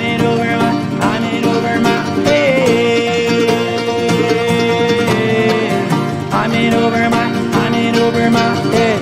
Second guessing, I'm so stressed, success is an empty life. So what's the point if that's our purpose on earth by design? All this stressing got me confessing that I can't find peace, so I hydrate, caffeinate, medicate, repeat. I hydrate, caffeinate, medicate, repeat. I'm in over my head. I'm in over my head. All these thoughts are an ocean that I'm drowning in. I'm in over my head. I'm in over my head. I'm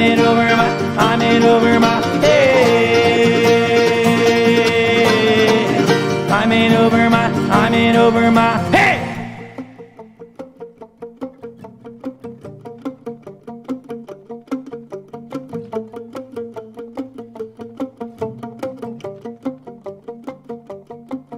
It's all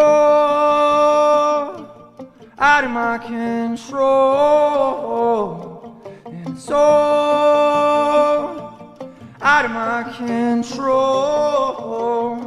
And it's all out of my control.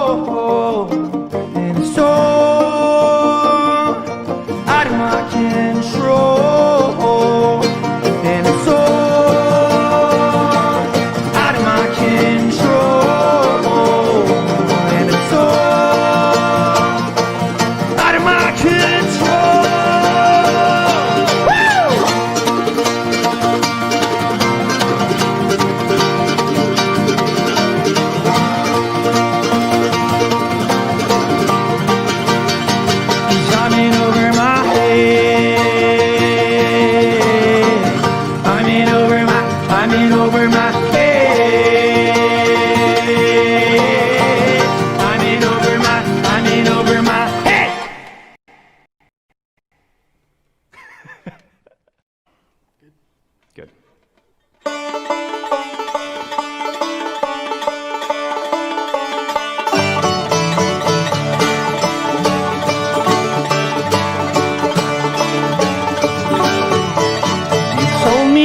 other day. You hate yourself in anxiety, depressed a mess to death. You'd open up and welcome wide with a smile.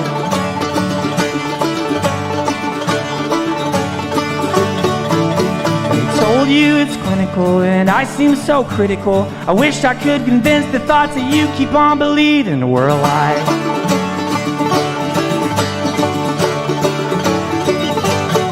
There you go,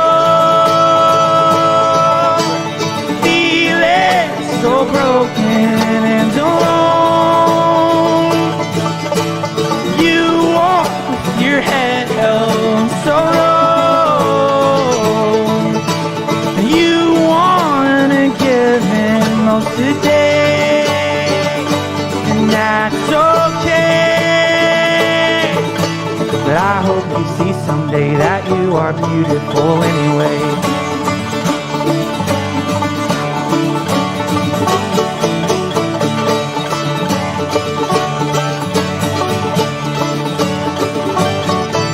When you look in the mirror, please try to see it clearer. How crazy and amazing you are, and then let it inside.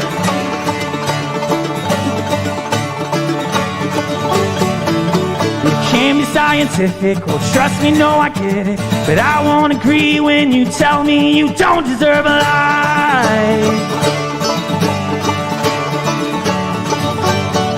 There you go, feeling so broken and alone. You walk with your head held so low.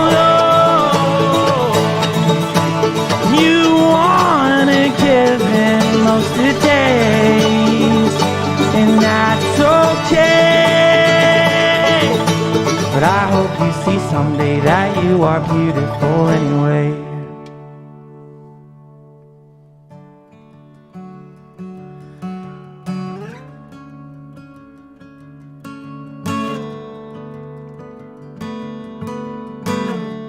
Can't wait to sing this with you live.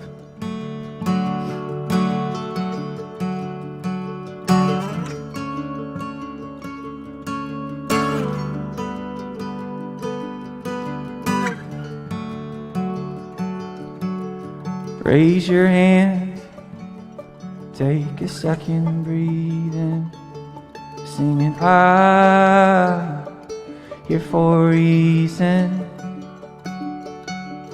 Raise your hand, take a second and breathe in, singing hallelujah, I'm known enough. Raise your hand, take a second and breathe in, singing I'm here for a reason. Raise your hand, take a second and breathe in, singing hallelujah, I'm known enough. And away you fly, free with your head held so high, 'cause you never let up the fight, and you never gave in on those days in the pain. That's what makes this life so wonderfully awesome and horribly awful, yet somehow it's beautiful anyway.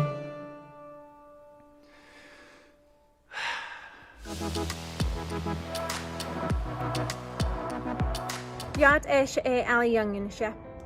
Hello, my name is Ali Young. Did you know among U.S. adolescents ages 12 to 17, Native American youth have the highest lifetime prevalence of major depressive episodes?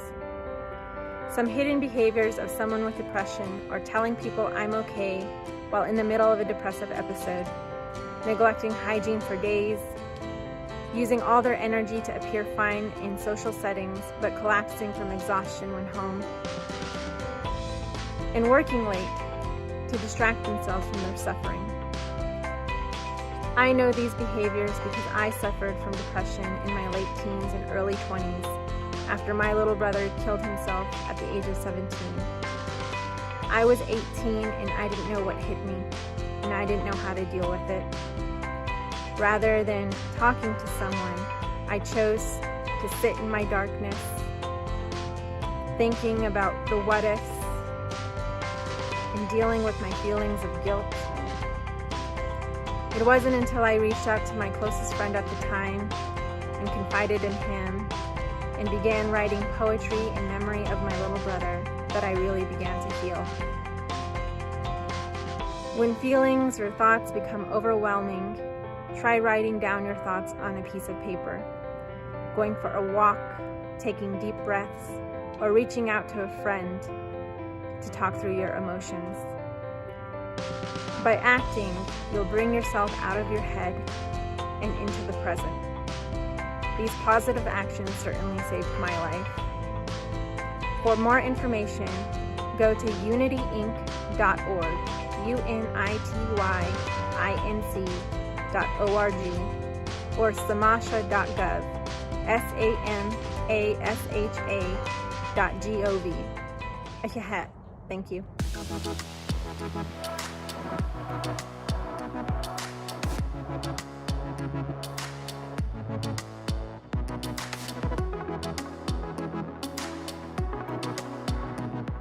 Hi, I'm Ricky Williams.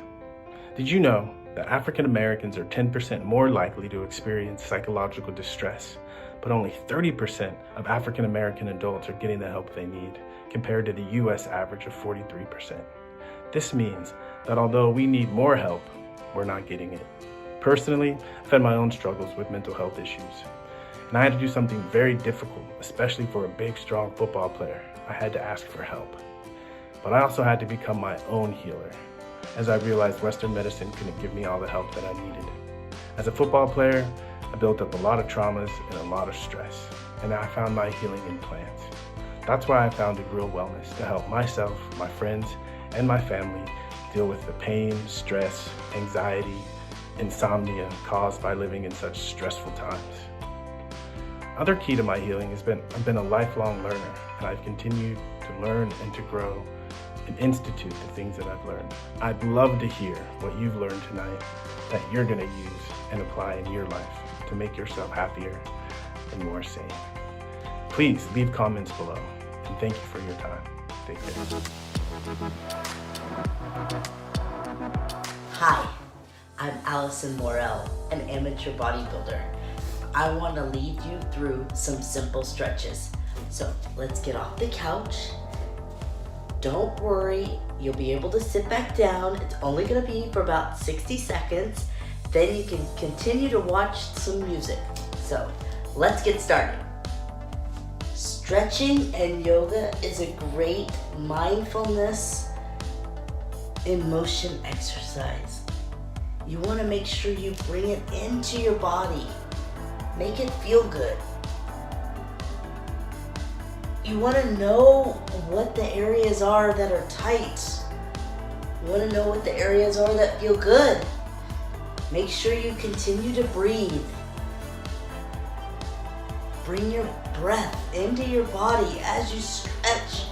Reach for the furthest point.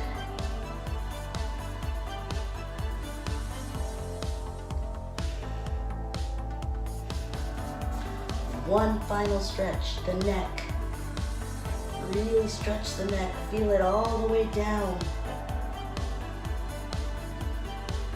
A little bit about me.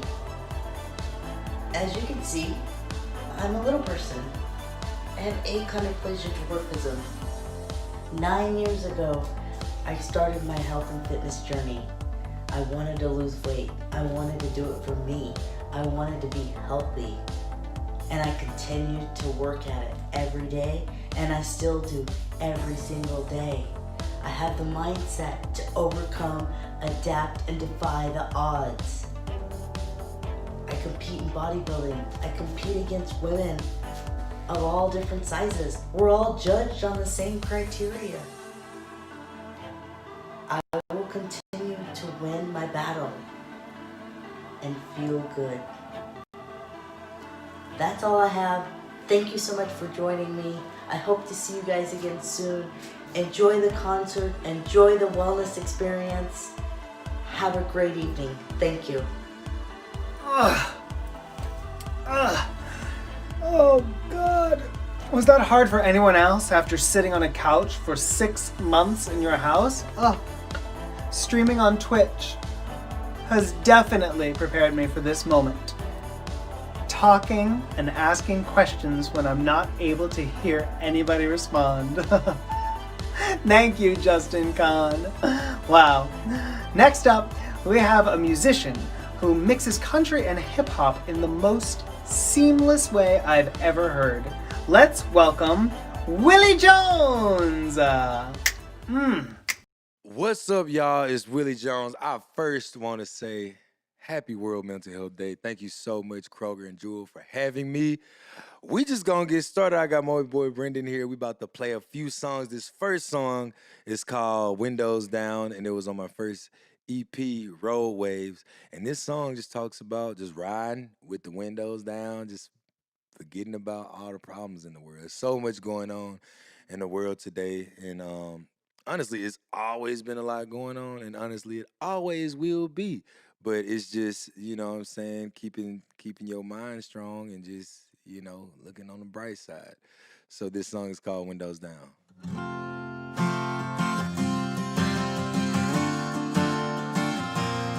Yeah, yeah, yeah, yeah.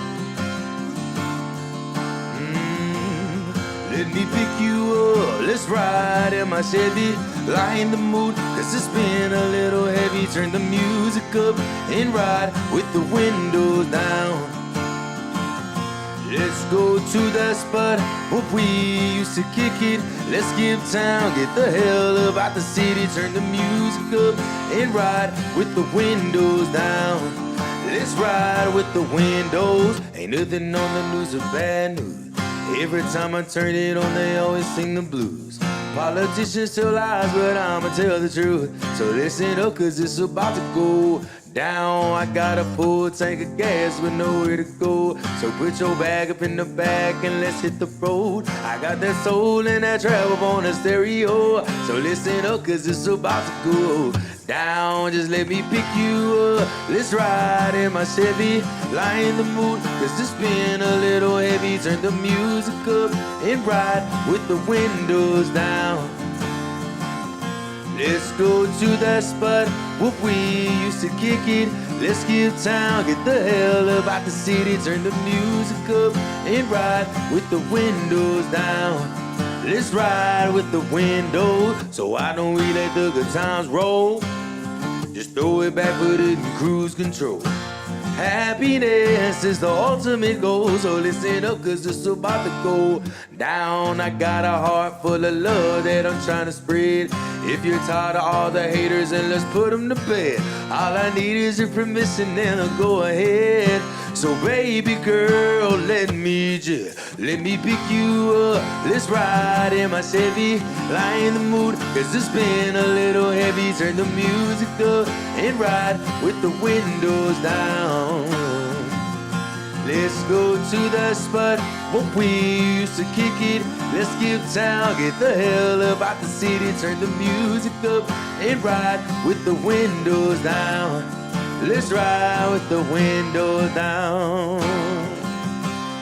Yeah, let's ride with the windows down, down, down, down, down.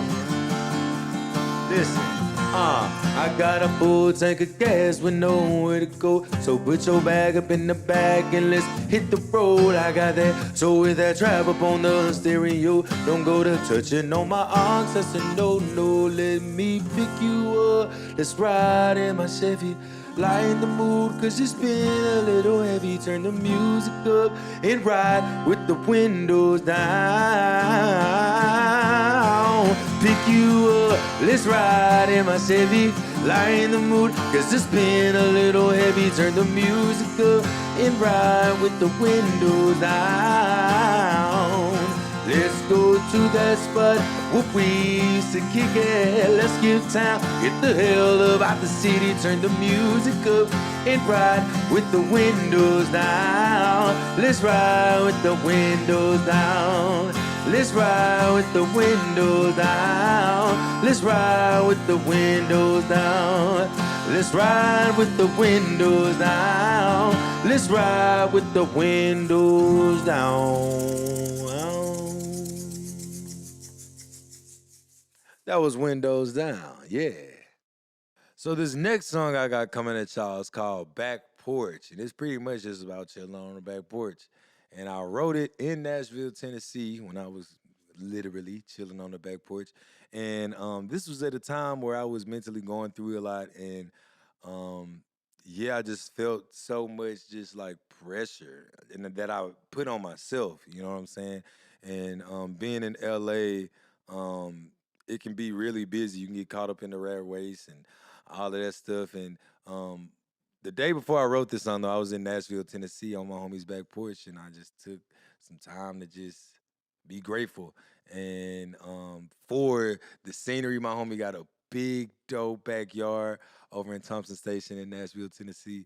And yeah, I was just taking time to just be aware of what's out there, what I have in the moment. And the next day, this song was birthed. So this is Back Porch. Let's get into it. Yeah, yeah, yeah, yeah. Yeah. Nothing like that floor creaking, kick back, them birds singing. I'm drinking what you're drinking if you're thinking what I'm thinking. Honeybees and fireflies that rise inside die. I'm yours and you're mine. What you say we spend some time with? Sun shines a little bit brighter, moon hangs a little bit higher, ice sea's a little bit sweeter, that grass a little bit greener, that beer's a little bit colder, a little warmer when you hold her. Slide out that screen door, it's bitter on a backboard. Out back, bitter on a backboard.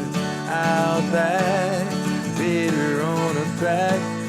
See you rocking in the chair, wind blowing in your hair, bare feet up on the rail. We ain't going anywhere.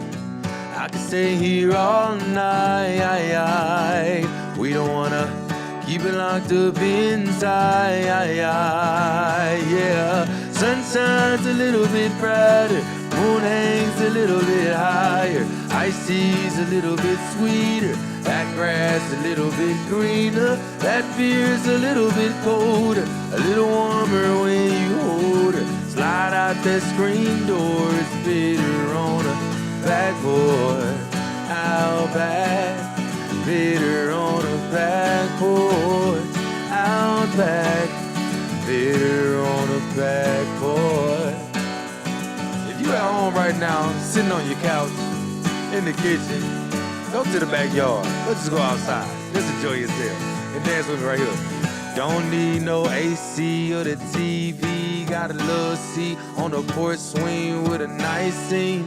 Good Lord Almighty, if you don't know, I got a plan. You can grab your girl, or you can grab your man, or you can slide out that screen door. It's bitter on the back porch. Sun shines a little bit brighter, moon hangs a little bit higher, ice sea's a little bit sweeter, that grass a little bit greener, that beer's a little bit colder, a little warmer when you hold her. Slide out that screen door, it's bitter on the back porch. Out back, bitter on the back porch. Out back, bitter on the back porch. I'm feeling way better. I'm feeling way better. I'm feeling way better on the back porch. Yeah, yeah. 'Cause I'm feeling way better. I'm feeling way better. I'm feeling way better on a back porch.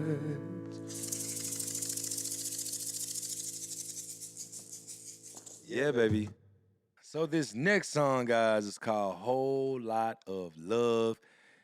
It came out last year, and this is one of my faves to play and one of my faves to sing because I got a whole lot of love.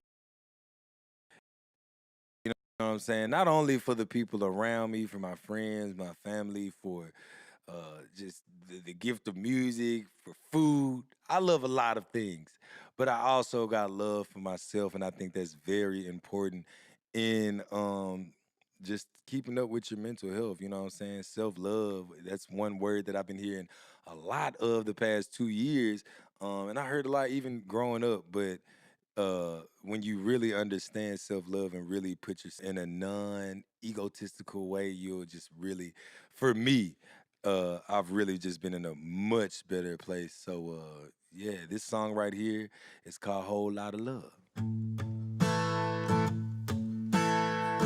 Yeah. Don't got a lot of money. Don't drive a fancy car. You can't get a whole lot from me, but you can have my heart. And I can feel the sunlight shining down like it was made for us. No pressure, baby, you're my diamond, my rock when everything gets rougher. Cause I got a whole lot of love, yeah. I got a whole lot of love for you. I got a whole lot of love. I got a whole lot of love. Yeah. I don't got a pot to piss in, but I got some pot to smoke. Where that weed at? If you wanna talk, I'll listen. Girl, I'm here to let you know, yeah, that I'm gonna love you for a lifetime, till I take my dying breath. Don't judge me if I'm pinching pennies. I hope you love me till there's nothing left, cause I got a whole lot of love, yeah. I got a whole lot of love for you. I got a whole lot of love, yeah. I got a whole lot of love. I got a whole lot of love, yeah. No zeros in my bank account, but cash. I'm zeroed in on you.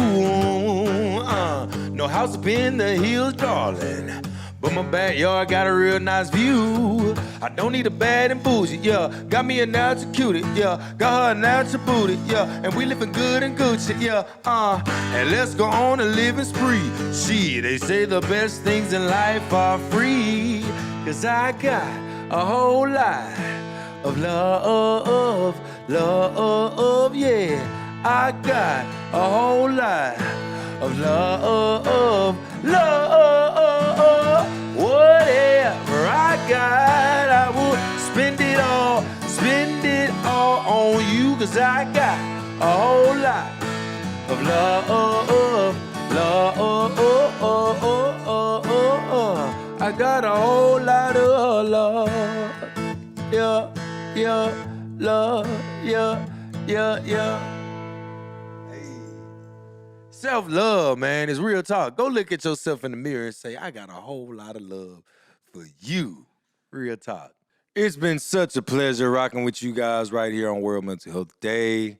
Jewel, thank you for having me. Kroger, this has been super dope. This next song I got for you guys is called Down For It. And it's just about being down for being in love, man. And that's something I'm down for. So, yeah, we just gonna kick it out. Let's get it going. This is Down For It.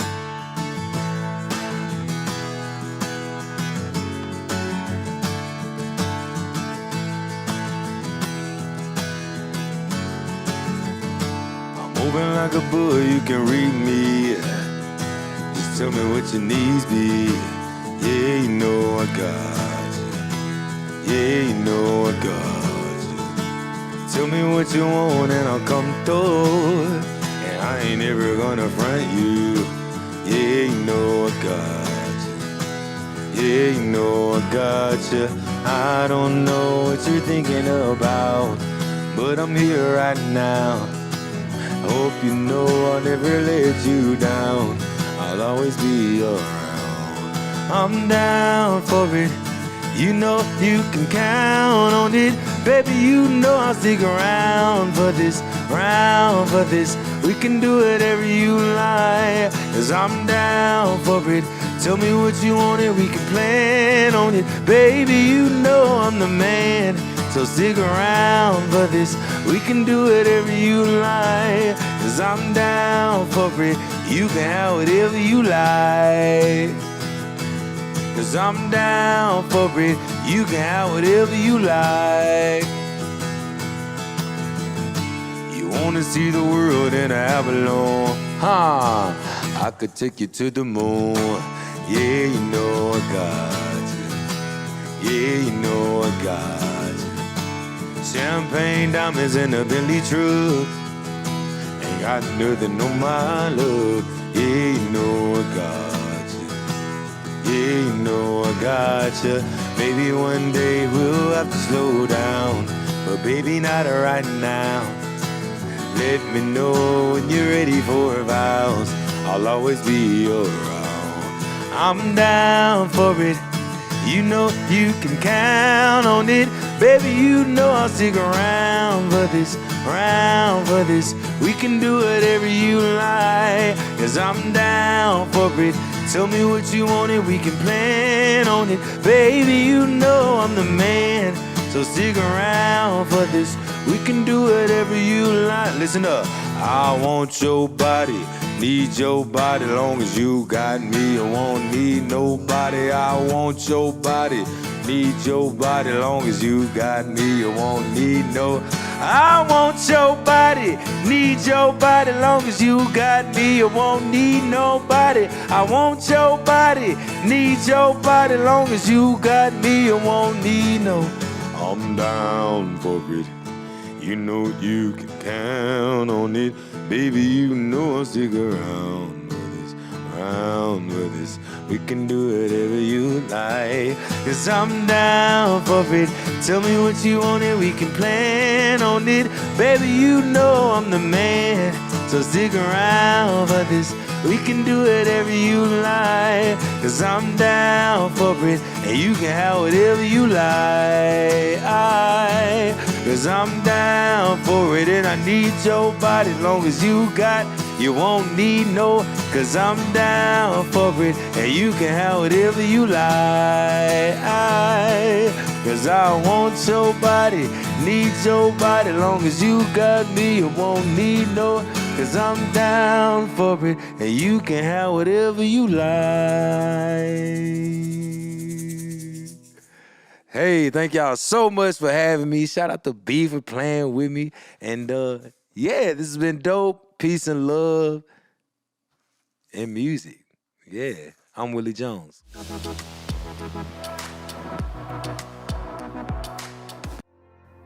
Hi, I'm Gloria Walker, Executive Director of NAMI Urban Greater Cincinnati Network on Mental Illness.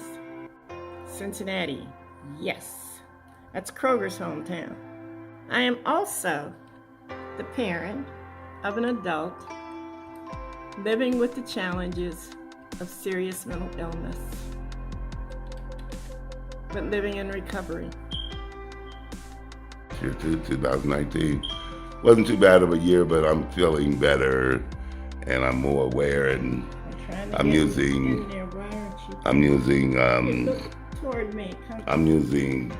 techniques, recovery techniques that I've learned from the recovery center, and they're helping me a lot this year.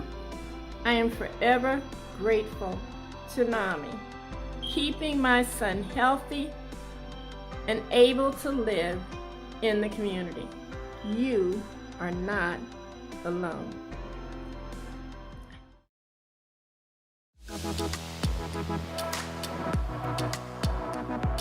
Hi, my name name is Selena Williams, and I'm an alumni of the Inspiring Children Foundation. I'm starting college at Brown University in January, and I'm a Bill and Melinda Gates Scholar. The Inspiring Children Foundation has been hugely influential in helping me to get to where I am today by giving me the emotional tools, mental health tools, and physical health tools to really become my best self and guide me through my moments of challenge to become a person that I'm proud of. Up next, we have an interview with Jewel and Kroger CEO Rodney McMullen. So enjoy the show, and if you want to learn more about the foundation, go to inspiringchildren.net. Thank you.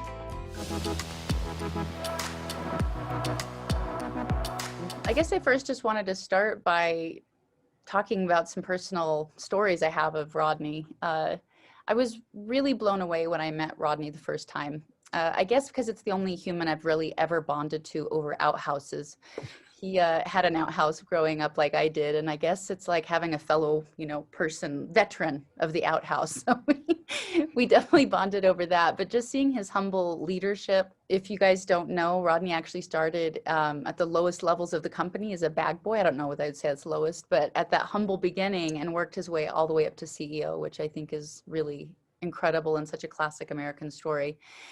And then having the honor of getting to talk to Rodney during this pandemic and getting a tiny glimpse behind the scenes of how Kroger was preparing as we headed into the pandemic. Rodney, I remember we talked and you were talking to Italy when they were being hit really hard to see what they were doing with their stores, because you realized very quickly that the stores were actually on the front line.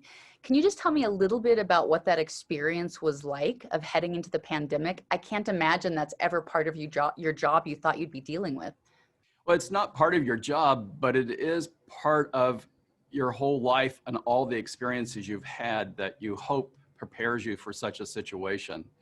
And if you look at Kroger's purpose is to feed the human spirit, and one of our core values is safety. So if you think about using those lens, you want to do everything you can to support the purpose of feeding the human spirit, and you want to do everything you can to keep our associates safe and our customers safe. And so you start just looking for how do you go about doing that. Obviously in China and Singapore, Hong Kong, and Italy was in front of the US regarding the pandemic.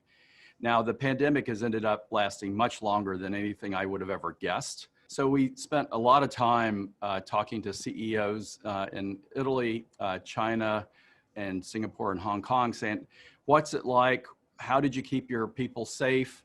And that was really the start. And one of the things that we decided early on, if we thought we should do something, let's do it. And we've done over 30 different changes in terms of trying to keep our associates safe and our customers safe. What has this been like to rise to the challenge emotionally, for workloads, seeing obviously what all your employees are doing, how everybody rose to it. But I was just sort of curious what it was like for you personally, and have you had to adopt kind of new stress management tools, or is this like kind of a workmanlike attitude toward it, or how has it been for you? Yeah, it's a great question, and it's one that to me is incredibly important because each of us have to make sure that we keep our own mindset correct because we're working on something that's bigger than any of us would be individually. Personally, I can tell you throughout the pandemic, I've been much more disciplined about getting an extra hour sleep every night, making sure that I'm more disciplined on exercising because I find that is a huge stress reliever for me. Each of us have our own mechanisms of relieving stress. But like this morning, I got up at 4:30, went out and walked for about an hour. And other than the raccoon and the possum that I scared, who scared me back, I found it, other than that experience, it is incredibly stress relieving. Yeah, I've also been just very impressed with a lot of the initiatives that you've set up in your company, like Helping Hands, mental health and wellness resources. How do you start looking at mental wellness as a CEO? I can't imagine that's probably something most CEOs had to think about, but I think it's something almost every CEO has to think about now, is how is the mental health of my employees affecting their physical health, their ability to show up to work, my turnover, and I assume really practical things like that. Has how you've thought about mental health as a CEO changed? You know, I mentioned it before, but one of our values is safety. You know, part of safety is being able to come to work as who you are and being comfortable with who you are. And there isn't anything wrong with saying, I need help. And one of the things that anytime I'm talking to our group, I always talk about, you know, make sure you're working in your vacation, make sure you use our mental wellness resources that are available. But it's not a stigma. It's okay to reach out and search for help because we're not in this alone. And, you know, we're trying to be much more sharing and reminding people you're not in this alone. You're in this together with a family. And as a family, we're going to get through this. And at the end of the day, it's all about helping others. Right on. Well, thank you so much. Thanks for your time. Have a wonderful rest of your day. And it's so nice to see your face. Good to see you, Jewel. Take care. All right. Good Bye. seeing you. Bye. Before I turn things over to my dear friend, the incomparable Jewel, for what I know will be an unbelievable performance, I wanted to share a little bit about my story and how I learned my mantra that I live by every single day, which is that every single thing happens for a reason. Everything. No matter what we are going through, the darkness, the craziness that is COVID-19, the insanity that is happening in our world right now, it is happening for a reason. And that reason is to build us up and to make us stronger and to better equip us so that we can handle the next tragedy even better and even stronger. Because I'm sorry to break it to you, but this is life. And life on life's terms, that means without the use of drugs and alcohol and things to numb us. Life on life's terms mean that there's something right around the corner. Because it's life. Life is just like that. But everything happens for a reason. And the things that we think make no sense and that you can't possibly comprehend right now are actually making us stronger and are sharpening those tools in our toolbox so that we can handle the next thing and we can make it through and we can just become stronger and stronger people every single day. A horrible tragedy happened to me and my family, happened to us, and there was just loss of life, and it was one of the hardest things that any of us have ever had to get through. But that tragedy, that horrible, horrible event where so many innocent people vanished in a split second was actually the thing that woke me up long enough to understand that I had a problem and that I had to ask for help. And I did. I asked for help. In that moment, I asked for help, which for many people, I identify as an alcoholic and an addict. For many people that identify as alcoholics and addict, that is the most difficult thing that you could possibly do is ask for help. And then you have to accept the help when it's given to you. And I did it. And I will tell you, standing here right now, over 3 years sober, that tragic event is the reason why I'm standing here right now, breathing and capable of passing on my message to the next person who is sick and suffering on this planet. And I tell you out there, if you are sick and suffering, that you are not alone, that I am standing right next to you, that Jewel and I are hand in hand standing there with you, and we'll have your back, and that you can get through this very, very difficult time no matter what. Because everything happens for a reason. I promise you. Take my word for it until you learn it for yourself. But I promise you, I've been through it, and I will tell you that is the truth. So take some strength in that. I'm sending you so much love and light. No matter where you are on this world, I hope if you are listening to this message that you smile really, really, really big right now. And shine bright like a Frankie. When people throw shade, shine brighter. Okay, now, I think it's time for my friend Jewel to play us out, if you will. Thank you so much for having me.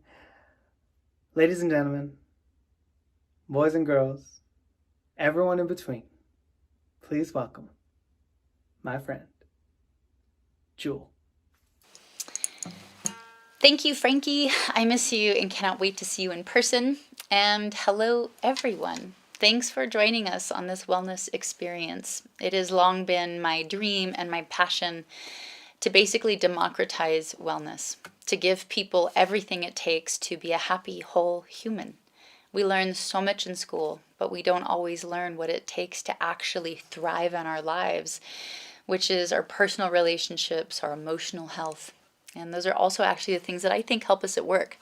Those soft skills, so to speak, that really give us the ability to really excel and exceed in positive ways in every area of our life.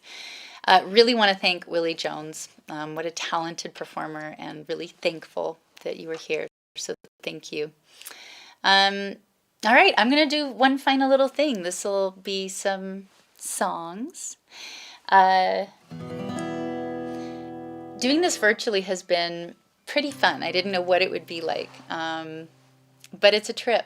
It's been an amazing experience to watch all of these speakers, and it's been allowing us to just bring in incredible talent. So I hope you've been enjoying it from home. I want to sing you a song I wrote when I was living in my car. I was 18, and I started shoplifting a lot. It started with carrots, which apparently are the gateway vegetable, because pretty soon it led to the harder stuff, like organic apples. You know, that was a thing that really struck me back then, and still, is how expensive organic food is, how expensive healthy alternatives are. So I was stealing vitamins to try and cure my kidneys, because I looked at medicine as food as medicine and herbs as medicine. I'm trying to really heal my problems. But one day it escalated because there was this sundress in a storefront window, and I really coveted it and just really wanted it. So I went in there to try and steal it.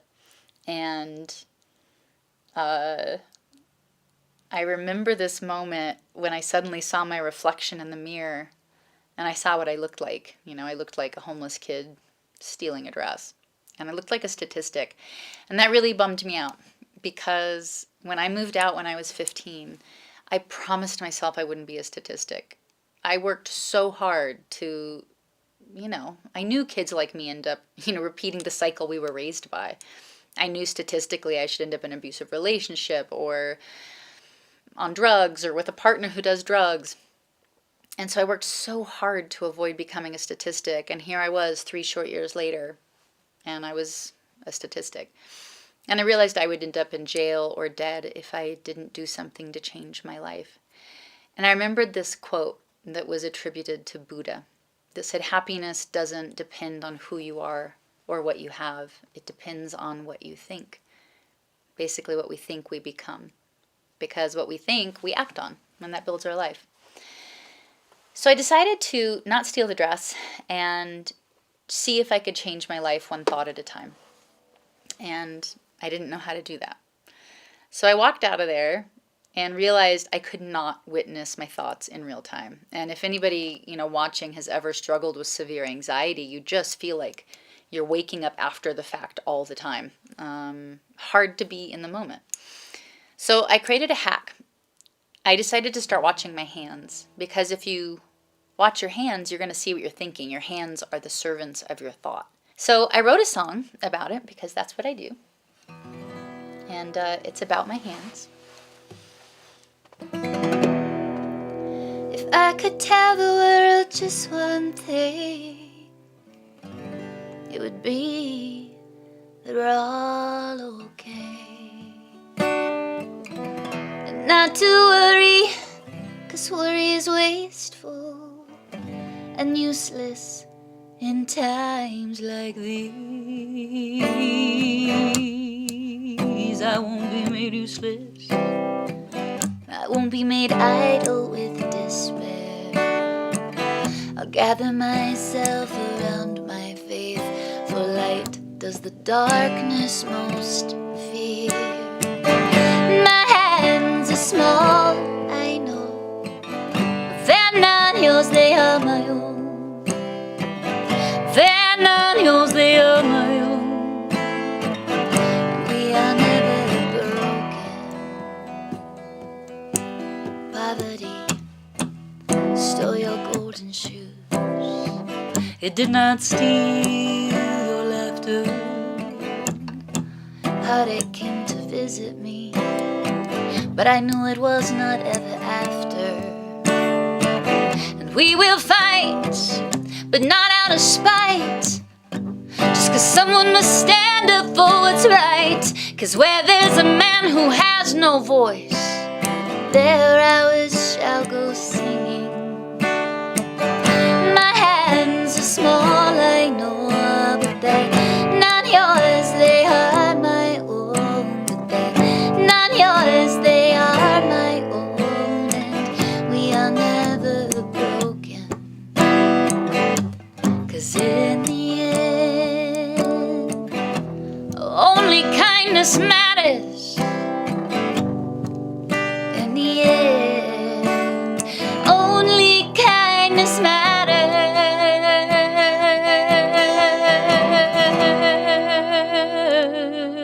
So I will get down on my knees and I will pray. I will get down on my knees. I will pray. I will get down on my knees and pray. 'Cause my hands are small, I know, but they're not yours, they are my own. But they're not yours, they are my own. And we are never broken, no, no, we are never broken.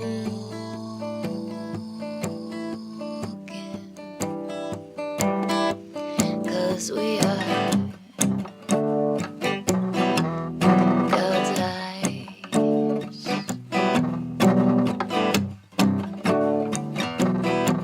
We're God's hands. We're God's heart. We are.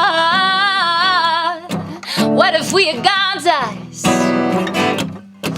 And what if we are God's heart? And what if we are God's hands? And what if we are God's eyes? And we are God's heart? We are.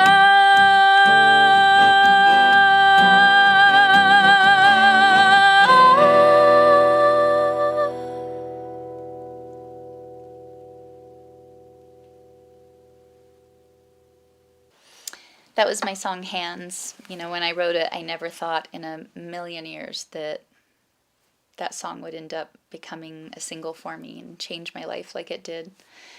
I've always written music to try and help myself feel better. My goal when I moved out at 15 was not to be a statistic and to figure out if I could learn how to be happy if happiness was not taught in my household.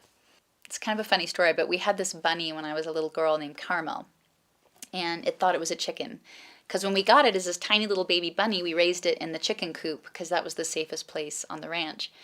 And so it grew up with chickens, and it thought it was a chicken. It would peck at its food and kind of waddle funny, and as it grew up, it would actually lay on the hen's eggs and hatch the eggs for them. Very cute to go in the barnyard and see, you know, this bunny with little baby chickies peeping up under its belly. But it scared me when I moved out at 15 because I worried and thought, what if I'm a bunny that thinks it's a chicken? How will I ever get to know my bunny nature? And it was that idea of nature versus nurture that really worried me when I was 15. If I received really bad nurture, could I ever get to know my real nature? Was it possible? Could I learn happiness? Was it a teachable, learnable skill?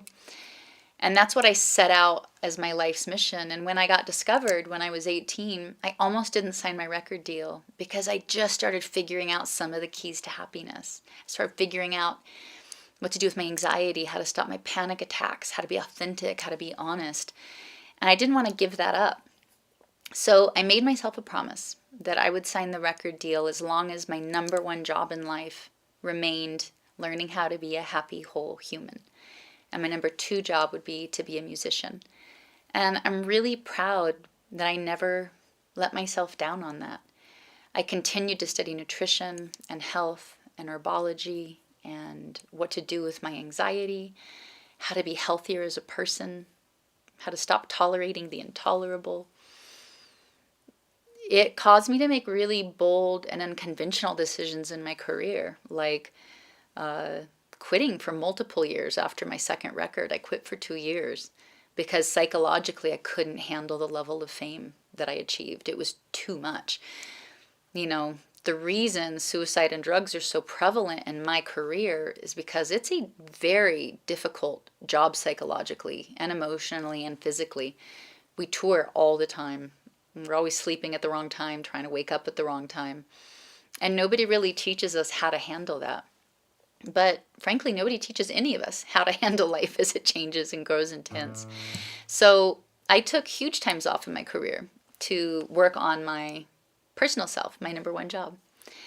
And I continually looked for experts, studied under people, had amazing mentors. And why I put on this wellness experience with Kroger is because I wanted to give all that information that took me a lifetime to study. You know, I've never used my name to get a table at a restaurant. I've used my name to talk to the best doctors. And that sounds funny, but there are doctors that are so hard to get a hold of. There's like rock stars in their fields, and I wanted to learn what they knew.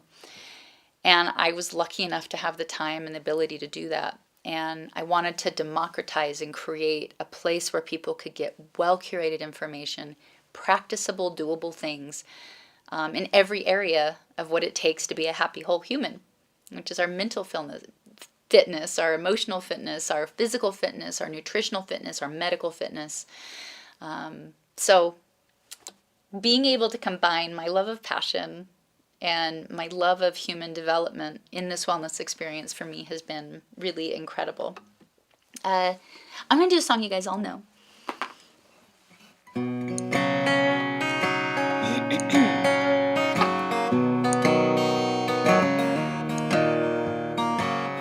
I hear the clock at 6 a.m. I feel so far from where I've been. I got my eggs and my pancakes too. Got the maple syrup, everything but you. I break the yolks and make a smiley face. Kinda like it in my brand new place. I wipe the spots up over me. Don't leave the keys in the door. And I never put wet towels on the floor anymore, 'cause dreams last for so long, even after you're gone. And I know that you love me, and soon you will see you were meant for me, and I was meant for you. I called my mama, she was out for a walk. Consoled a cup of coffee, but I didn't want to talk, so I picked up the paper. It was my bad news, my heart's being broken, my people being used. Put on my coat in the pouring rain. I saw a movie, it just wasn't the same. It was happy, I was sad, it made me miss you oh so bad, 'cause dreams last for so long, even after you're gone. And I know that you love me, soon I know you will see you were meant for me, and I was meant for you.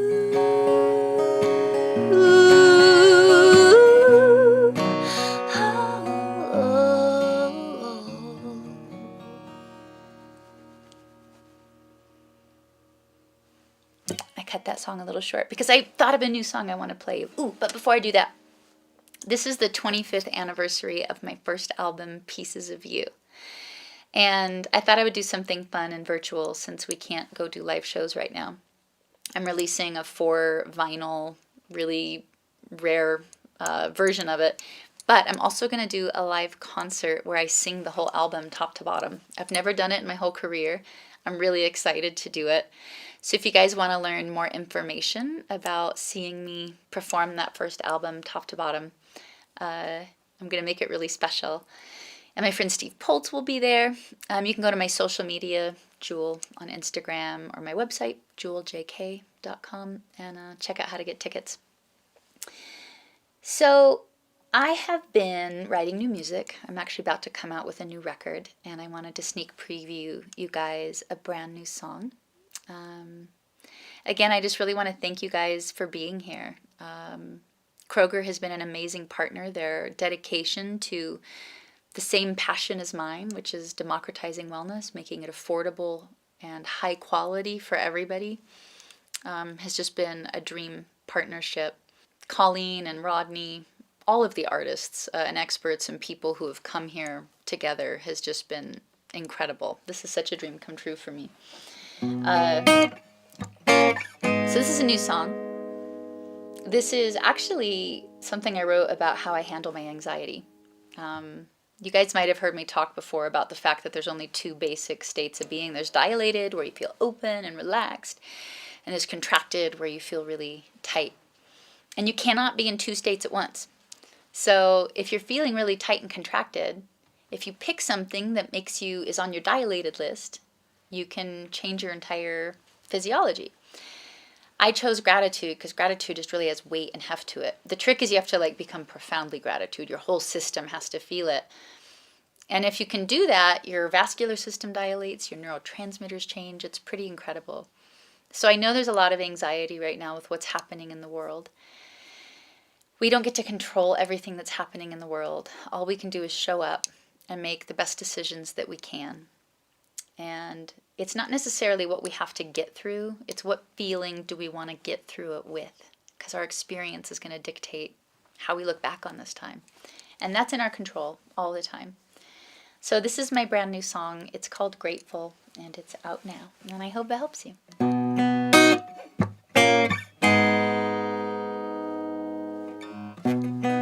When everything's wrong, when I can't find my song, when darkness is all I see, there is a remedy. It's all the little things that make the world go round. It's all the little things that are most Powerful, there's no politician, no sky to die. No one can take the love from my heart, and the sun gonna shine in this heart of mine. The sun gonna shine in this heart of mine. The sun gonna shine, ooh, it's true, 'cause I can always be grateful when the loudest sound Is your own life crashing down? when your friends, they don't come around. Yeah, there's one true thing I found. It's all the little things, The bells that ring, the green, green grass, and the birds that sing. I'm gonna choose the bright side to see, and no one can take that from me, 'cause the sun gonna shine in this heart of mine. The sun gonna shine in this heart of mine. The sun gonna shine, ooh, it's true, 'cause I can always be grateful.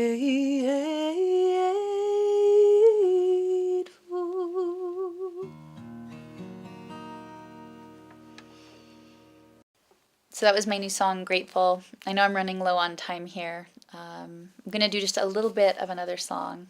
But first, I just really wanted to thank you all for joining me today.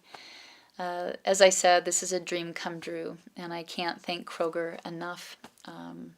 All of our partners today for this first ever World Mental Health Day Summit and concert. We're going to be doing more virtual events, so follow us on socials and check out our website, sign up for the newsletter. Please let us know in the comments what content is the most important to you. Again, my goal is to not just give philosophy, but practicable, actionable steps that you feel like will help you move forward in your life and feel more empowered, more capable of handling your anxiety, with a better understanding of why sleep is important, how to eat, and just really how much power you have to make the most of your life no matter what circumstance we're in. All right, I'm going to leave you with just a small piece of Who'll Save Your Soul. I won't do the whole song because I know I'm running short on time, but this is the very first song I wrote, so it's my way of saying thank you, because if people hadn't liked the song, my entire life would not be like it is.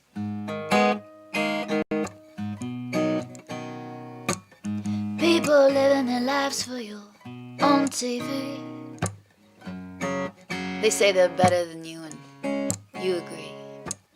She says hold my calls from beyond those gold brick walls. Just come here, boy, there's nothing for free.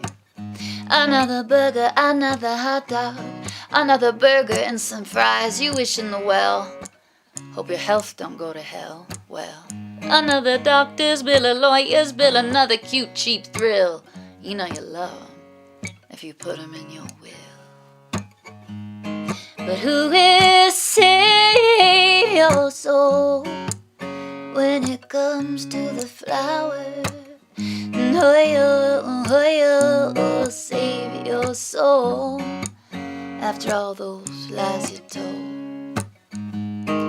Who will save your soul if you won't save your own?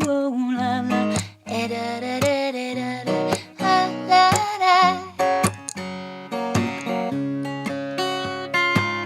We try to hustle and try to bustle and try to cuss some, and the cops want someone to bust down on Orleans Avenue. Oh, another day, another dollar, another war, another tower went up where the homeless had their homes. So we pray to as many different gods as there are flowers, but we call religion our friend. We are so worried about saving our souls, afraid that God will take his toll, that we forget to begin. But who will save your soul when it comes to the memories? Oh, hey, we'll save your soul after all those lies that you told. Who will save your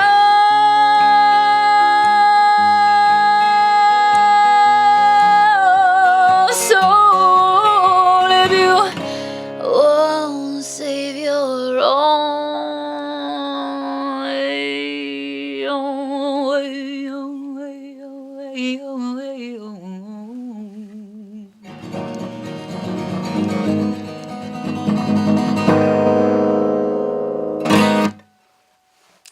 Thank you guys.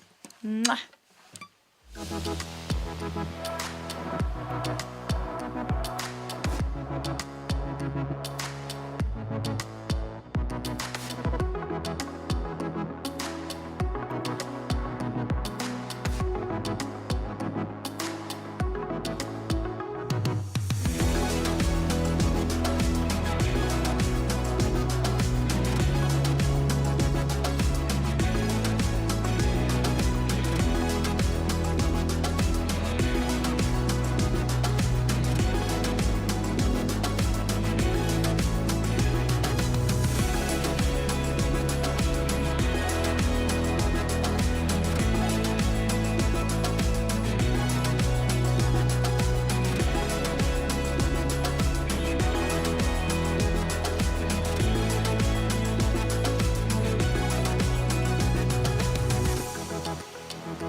Bye.